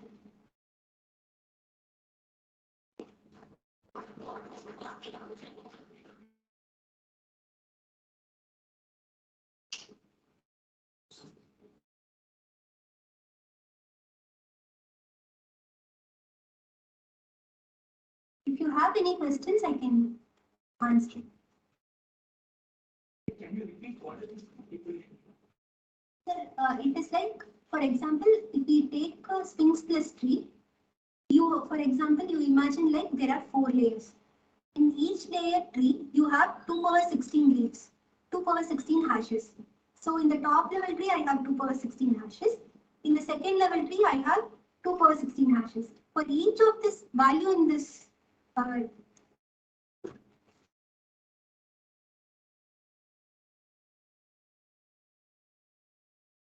this is my top level tree.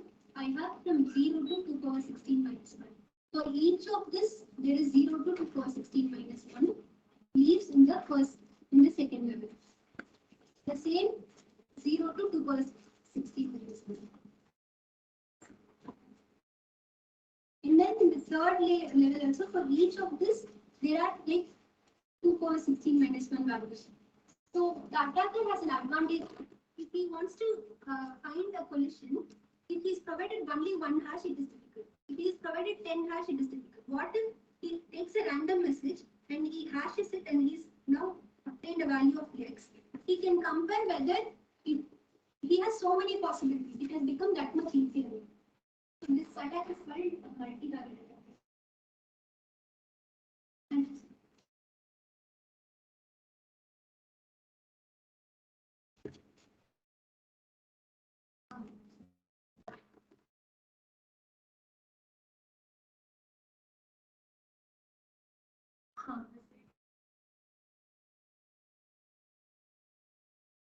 If you look at RSA, if you take 2048, it is only 2048 bits now. The signature has obviously increased. The signature size, sorry, the key size, if you look, it is like only 2048 bits now there. But the public key size, here it is reduced. It is no, it is not reduced. It is 32 bytes. 32 bytes is nothing but 4, 5 plus 2, 42.8. It is 512 bits here. So the value key size, public key size, this is better. Sphinx is better than RSA. But there is a constraint that many applications look from a point of view that you should have a lower combination of public key size and signature size.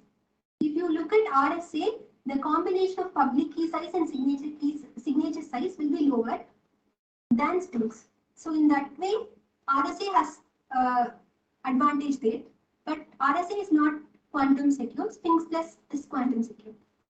That is one comparison that I could do.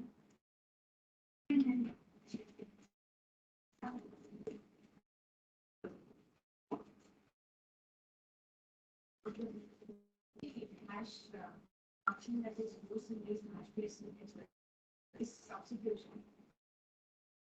I think if you The preliminary hash function mechanism that is used in hash-based signature is substitution. See, shape the 126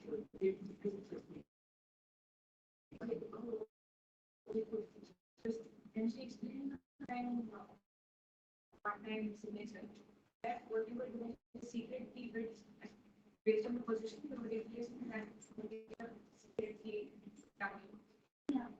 But that secret key value was it was basically a value that was obtained from a random.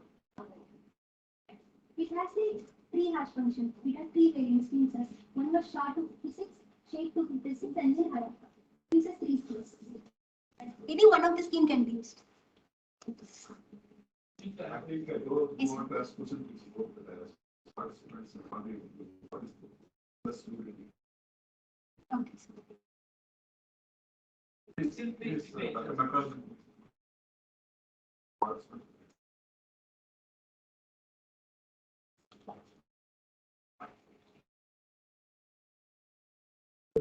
In Merkle signatures, there is two possibilities. I got a signature. One is accidentally changed signature. Another one is a tampered signature. Is there any way to verify and differentiate these two things?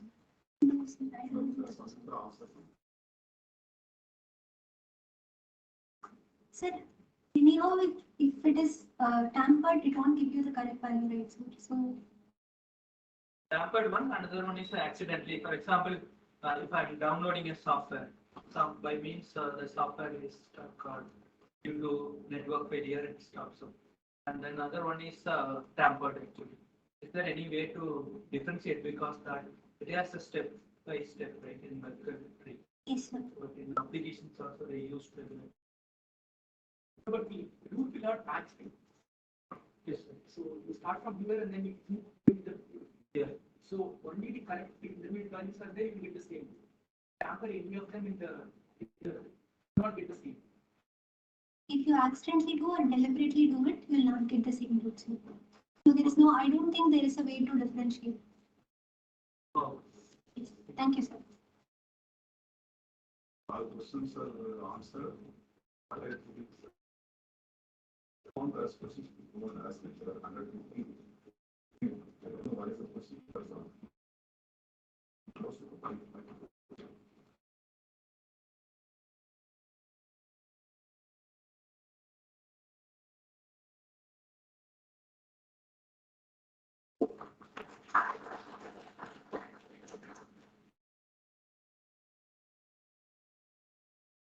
Thank you, Ms. Samyukta, for your very informative talk on hash-based signatures, especially for discussing topics like OTS, WOTS, XMSs, Merkle trees, and so on. So now I think we'll break for take a tea break of 15 minutes. And we'll be back by 3:55.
hear it.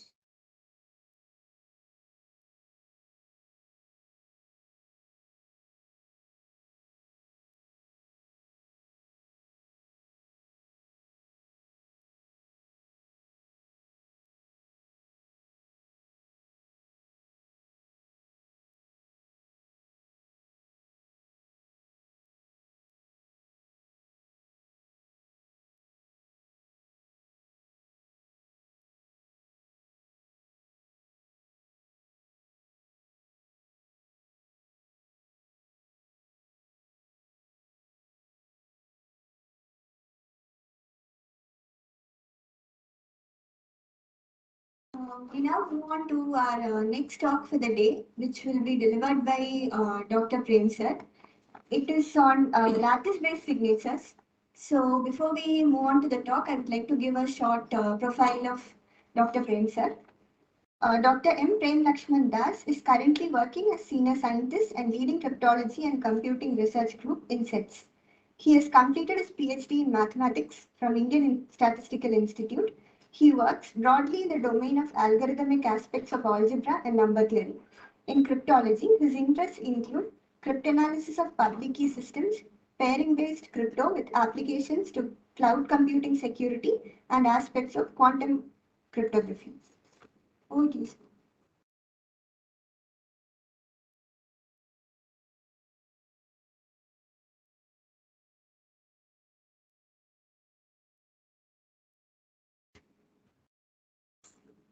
Shared, no?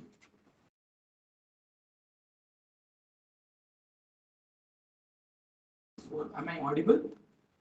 And are my slides visible? Yes, sir. You are audible and visible. Yeah. So thank you and good afternoon to all my colleagues and the participants. Starting from the morning, we have been listening to lectures on post-quantum cryptography, of course. And we just to recap, Tapas talked about basics of post-quantum cryptography, like what is quantum computing, how it affects crypto systems, etc., etc. And he talked about multivariate quadratic systems, MQ systems. The next talk was on hardware implementation of post-quantum systems, where our colleague Devapriyo, he talked about SIK, SIDH, as well as about hardware accelerator for number theoretic transform. So there was the implementation component also. And then Shantanu talked about a new problem called this, not very often used problem called this subset sum problem, and how it connects to lattice-based crypto. And he described one scheme which is constructed based on this subset sum problem.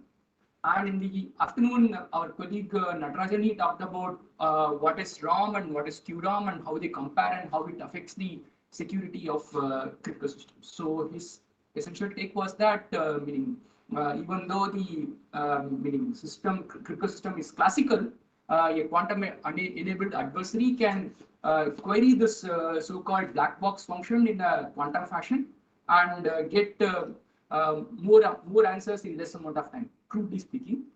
So that is what Natarajan was talking about, and he said that this quantum random oracle is a very good useful proof artifact when it comes to arguing security of post-quantum systems. Then we had a talk by Samyukta, who gave a very good view of the entire domain of this hash-based signatures, and ideally, all of us would like to know more about code-based systems and then key encapsulation mechanisms, etc., etc. But just one epsilon, addition to whatever you have been listening to, there is this talk by me where I'm going to talk about this lattice-based signatures. So,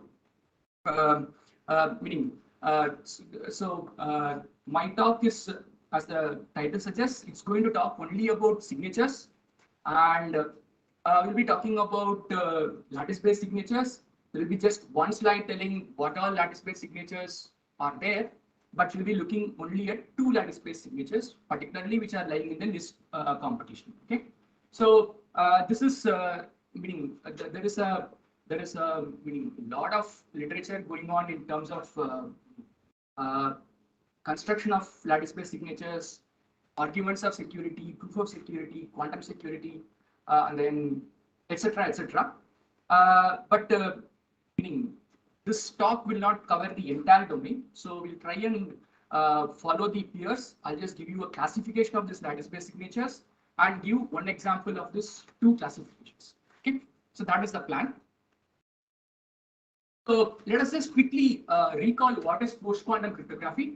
So, let me just begin by saying that we are in the paradigm of public key cryptography. So we're not going to talk about block ciphers or stream ciphers, etc. In this talk.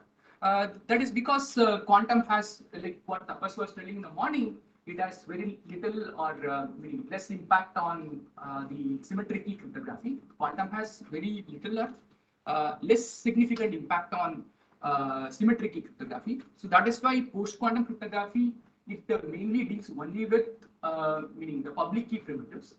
So what are the public key primitives which we are currently interested in? So two of them, namely key agreement on the in one side and the key encapsulation, which are in some sense they are the same.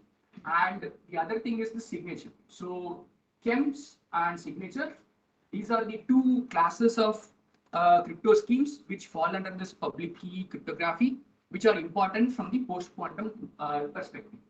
So why is that the case? So if any of us have gone deep into this TLS handshake, for example, you would see terms like elliptic curve, Diffie-Hellman, elliptic curve, DSA, ECDSA, ECDH, etc., etc.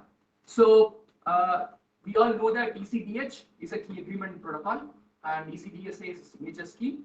And the quick upshot is that if you have a quantum computer, the Diffie-Hellman problem or the discrete log problem and the factoring problem, all these things becomes polytime solvable in a quantum computer, right?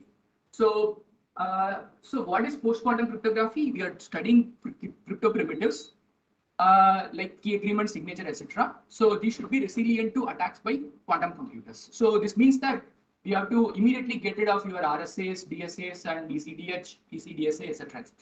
Okay.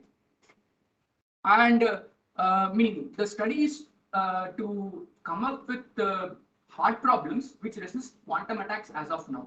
So the popular belief is that whether a quantum computer can solve a NP complete problem, for example, it's not known, right? So it can solve factoring, but we know that we don't know whether factoring, where it lies, etc. in the classical classes. So, but it is polytime solvable on a quantum computer. So the question is like, it's still not known whether the quantum computer can solve an NP complete problem. So that is where the situation is currently.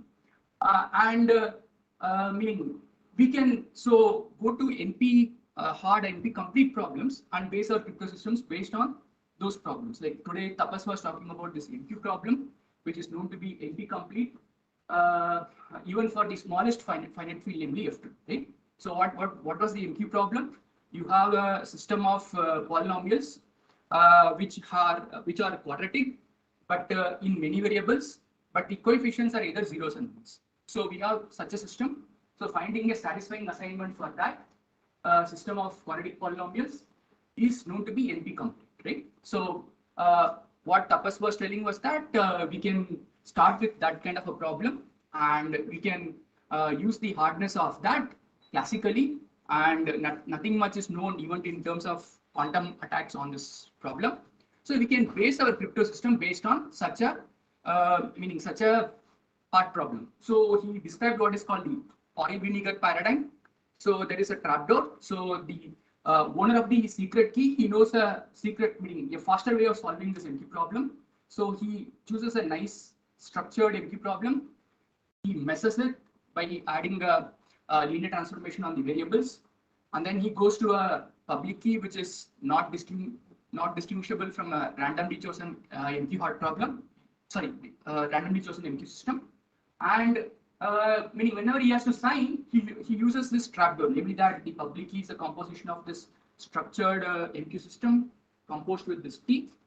But when it comes to verification, the verifier who sees only the public key does not know this trapdoor information, so he cannot forge the signature, but he can verify that the signature is correct. So that is the kind of paradigm which happened in the first lecture which Tapas gave. So the main focus would be on to choose hard problems which are of course classically hard, but which also resist quantum attacks. So the factoring on the discrete block completely a discrete, right? So the main bullet is that such primitives will run on classical computers using classical principles. So post-quantum cryptography, the actual peers who are communicating, they never use any quantum device. So there is no quantum in terms of the computational resources involved for the actual peers. Like Alice wants to talk to Bob. Alice and Bob do not have any quantum enabled device. So they run their systems only on classical computers. But the main upshot is that the adversary will have a quantum computer. So, for example, if Alice is running a RSA-based signature, if Alice publishes a capital N, which is PQ, meaning that is not post-quantum, because the quantum-enabled adversary can take this capital N, run a short, and get the PN. So thereby, Alice's keys are completely compromised. So the actual peers, the genuine peers, they have no quantum device. They run classical machines, but the adversary is equipped with a quantum computer and attacks the system using quantum algorithms and principles, right? So the challenge is we need newer security definitions, like meaning we can see that this quantum-enabled adversary is more powerful than the classical adversary. So it's well known that a quantum computer can compute any function which a classical computer can compute, and one classical bit gives you, sorry, one qubit gives you one classical bit of information. So we can see that a quantum adversary is at least as powerful as the classical adversary, and actually it's more powerful because he can solve this factoring problem in polynomial time, while we have this as Natarajan was telling, meaning n to the power 1/3 algorithm only which can solve this factoring problem on a classical computer, right? So the NFS number fields. So in this scenario, like in the presence of a quantum enabled adversary, what are the two paths which one can take? So meaning the rule of thumb is that the two peers do not have any keys. So one way is they have to get a common key, and then they do meaning symmetric key encryption, like block ciphers, stream ciphers, etc. But how do they come to the common key? So in the presence of a quantum adversary, so one of the paths is you can use quantum key distribution, in which Natarajan is an expert in. So the two peers, they use a QKD device, they come up with a common key, and then the common key is not used, the common key is not used directly on the messages. So it's actually a common key which is used for encrypting the messages, right? The common key is used for encrypting the messages. Like they agree upon a 256-bit key, they can use a block cipher which is 256-bit key block cipher. Then they use that for some sessions, like for 3 months they will use that key, and once 3 months are over, they will do another QKD exchange, and then they will use that key for another 3 months, like that. So the quantum key distribution is never used for meaning in the one shot for encrypting the messages, right? So it is used for arriving at a common key, and that common key is becoming the secret key of the block cipher or the stream cipher, which they plan to use for their encryption or the confidentiality part of their community. Okay, so this is one of the approaches which was suggested by of course, it was suggested by Stabila that the QKD will become so efficient that it will be the go-to option in the presence of a quantum. Like if you want your system to be quantum secure, so what Douglas Stabila feels is that it will become so efficient, the QKD systems, that you could you could invest in such QKD systems, and you can arrive at the common key, and then you use symmetric key cryptography for your actual encryption slash confidentiality, encryption slash authentication purposes. So this is the first approach. This is the approach which meaning Douglas tabular fields will be more efficient and more profitable in the long run, because meaning QKD systems are, meaning he expects that they will achieve such kind of a meaning will be so affordable and they will be certifiably well behaved, right? On the other hand, what people suggest is like I don't want to invest in any quantum device, so I don't want to meaning migrate to a quantum key distribution device, but I still want to do a quantum resistant authentication / confidentiality meaning techniques. So what do I do? So I don't want to do any QKD etc., but I still want whatever I do to be resistant to quantum attacks. So so the other option is what I talked about in the first slide. So this is what is called post-quantum cryptography, where you are going to do key. So again, only public key. So you're going to do KEM or a signature, but you will not use any quantum devices, but you will ensure that meaning it's not going to be attackable by a quantum computer. Right? So this is post-quantum cryptography. So use classical devices, but you have to migrate to different quantum resistant crypto systems. So you have to get rid of your RSAs, DSAs, etc.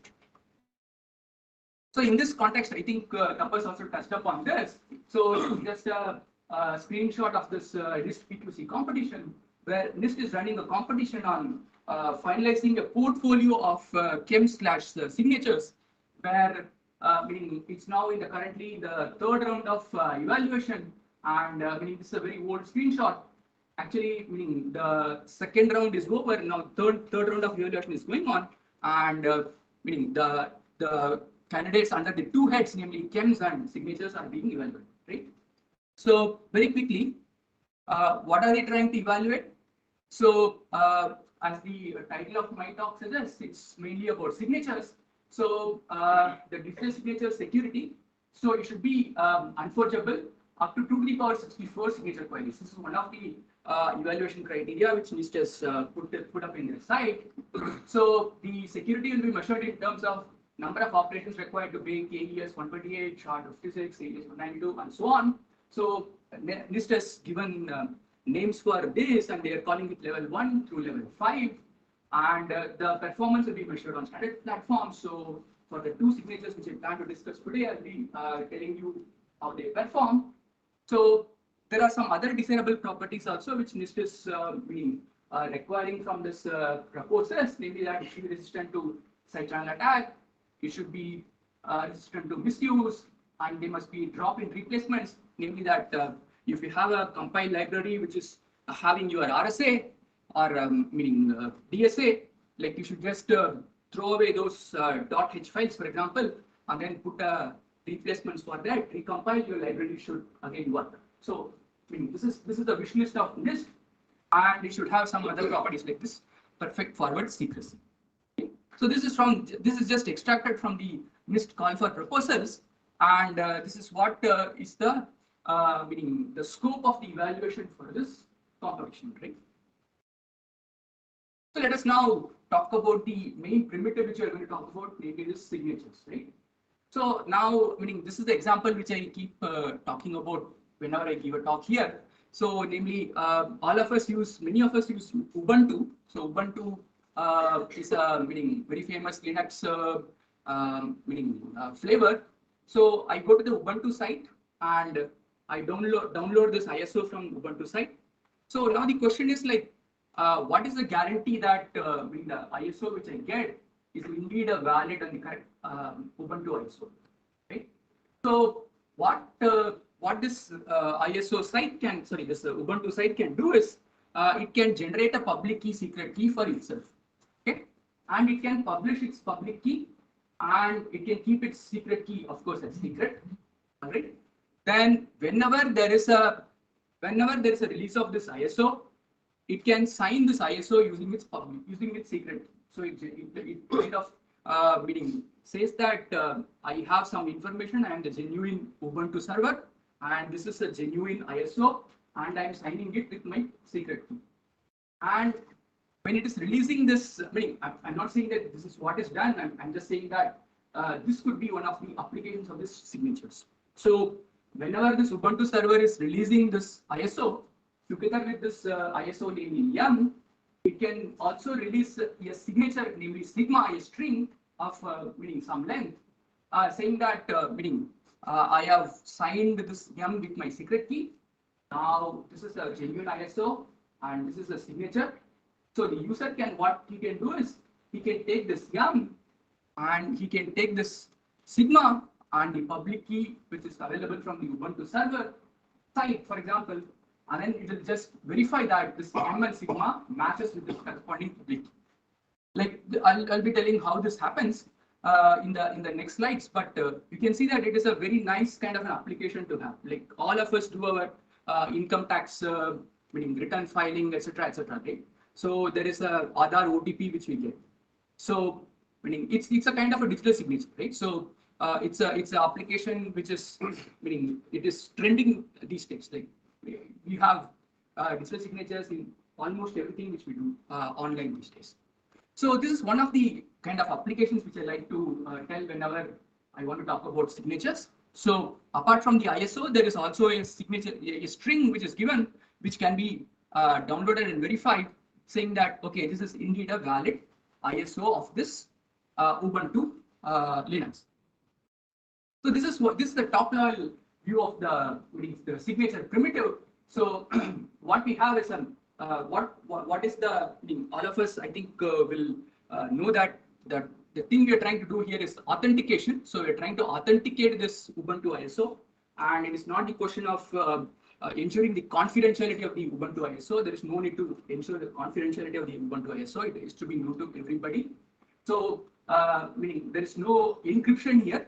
There is no confidentiality here. The thing which is to be verified is that this ISO is indeed meaning originating from the correct Ubuntu server. So the thing which we are trying to ensure is that of authenticity of this ISO. So the message together with the sender secret key. So you can think of this as the secret key of this Ubuntu server. So these two are passed into a module called sign. So the message and the signature are the output. So of course, the signature sign algorithm will give you a string called signature. The sender will send the message on the signature to the receiver. So the receiver, what he does is he takes the message, he takes the signature and the sender's public key, and he verifies that indeed this is a valid signature on the message.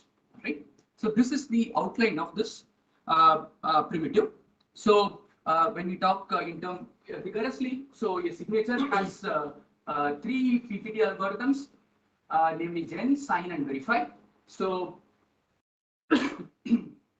gen is the meaning the key generation algorithm where the user will use will take the security parameter, for example, namely n, and then he will generate his own public key secret key. So those of you who are familiar with this RSA, what the user will do is he is choosing this 512-bit primes, namely this P and Q, and he's computing this n equal to PQ, and then he's choosing this E and D, right? The encryption and the decryption exponents. So when you talk about the encryption version of this RSA, right? So it's a PPT algorithm. There is some randomness involved, and the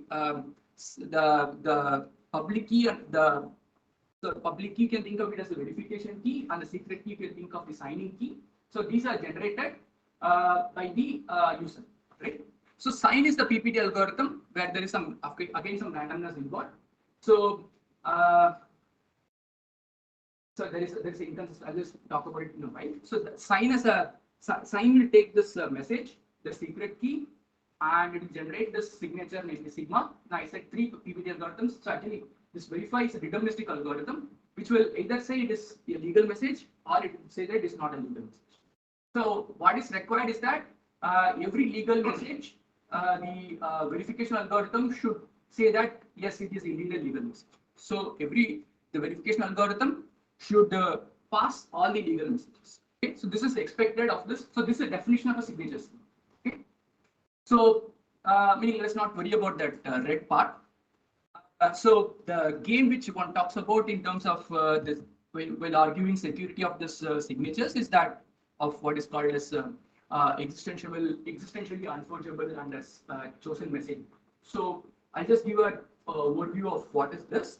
So what happens here is that the folder of the key pair. So he is the prover. So he kind of meaning talks to a adversary. So who is kind of checking that this person indeed holds a secret key corresponding to the public key, right? So, meaning, for example, what I'm saying is that in the RSA scheme, for example, meaning I steal this capital N from somebody and say that I am indeed the owner of that public key, but I don't know the factorization of that, and I don't know the E corresponding to that. So I'll be getting messages which are not meant to me. I mean, I'm not the intended recipient of those messages. So how does the prover verify that? Meaning this the PK and the SK corresponding to the user is actually genuine. So this is happening in terms of the meaning the game called UFCMA, where meaning you can think of this as like I leave my laptop open for some time and I go for lunch. So what the adversary does is he comes, sits in my laptop, and then he cannot see my secret key. He cannot see my secret key, but he can compute signatures on lot of his messages of his choice, right? So the communication between the prover and the verifier is like this. So the challenger or the prover, so he has to answer polynomially many signature queries which this adversary is throwing at him, and the adversary at the end of the communication after the polynomial many m sigma pairs, he has to output a m comma sigma such that the sigma is a valid signature on this message, right? So the public key, secret key are given to the adversary. So the adversary is given access to the signing oracle, so he can ask polynomially many queries on the messages of his choice m comma sigma. The adversary will succeed if at the end of the communication he can output as m comma sigma such that verify of pk m sigma equal to 1, and of course m should not belong to the messages which he has already put. Okay. So how do you? So this is the security model, and how do you use this signatures? So usually you will have a hash function, so which is used for processing arbitrary length messages. So you can have messages of length say 2 to the power up to 2 to the power 64. So that hash function will throw out a fixed length digest, say 1024-bit digest, and the signature is taking that kind of digest, and then it will put a compute the signature on that. So so the signature algorithm will process this digest in place of this message. So we'll see that this is what is happening in both the signature schemes which are going to show, and the kind of assumption is that this hash function, which is used for processing this arbitrary length messages, is expected to behave like an ideal object, also known as this random oracle. Okay. So at the top level, so I think we have to come to this signature schemes based on lattices. So so if you look at the literature, you can see that there are two major methods for generating lattice-based signatures. And I mean, the common belief is that lattice-based chems are easier to design than lattice-based signatures.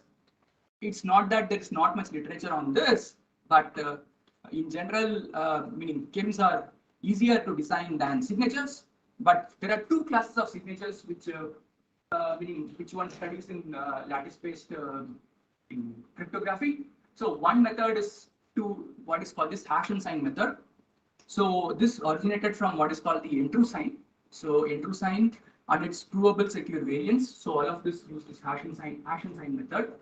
And we'll see that Falcon is an example of this hash and sign method. So there is another method called this meaning you start with an interactive protocol in this identification scheme, and then you transform it into a meaning signature using what is called this Fiat-Shamir transform. So Lubashevsky, so what he did was he first of all gave an identification scheme with aborts which can be converted to a signature. So this paper came long time back, and Natarajan was referring to this. So Lubashevsky used the lattice problem to design an identification scheme, meaning of course it aborts if certain things are not satisfied, and there is this standard transformation which can be applied to this identification scheme, and it can be converted to a signature. So dilithium, crystals dilithium is an example of this paradigm. Okay, so generally there is this two classes of signatures. One is this hash and sign, other is this identification scheme plus a transformation on this identification scheme. So the two examples which we are going to see, are respectively this Falcon and dilithium. They fall in these categories respectively. Okay. So first of all, let us look at dilithium. Okay. So as I said, this is based on Friedrich-Shamir with the bots. So it uses entry lattices, and what I just want to summarize how this is going to look like, and then I'll be covering most of these bullets from the top level in this talk. Okay, so I'm not going to completely give the complete description of the scheme because it's quite involved and not easily graspable in one go. So I'll just give the ingredients on the top level view of this scheme. Okay, so it's based on this the dilithium. It's based on this. So again, so dilithium is important because it's one of the round 3 finalists in the signature category. So it's based on Friedrich-Shamir with the bots. So it uses interlattice. So I think Samyukta was also telling about this. So the goal is to take the length of this public key and the length of the signature and kind of optimize it. Okay, so there are some standard techniques which are applicable to lattice-based signatures, which give signature compression, which give public key compression, and this Falcon, this dilithium, it incorporates both these things to get a kind of optimal pk plus sig size. The size of the pk plus size of the sig is in some sense optimized using these techniques. And one of the big green bullets for dilithium is that it uses you have to sample something using uniform distribution. So this is one of the biggest sampling from a distribution is one of the biggest problems in this lattice-based cryptography. So when you look at Falcon, you will understand why this is important. I'll just touch upon that. But one of the selling points of this dilithium is that it does not use any fancy statistical distribution from which you have to sample something. So it uses the normal uniform distribution only. And you can see that it is quite efficient. It uses easy operations, and it has very small key size. Okay, so I just try and give the outline of how this signature is going to look like. Right. So let us just start with this usual linear algebra problem. Namely, you are given a nice matrix A, invertible square matrix A, for example, and you are given a target vector Z, and you are given this modulus P. So the challenge is find a vector Y such that AY equal to Z. I think this has to be small. Sorry, it's A small y equal to Z mod. So this is a usual linear algebra problem, right? So you are given a system of linear equations. You have to solve it over this finite field in the FP. Okay. So this is easy, right? Using linear algebra, this is very easy. So assuming A is nice, invert it and multiply with the target vector, you get this vector Y, right? So now we just mess it up by adding this random error, namely B. So suppose you want to set up this system as follows. So you are the published information is capital A and capital Z, and the challenge is to find Y and E such that they have small coefficients, and you have to get a so you have to satisfy this equation. So you publish this capital A and this capital Z and this modulus P. Challenge is to find this Y and E such that AY plus E equal to Z mod P, where this Y and E have small coefficients, right? So so you will see that the basic or the most important or the only ring which appears in both this schemes is this ZP of X modulo F of X, right? So this is the ring in which you are going to work, and both of them will have this choices for this prime P, particular choices which I just been telling about when I talk about this concrete design, and this F of X will be like x to the power 256 plus 1. Okay, so this is a basic ring on which we are going to work, and so the problem of finding this y and e such that ay plus e equals z mod p given a and z such that y and e have small coefficients is apparently a hard problem. Okay? So I just want to use the apparently here, and let us not go into the exact place where this exact complexity class where this problem lies and so more of an intuitive definition rather than a concrete description. Okay. So why is this lattice-based crypto? So you can think of all the solutions y comma e such that ay plus e equal to z mod p can be thought of as this lattice points. So we want a solution which is closest to the origin. So I'll just ask you all to just think about it for a minute. So we are trying to find a solution y comma e. So you have a lattice point of solutions. So enforcing that these are so small coefficients in some sense means that you're trying to find a point in the lattice which is lying very close to the origin, right? You're trying to find a small solution for this. So this problem, it's encapsulated as what is called this bounded distance decoding problem, and it is known to be hard. Okay. So what does dilithium involve?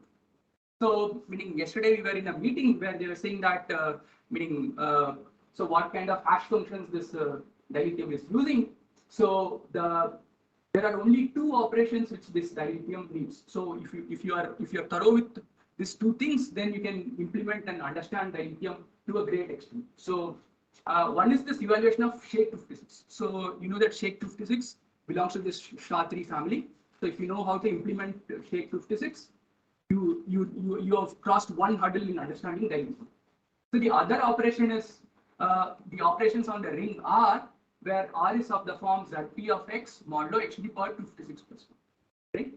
So what is this object? So Zp, all of us know, is this all the residue classes modulo p, and when I say Zp square bracket x, so I mean all polynomials with coefficients coming from Zp, and when I say divided by x to the power 256 plus 1, so it means that I'm taking the quotient of this ring mod over the ideal generated by x to the power 256 plus 1, and that is the ring that is the quotient ring on which I'm going to work. Okay, so why this is important, why it is connected to lattices, which is we seen in the next slide. But the upshot is that you choose this prime p, which is 2 to the power 23 minus 2 to the power 13 plus 1, and then you look at all the polynomials which you obtain by going modulo x to the power 256 plus 1 with coefficients coming from Zp. So those are the polynomials in which I'm interested in. Okay. So two bullets regarding the security and the implementation. So one is that 256 is chosen so that it gives sufficient challenge space for the UE of CMA game to go through. Okay, and it also gives enough granularity for arguing the security. So so what are the basic operations which are involved? So one is the vector matrix multiplication and vector addition. So these are the kind of operations which are involved in implementing this dilithium. So if you know how to do all these things efficiently, then you know how to do dilithium implementation efficiently. Okay.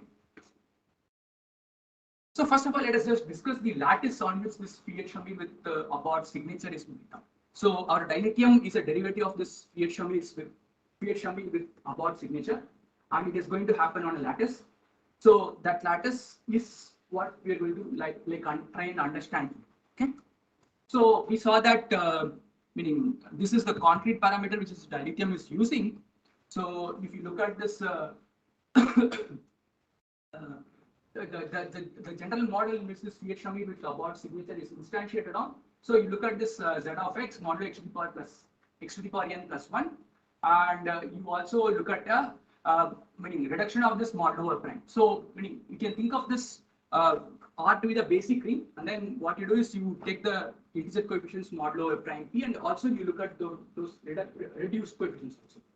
Okay, so you have seen some definition of lattices today. I think Shantanu was discussing it, but for me, lattices are the same as ideals in the above ring. So this is the ring I'm going to work on, and we know what are ideals. So ideals are those subsets of this ring R, which are subgroup under addition.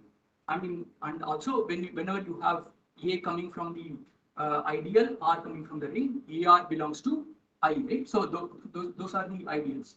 So for me, lattices are meaning equivalent to ideals in the ring. So you would have seen this ideal lattices. So this is a word which keeps appearing in this lattice literature.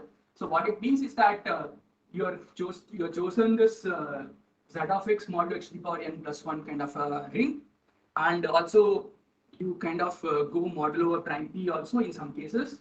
So this is the ring, and I'm interested only in ideals in the above ring. So ideal is something which is closed in tradition, and whenever you have A coming from the ideal, R coming from the ring, AR belongs to the ideal. Okay, so that is the definition of the ideal. So for me, lattices is synonymous to ideals in the above ring. So we can see that such lattices or ideals are cyclic, in the sense that if V0, V1 up to Vn minus 2, Vn minus 1 is there in the lattice, then if you just shift it and then put a minus sign in the first for the first guy, that is minus Vn minus 1, V0, V1 up to Vn minus 2, this is also there in the lattice. So there is a meaning. I'm talking about polynomials. So what is this vector? So there is a vector to polynomial correspondence. So whenever I talk about this vector V0, V1 up to Vn minus 2, Vn minus 1. So I mean this polynomial which is V0 plus V1x plus up to Vn minus 2 x to the power n minus 2, Vn minus 1 x to the power n minus 1. Okay, so there is a polynomial to vector correspondence. So cyclic means meaning in the vector notation, this is what it means. So if you shift it, so the first guy comes with a negative, and in terms of polynomials, so when you say that we have this polynomial V0 up to Vn minus 2 x to the power n minus 2 plus Vn minus 1 x to the power n minus 1 times x. So this product, when you go modulo x to the power n plus 1, it's very easy to verify that. Meaning you multiply this and go modulo x to the power n plus 1, you get minus Vn minus 1 plus V0 x plus 2 V n minus 2 x to the power n minus 1. Right? So this is what you do. So so let us just take a step back. So we saw that dilithium follows Fiat-Shamir with aborts, and Fiat-Shamir with aborts takes place on a lattice. So what is the lattice? You're looking at z of x modulo x to the power n plus 1, and you also look at the modulo prime version of this. And lattices, whenever I say lattices, I mean ideals in the above ring. So ideal is nothing but a subgroup under addition. But whenever you have A and R coming from the ideal and the ring, AR belongs to this ideal, right? And this is cyclic, so there is a vector polynomial correspondence. Whenever V0, V1 up to Vn minus 2, Vn minus 1 belongs to this lattice, then so does this minus Vn minus 1, V0, Vn minus 2, right? This vector will also lie in that lattice, and there is this lattice vector correspondence. So this goes through because of this last bullet, where if you have one polynomial times x, so it is one cyclic shift is equivalent to one multiplication by x modulo this x to the power n plus 1. So lattices, cyclic lattice, cyclicity. So all these things are covered in this slide. Okay. Yeah. So Fiat-Shamir with aborts. So how does it happen? So there is a family of hash functions which you define in the previous structure. So what you have is, you first of all fix a meaning domain, fix a domain D which is subset of R. Okay, and then you have a family of hash functions indexed by elements coming from this R to the power m. So you look at this m-fold meaning m-fold, meaning you look at this R and then m tuples over this R. Now h a hat of z hat is defined as a hat dot z hat. So you're taking a dot product of this meaning a hat with this argument z hat. Okay. So meaning it's nothing, like you choose a D coming from R, subset of R, and then h a hat of h a hat is a function. So that when evaluated at z hat is going to be a hat dot z hat. Okay, so it's just the usual dot product. So if you have a hat is a0 a1 up to a n minus 1, z hat equal to z0 z1 up to z n minus 1, you are taking meaning a0 z0 plus a1 z1 and so on till a n minus 1 zn. That is That is what is that meaning this notation, dot function. So how does the Fiat-Shamir with the abort signature work? So what you do is you sample a S hat coming from this domain ds of m. So you say that this is the secret key domain and call it d sub s. All right, and then you choose this S hat, and this S hat is going to be that parameter which is going to define this hash function h of s. Right. So the verification key is this h which is sampled uniformly at random. Yeah, and h of s hat becomes this capital S. So that is a verification, right? And you have a hash function which is modeled as a random oracle, namely this capital H, which is from 0, 1 star to DC. So DC is another domain, which is, you can think of it as the ciphertext domain. So that is a place where the digest corresponding to the plain text are going to lie, right?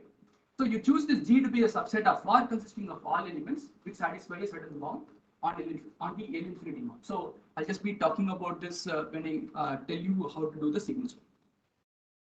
So so you have to choose this meaning. So how do you sign? So mu is the message, and h the hash function, which is the secret key, is given. S hat is given.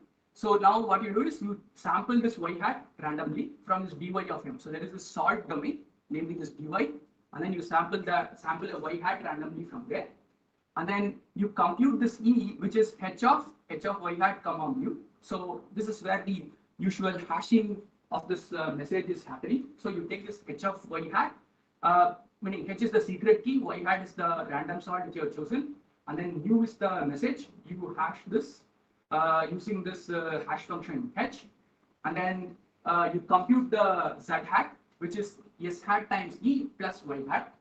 So this is where the abort comes. So if you're already fixed a subset a domain G, which is a subset of this R, which is consisting of all elements which satisfy a certain bound on the L infinity norm. So by infinity norm, I just mean the max norm. So when you have these coefficients, you just take the maximum value of this components. So that is the L infinity norm. So you've chosen this G subset. So whenever it is not in the G to the power m, you discard this round and you go back to this round number, the step number 1. Like you have to resample, and then you have to go through and then compute this E and then Z hat, etc., etc. Okay, this S hat and E, these are the these two are the components of the signature, right? So now, how does verify go through? So what happens in the verify? So in the verify, the public key is capital S, mu is the message, and then Z hat, E, and H are given. Yeah. So the verifier will choose this Z hat. You take this Z hat, compute H of Z hat, and then S is given to him and E is given to him. So H of Z hat minus SE is computed, and then recall that capital H is a publicly known function. So H of Z hat minus SE comma mu, that is put into this capital H, and this E is computed. So you just check whether that E is the correct E, which this whether this correct E has been sent by this signed as the part of the signature. So Z hat and E are given, right? So this E is recomputed by this verifier at the verifier end, and then check whether this E is indeed the E which is given by this sign. Okay, so this is Fiat-Shamir with aborts. So what happens in this case is that you are sampling using uniform distribution. So you are choosing this y hat chosen uniformly from this dy to the power m. So only this uniform distribution is involved in this implementation. So what happens in dilithium is that this public matrix. So how do you choose this public matrix? So there is this XOF function which is given a random seed and which is chosen uniformly at random, and the XOF function is used for generating this capital V. Okay? These vectors y and d are sampled with small coefficients, and the target vector z is also a part of the public key. So that is that about dilithium. Let us just quickly wrap up this dilithium. What happens is you are working in this RQ, which is the ring which I just described, and you are sampling this capital A, which is a matrix of dimension k cross L, and that is sampled using this XOF function where you put the seed and then get the matrix elements and then you populate it. And then S1 and S2, these are the meaning the vectors which kind of determine this secret hash function. And T is AS1 plus S2, and then return this A comma T as a public key, and the secret key is A T S1 and S2. Okay. Now, when you sign like I described here, and when you verify that whatever is given is having a small length, and that the recomputed value is matching with the value which is being sent by the signer. Okay. So quickly, the parameter sizes and timings. So dilithium has 3 levels. They have parameters for 3 levels of security: V2, 3, and 5. The public key size is 1312 bytes, and the signature size is 2420 bytes for the level 2 security. Okay, and in the AVX2 kind of an architecture, these are the values which, in terms of cycles, so these many cycles are needed for evaluating the keygen module, the sign module, and the verify module, corresponding to 2, 3, and 5 levels of security, respectively. Meaning the rule of so easily, if you want me to tell, you can do roughly 10,000 verifications and 10,000 keygen per second, and you can do 3,000 sign per second. So that is roughly the speed of your dilithium. So you can do 10,000 keygen and verify per second, and you can roughly do 3,000 signatures per second. Okay. So let us just flip this. So what is happening in the security? So the GP, the Fiat-Shamir with the bots. So sorry, this dilithium signature scheme, it has security proof both in the ROM and the QROM models. So module SIS plus module LWE give the security in ROM. So there is this problem called the self-target SIS, shortest integer solution. So this is used for giving a reduction in the QROM, and for a more standard problem-based reduction, namely if you want to use module LWE and still give a QROM proof for this dilithium, so there is a proof, but it is the signature which you get is 10 times lower and 5 times meaning there is 5 times blow up in the public keys. Okay, so that is that about dilithium. So let's come to Falcon. So Falcon meaning it stands for fast Fourier lattice-based compact signatures over N2. Okay, so again we are going to be in this N2 lattice kind of a scenario, but we are not going to do meaning Fiat-Shamir with aborts. So we are going to go to this GPV framework. So Gentry, Picot, Whitewood-Norton framework, and then we are going to see how Falcon is derived from this 3 components, namely this GPU framework, the N2 lattice, the provable secure version of this N2 signature, and what is called this fast Fourier sampling. Okay, so like I said, there is this green bullet in the dilithium where it says that you can sample using uniform, but when you want to instantiate your Falcon, so you need to use what is called this fast Fourier sampling, right? So it is a red bullet for Falcon. So one of the reasons why this Falcon meaning performs slower than dilithium is because this sampling in this fast Fourier domain is somewhat more involved than sampling from the uniform distribution. Okay, so again, as the meaning we all know, the aim is to minimize the size of the public key plus the size of the signature.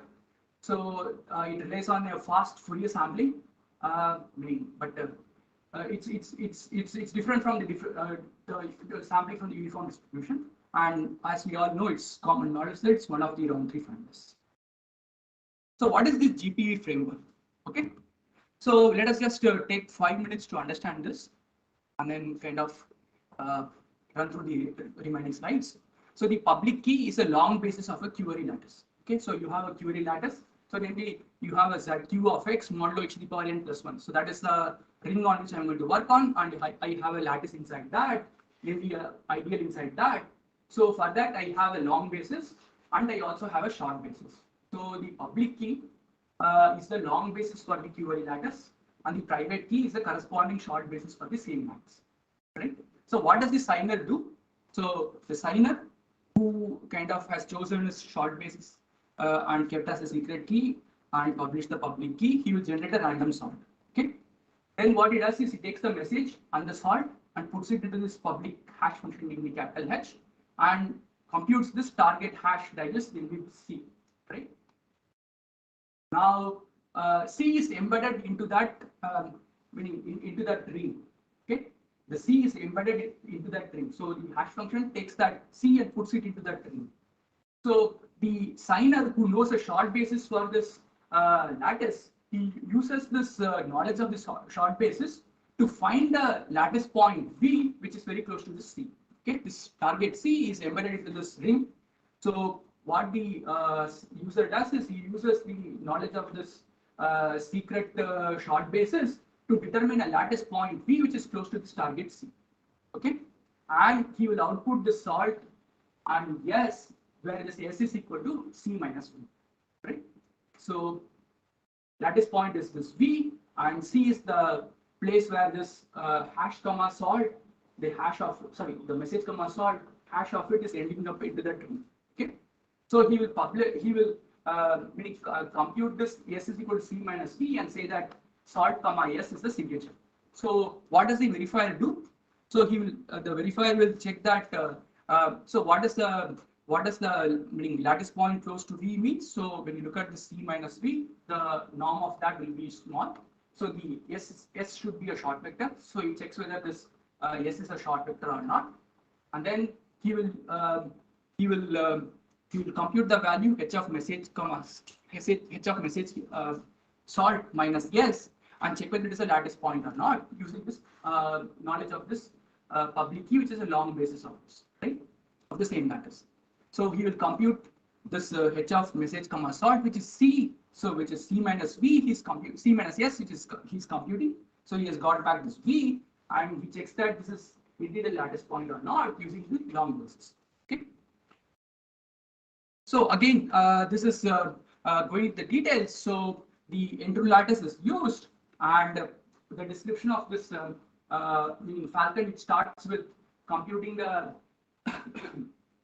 computing a short basis by solving the so-called entry equation, namely this fg minus g of equal to q mod phi, right? So this phi is x to the power n plus 1, and n is to the power n is to the power k. It's I think it's 256 in this case, and the q is a prime, a well-selected prime. So what what the user will do is he will solve this solve this so-called entry equation. First of all, he will sample this small f and small g, and then solve this entry equation, namely this fg minus g of quadrant of q mod phi. So there is a method for doing this. Thereby, he will obtain this capital G and capital F, right? So this small g written as a block matrix, small g small f, small g minus small f, g minus capital F, this block matrix, it becomes his public secret key, and there is this another matrix which he computes as follows. So he chooses this, he computes this G by F modulo phi. That is, he inverses F modulo phi modulo Q, then computes G times F inverse and names it H, and this block matrix minus H IN Q IN 0 0 N, this becomes his public key, right? So when I say this, when I put a block H here, what I mean is that I'm taking this H matrix, multiplying it with x to the power I for I equal to 0 and 2 up to n minus 1, going modulo phi and putting it into this big block matrix. So this minus H is actually a submatrix. This IN is a submatrix, Q of IN is a submatrix, 0 sub n is a submatrix. So how is this block G computed? So he takes this G, multiplies it with x to the power I for I from 0 to n minus 1, goes modulo phi, and then he populates that submatrix, similarly for minus F, similarly for G, and similarly for minus capital F. So these are the public keys and these are the secret keys, and this is how the Falcon key generation goes through. So F and G are sampled using discrete Gaussian sampling, and I'm not going to tell you why this is used. And the next step is to the solving of this entry equation, that is obtaining capital F and capital G such that Fg minus G of is congruent to Q mod phi. And then there is associated LDL star decomposition. So you'll see that this G equal to BP star is a matrix, which is full rank and gram. So it's a gram type matrix. So it will have a LDL star decomposition. So this G matrix and the B matrix, they form the meaning the central objects which appear in this signature, and this thing called the Falcon tree is computed from this LDL star decomposition. The public key is of course this H, which is G by F modulo Q modulo phi, and the public key is the matrix B hat, which is computed by computing the FFT values of these entries of this matrix B. So, like I said, meaning the sign is done as follows. So you take this message appended with salt and then embed it in the ring. Compute a small s, so compute a vector which is close to this C. Lattice point close to this C, and then output this R comma S. This is the signature. So how does verify go through? So it's done in the same way as I just described. So you just verify that this S1, S2 is a small, has a small norm, and then S1 equal to C minus S2 of H modulo Q is computed, and it is verified with whatever value is being sent to you by the signer. So this is the performance of Falcon. So it has two levels of security, 512 and 1024. So for the 512, the byte length of Falcon 512 is 897 and signature is 666 bytes. So keygen takes 8.64 milliseconds. So you can do 5948 signatures per second. This is as per whatever the proposers have benchmarked, and you can do 27,900 verifies per second. So this GPV framework, it comes with a QRAM proof. So like what Natarajan was telling in the morning, this GPV paper, it already comes up with they give a QRAM proof for this framework. And this can be adapted for this Falcon. Classical ROM proof is easy for Falcon. It uses what is called as intrusions. Okay. So what I had to tell about lattice-based switches. Thank you.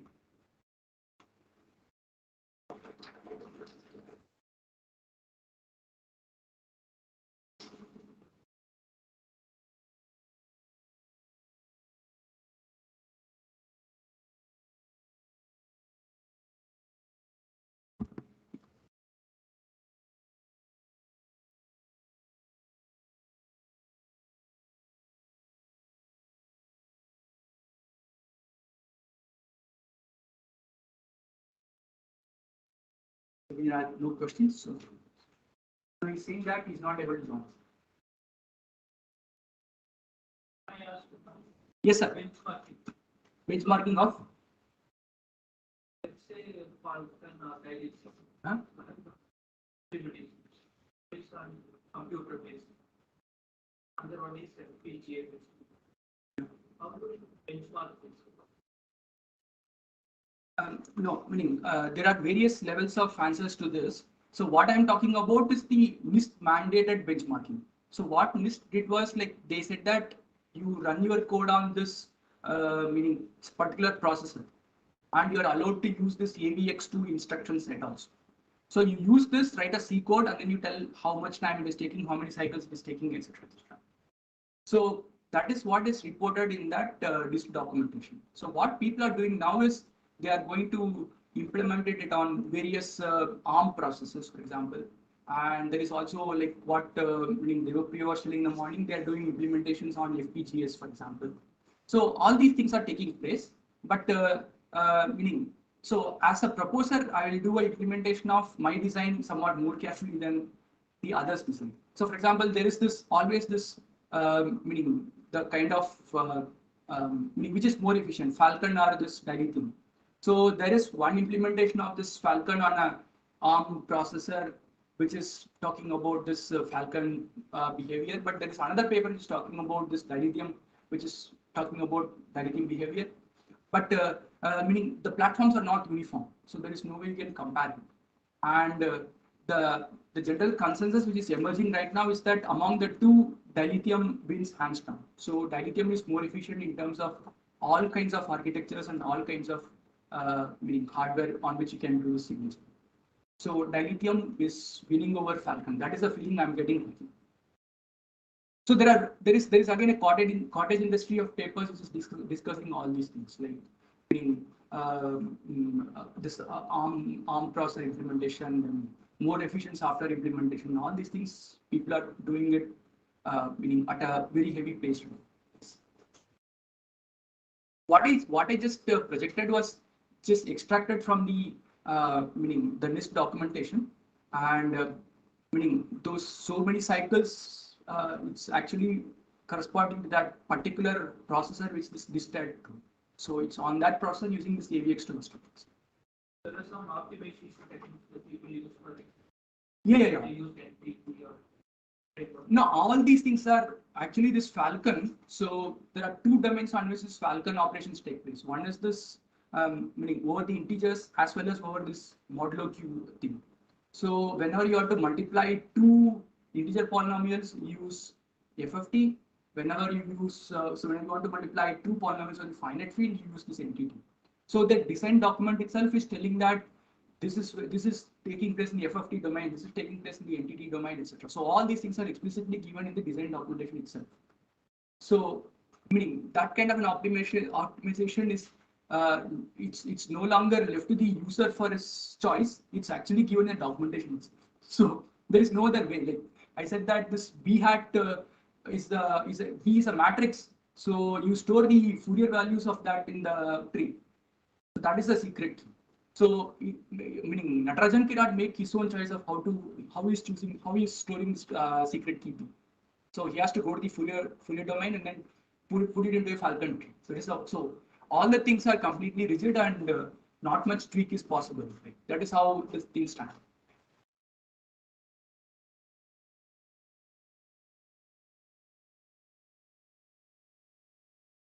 So there is one question: why finding short vector is a difficult problem? Yeah. So, why finding short vectors is a difficult problem is there is no efficient algorithms for solving the shortest vector problem or the shortest vector solution problem, etc. on a classical computer. So, this is like it's a hard. So there is no efficient algorithm which are known for doing this. Like for example, meaning you can factor polynomials. So you are given two polynomials or a finite field or integers, polynomials in one variable. You can factor them, right? But why is factoring integers difficult? So the answer is that there is this algorithm which is available for the factoring of univariate polynomials, but there is no algorithm for factoring this integers. So right now, that is the answer I know. So that is how many things are currently. And next question is: are the lattice-based signature algorithms computationally efficient in terms of speed? Yeah. So like I said, this dilithium, it is quite fast. So I don't know. So I just flashed this Falcons, for example, meaning performance. So would you call 30,000 verifications per second fast enough? So I think it's fast enough, right? So if you looking at dilithium as well as Falcon, so both of them are very efficient in terms of computational requirements, and they are performing quite well. Yeah. So these are actually running on classical computers only, like I said in the beginning.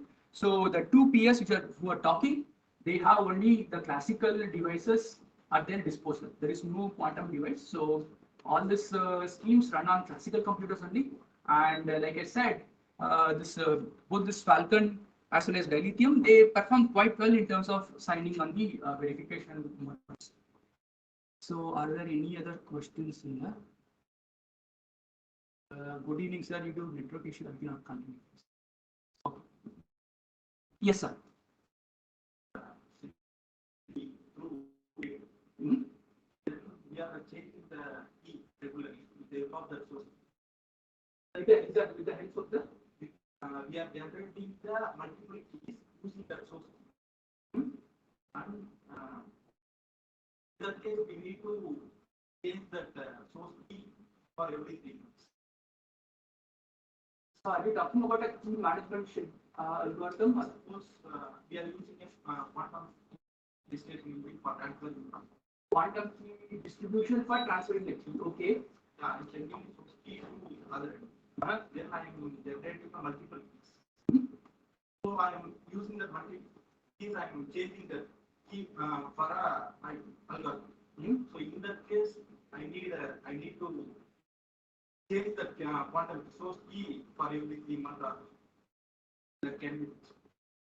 So, meaning there are various ways of managing the key. So, usually what cryptography says is that meaning the two peers they want to talk, they do not have. So, for example, I want to talk to you, we don't have any common information.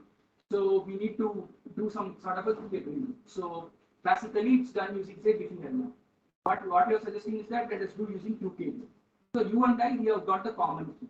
So, how we manage it is left to us actually. So, if you do the QKD and say we get a 256 key. So suppose we agree beforehand that every 3 months, so we'll do a very deterministic algorithm which is known only to you and me.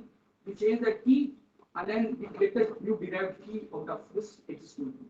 So those things are possible, yes. So that can change. It is necessary to change the key. So usually what we suggest is that you discard the key and do the QKD again. You discard the key and do the QKD again. That's what it is. 3 months was just an example. So it may not be 3 months. So key, it's a seed or actually so suppose key some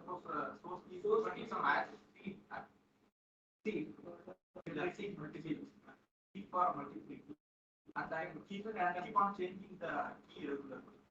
But how? So whatever mechanism you are doing, I should also do that. Yes, sir. So there is a secret algorithm which both of us know for generating keys out of the known keys. So it becomes an overhead, right? So we need to keep this algorithm secure. So it is not unheard of, but but it's not much talked about in terms of efficiency in terms of cryptographic primitive. However, you're talking about the key derivation, something like that. So you're given a key, you keep deriving newer keys out of it. And regularly changing the encryption. How? Suppose you are determining the 3 months for source.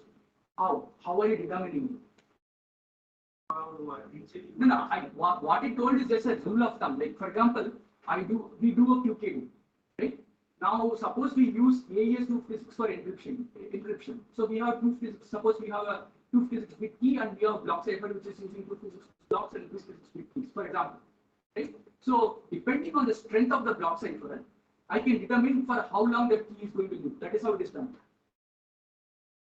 Suppose you and I, you want to talk using say 256 bit block cipher, 256 bit key, 256 bit blocks. So how long the key is going to live will be determined by the strength of the block cipher. So normally, suppose I am changing the key of the block cipher. Yeah. So in that case, my source key can use for long time. No, but there is another deterministic method which you and I we have to agree upon beforehand for deriving the successive keys, right? Taking the initial key and then you have to derive the next key. So there is an algorithm which you and I should know. I mean, it's not unheard of, but it can be done. Yes, it can be done. So if it is related to something which you are trying to do, then we can talk offhand away from this. But it's not unheard of. It can be done. Yes.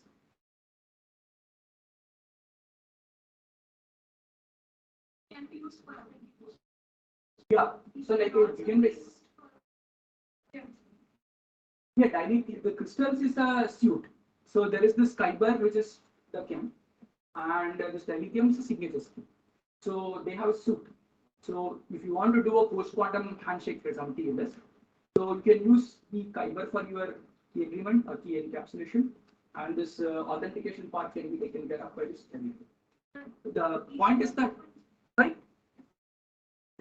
These are completely different primitives, but they use, like I said, only the shape to physics implementations and the ability to do your operations on matrices and vectors over this scheme. So if you can do both these things, then you can do kyber, you can do time. That is how things. So I exceeded my time. Thank you.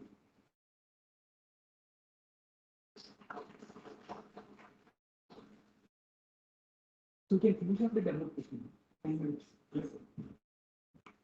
Then what we will do?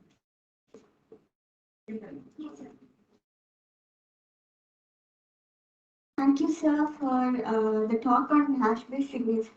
Sorry, lattice-based signatures, and for also giving a detailed talk on Falcon, dilithium, and all the basic blocks like GPV framework, N2 lattices, and so on. So thank you so much, sir. Next, we have a demo on post-quantum certification authority, and it is based on a work that has been carried out by our team here in SETS. So let's move on to the demo.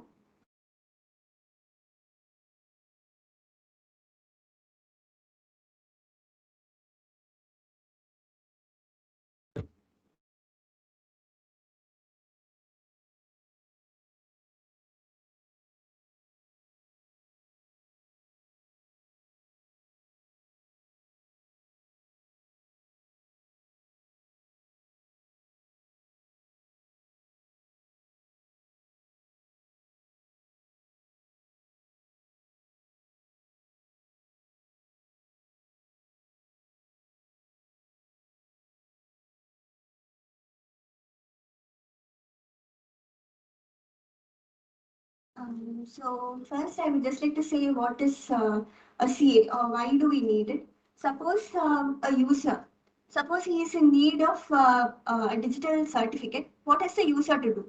So first of all, he has to approach a certification authority. So what he does is first he will create his public key, private key pair. He'll keep the private key for himself and he'll attach the public key along with his certain credentials, and then he will put it into the CSR and he will send it to the certification authority. Now, at the other end, what the certification authority does is they will verify whether these credentials are true or not for the user. And then if they find that all these credentials are true, they will be generating a certificate for the user. Now, what happens in a post-quantum scenario is, now, so far we know that in all these digital certificates, we have these classical algorithms like RSA and ECDSA and so on. So now, suppose what if we want to integrate or what if we want to get a certificate with any of the post-quantum digital signatures? So first of all, this there is this OpenSSL library, but OpenSSL library contains only the implementations for the classical algorithms. So what if the user is in need of a certificate with any of the post-quantum algorithm? So first of all, there is another library which is libOQS, and libOQS contains all the implementations for the post-quantum digital signature schemes. So OpenSSL will take this to libOQS, and libOQS will be generating the private key public key pair, and with that the CSR is generated, and using the CSR the certificate which is in X509 format that is generated.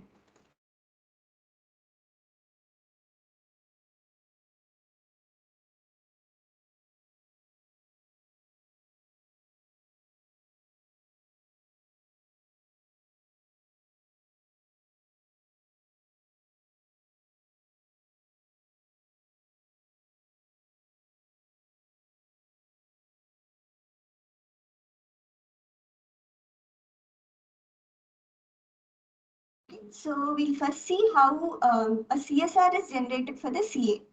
So that is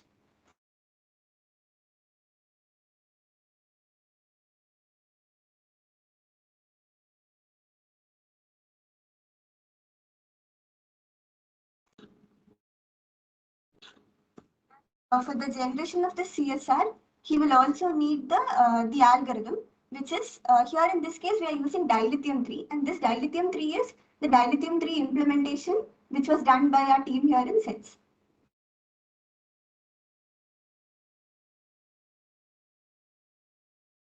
So now it says that a dilithium private key has been generated. Next is how the CA certificate is generated.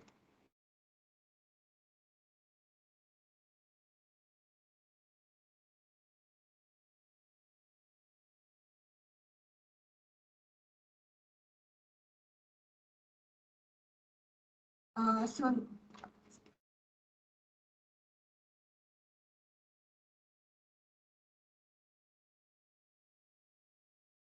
So now this shows like how the certificate for the CA is also generated. Next, we need a CSR for the user, and we also need a certificate for the user. And finally, we'll show both the certificates, like which is a CA certificate and which is a user certificate, which will be generated in XY09 format.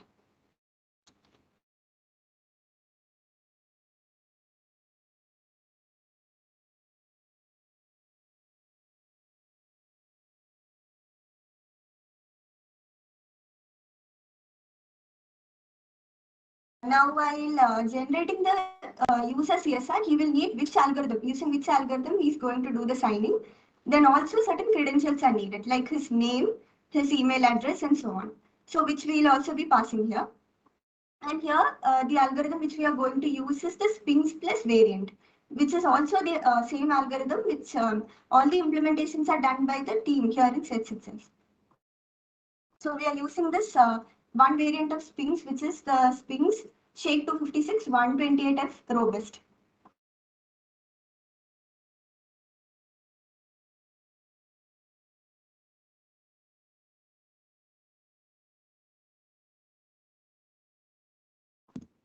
Now I can give the username, user's email ID.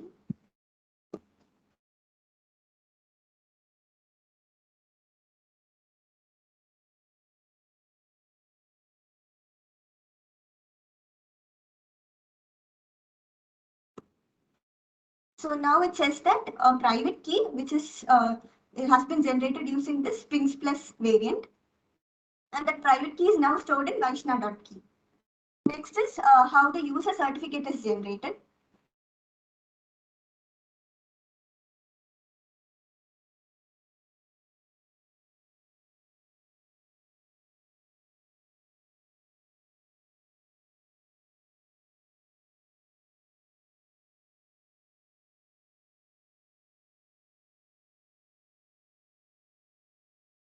So now the user certificate is also generated. Now we want to see how signing and verification will go through.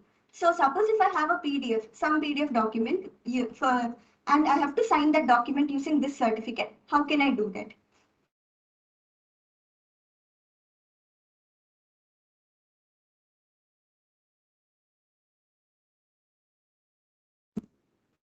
Know that for signing we need a private key, which is stored in this Vaishna.key. So some random PDF. Say I'm going to sign a PDF named falcon.pdf.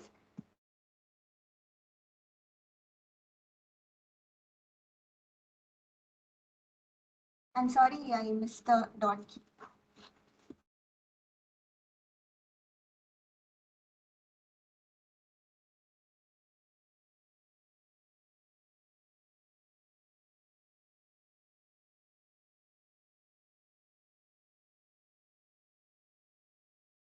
And next is we have to verify the document.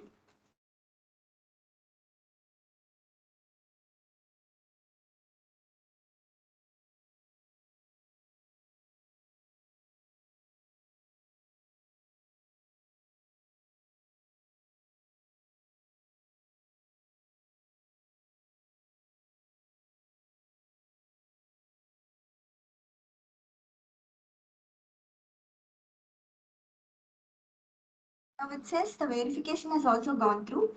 Now I'll be just showing the two certificates.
Okay,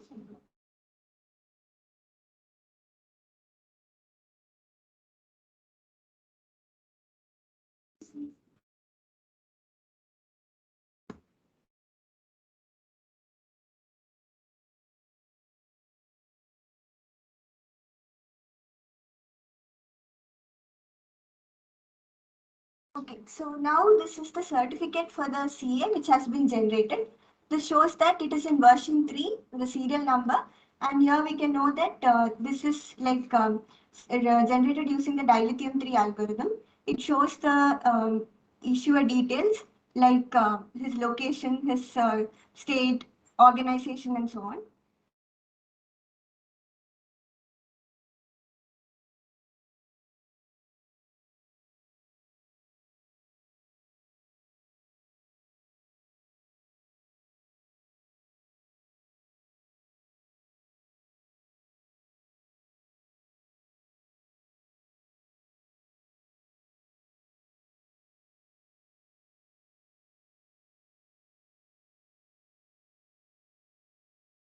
And the CA true, which means that this is a certificate by the CA.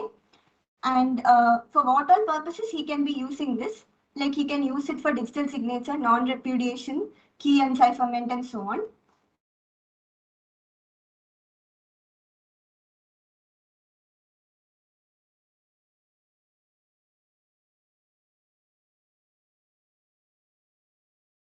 Next, we'll show the user certificate.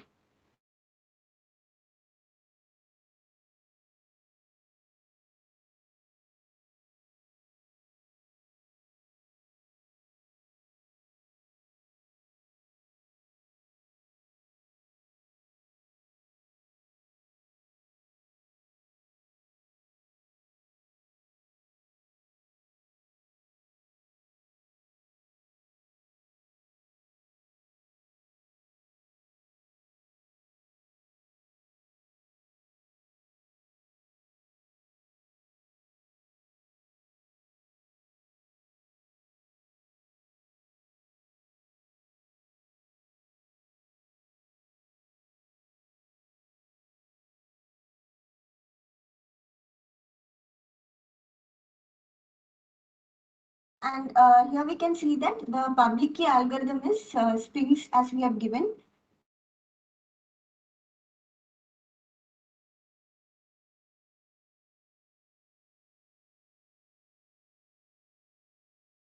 And also here we can note that CA false, which means that this certificate is for the user. It is not for the CA. And why and for what purposes this user can be using this certificate? Like he can use it for digital signature, and he can also use it for proving this, proving the authenticity. That is like for non-repudiation.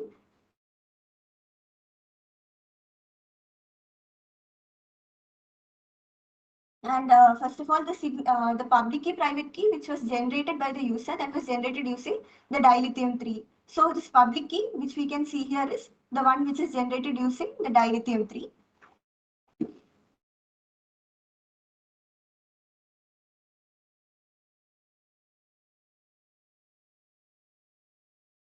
And the CA has signed it using the Sphinx Shape 256 variant. So that signature, which can be seen here inside the certificate.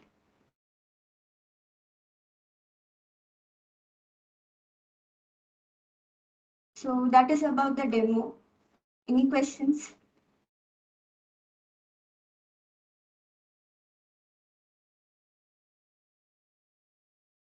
So this certificate looks, what's the size of?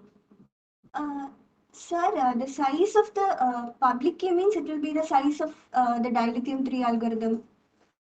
Overall certificate platform.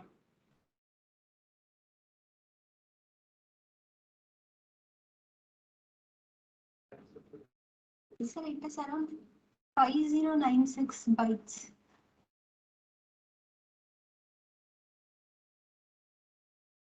Even if you go for, if you use any hash-based signature, the signature size will increase, automatically increasing the certificate size. Thank you, sir. Try these browsers. No, sir, because you only have the server, you don't have a client now. The client should also support.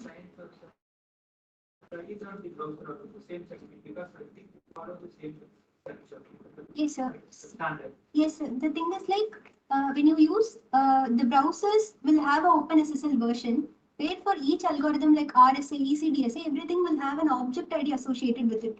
So RSA, ECDSA, the browser can detect because they are standardized and the object ID is known to all browsers. But if you use dilithium, it will appear like 1.3. Only the object ID will appear. It can't detect which algorithm it is. So this libOQS uses OpenSSL version which has been modified, but the browser will not use that same version. This inconsistency would be there. But when I use device to device, for example, FPGA, we have to FPGA.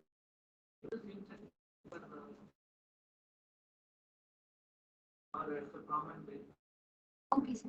Sir, I don't know in much depth about FPGA, but if it uses OpenSSL, in that place, this can be used along with libOQS along with OpenSSL can be used in the place of the OpenSSL that you could use, if that is the only requirement. Yes, sir. This would also work. Thank you, sir. Yes, sir.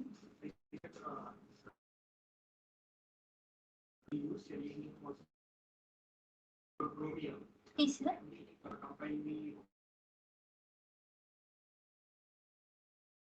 Yes, sir. Actually, you have to rebuild the Chromium library itself with the OpenSSL. So what this libOQS people have done is they have provided a version of Chromium which includes this OpenSSL. Maybe we can use that. We can even then you can't directly download that version of Chromium. You have to rebuild the browser again, sir. That. Yes, sir. Then you will be able to communicate, sir.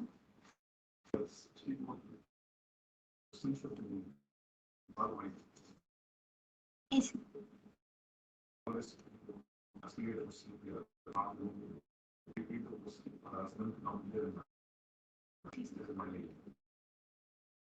Sure.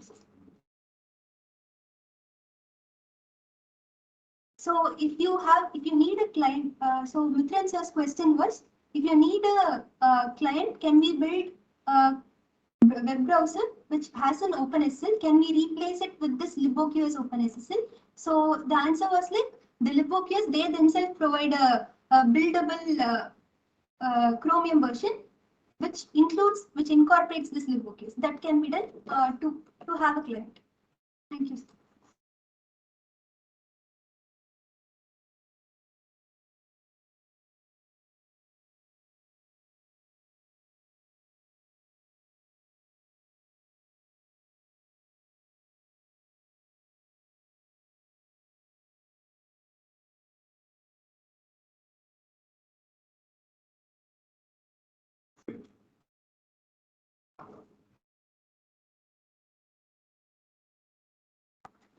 So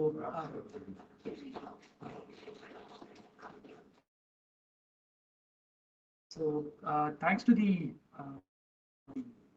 motivation of our ED sir that we organized this workshop, and I want to go on record here that this workshop has been supported by METI. So whatever we presented on behalf of SETS has been developed as part of a running METI funded project on post-quantum signatures.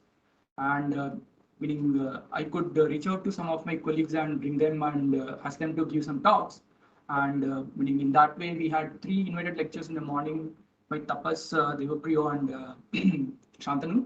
And in the afternoon, our colleagues Natarajan, Samyukta, and me, we talked about various lattice-based, various post-quantum issues, and that is what was the build-up of this workshop. And this demo which we just showed is an attempt towards how do we migrate to a post-quantum CA, and what are the steps which we need to do that for doing that. And that is why we tried to look around, and then we saw that there is this libOQS library, and we saw how we can tweak it, etc. But I want to tell you that whatever we showed here has been built upon a meaning OpenSSL and the libOQS. We just modified the libOQS library. We threw away their implementation of the DTM and we put ours, and then we use again the support of libOQS and OpenSSL for generating 6.5 certificates. So, meaning this all this work is part of this, as I said, METI funded project. So I wish to thank METI for supporting this project, and meaning we hope to conduct more such workshops and knowledge dissemination exercises in the future. And I wish to thank meaning all the audiences and as well as the speakers and our SET's administration, maybe Nageshwar Rao, Murli, etc., for making this Sleo sir, making this thing possible. And with this, I just want to thank all of you for being here, and thank you, thanks. Namaste.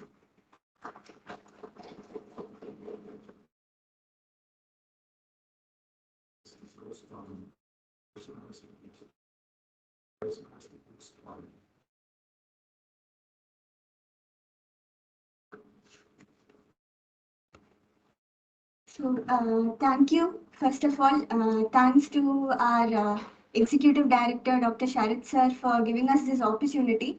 Then, thank you to Mighty, then for this, and also to all the participants for their active participation. Then to the technical staff in SETS, then for all others for their support. With this, we come to the end of this one-day webinar. Thank you.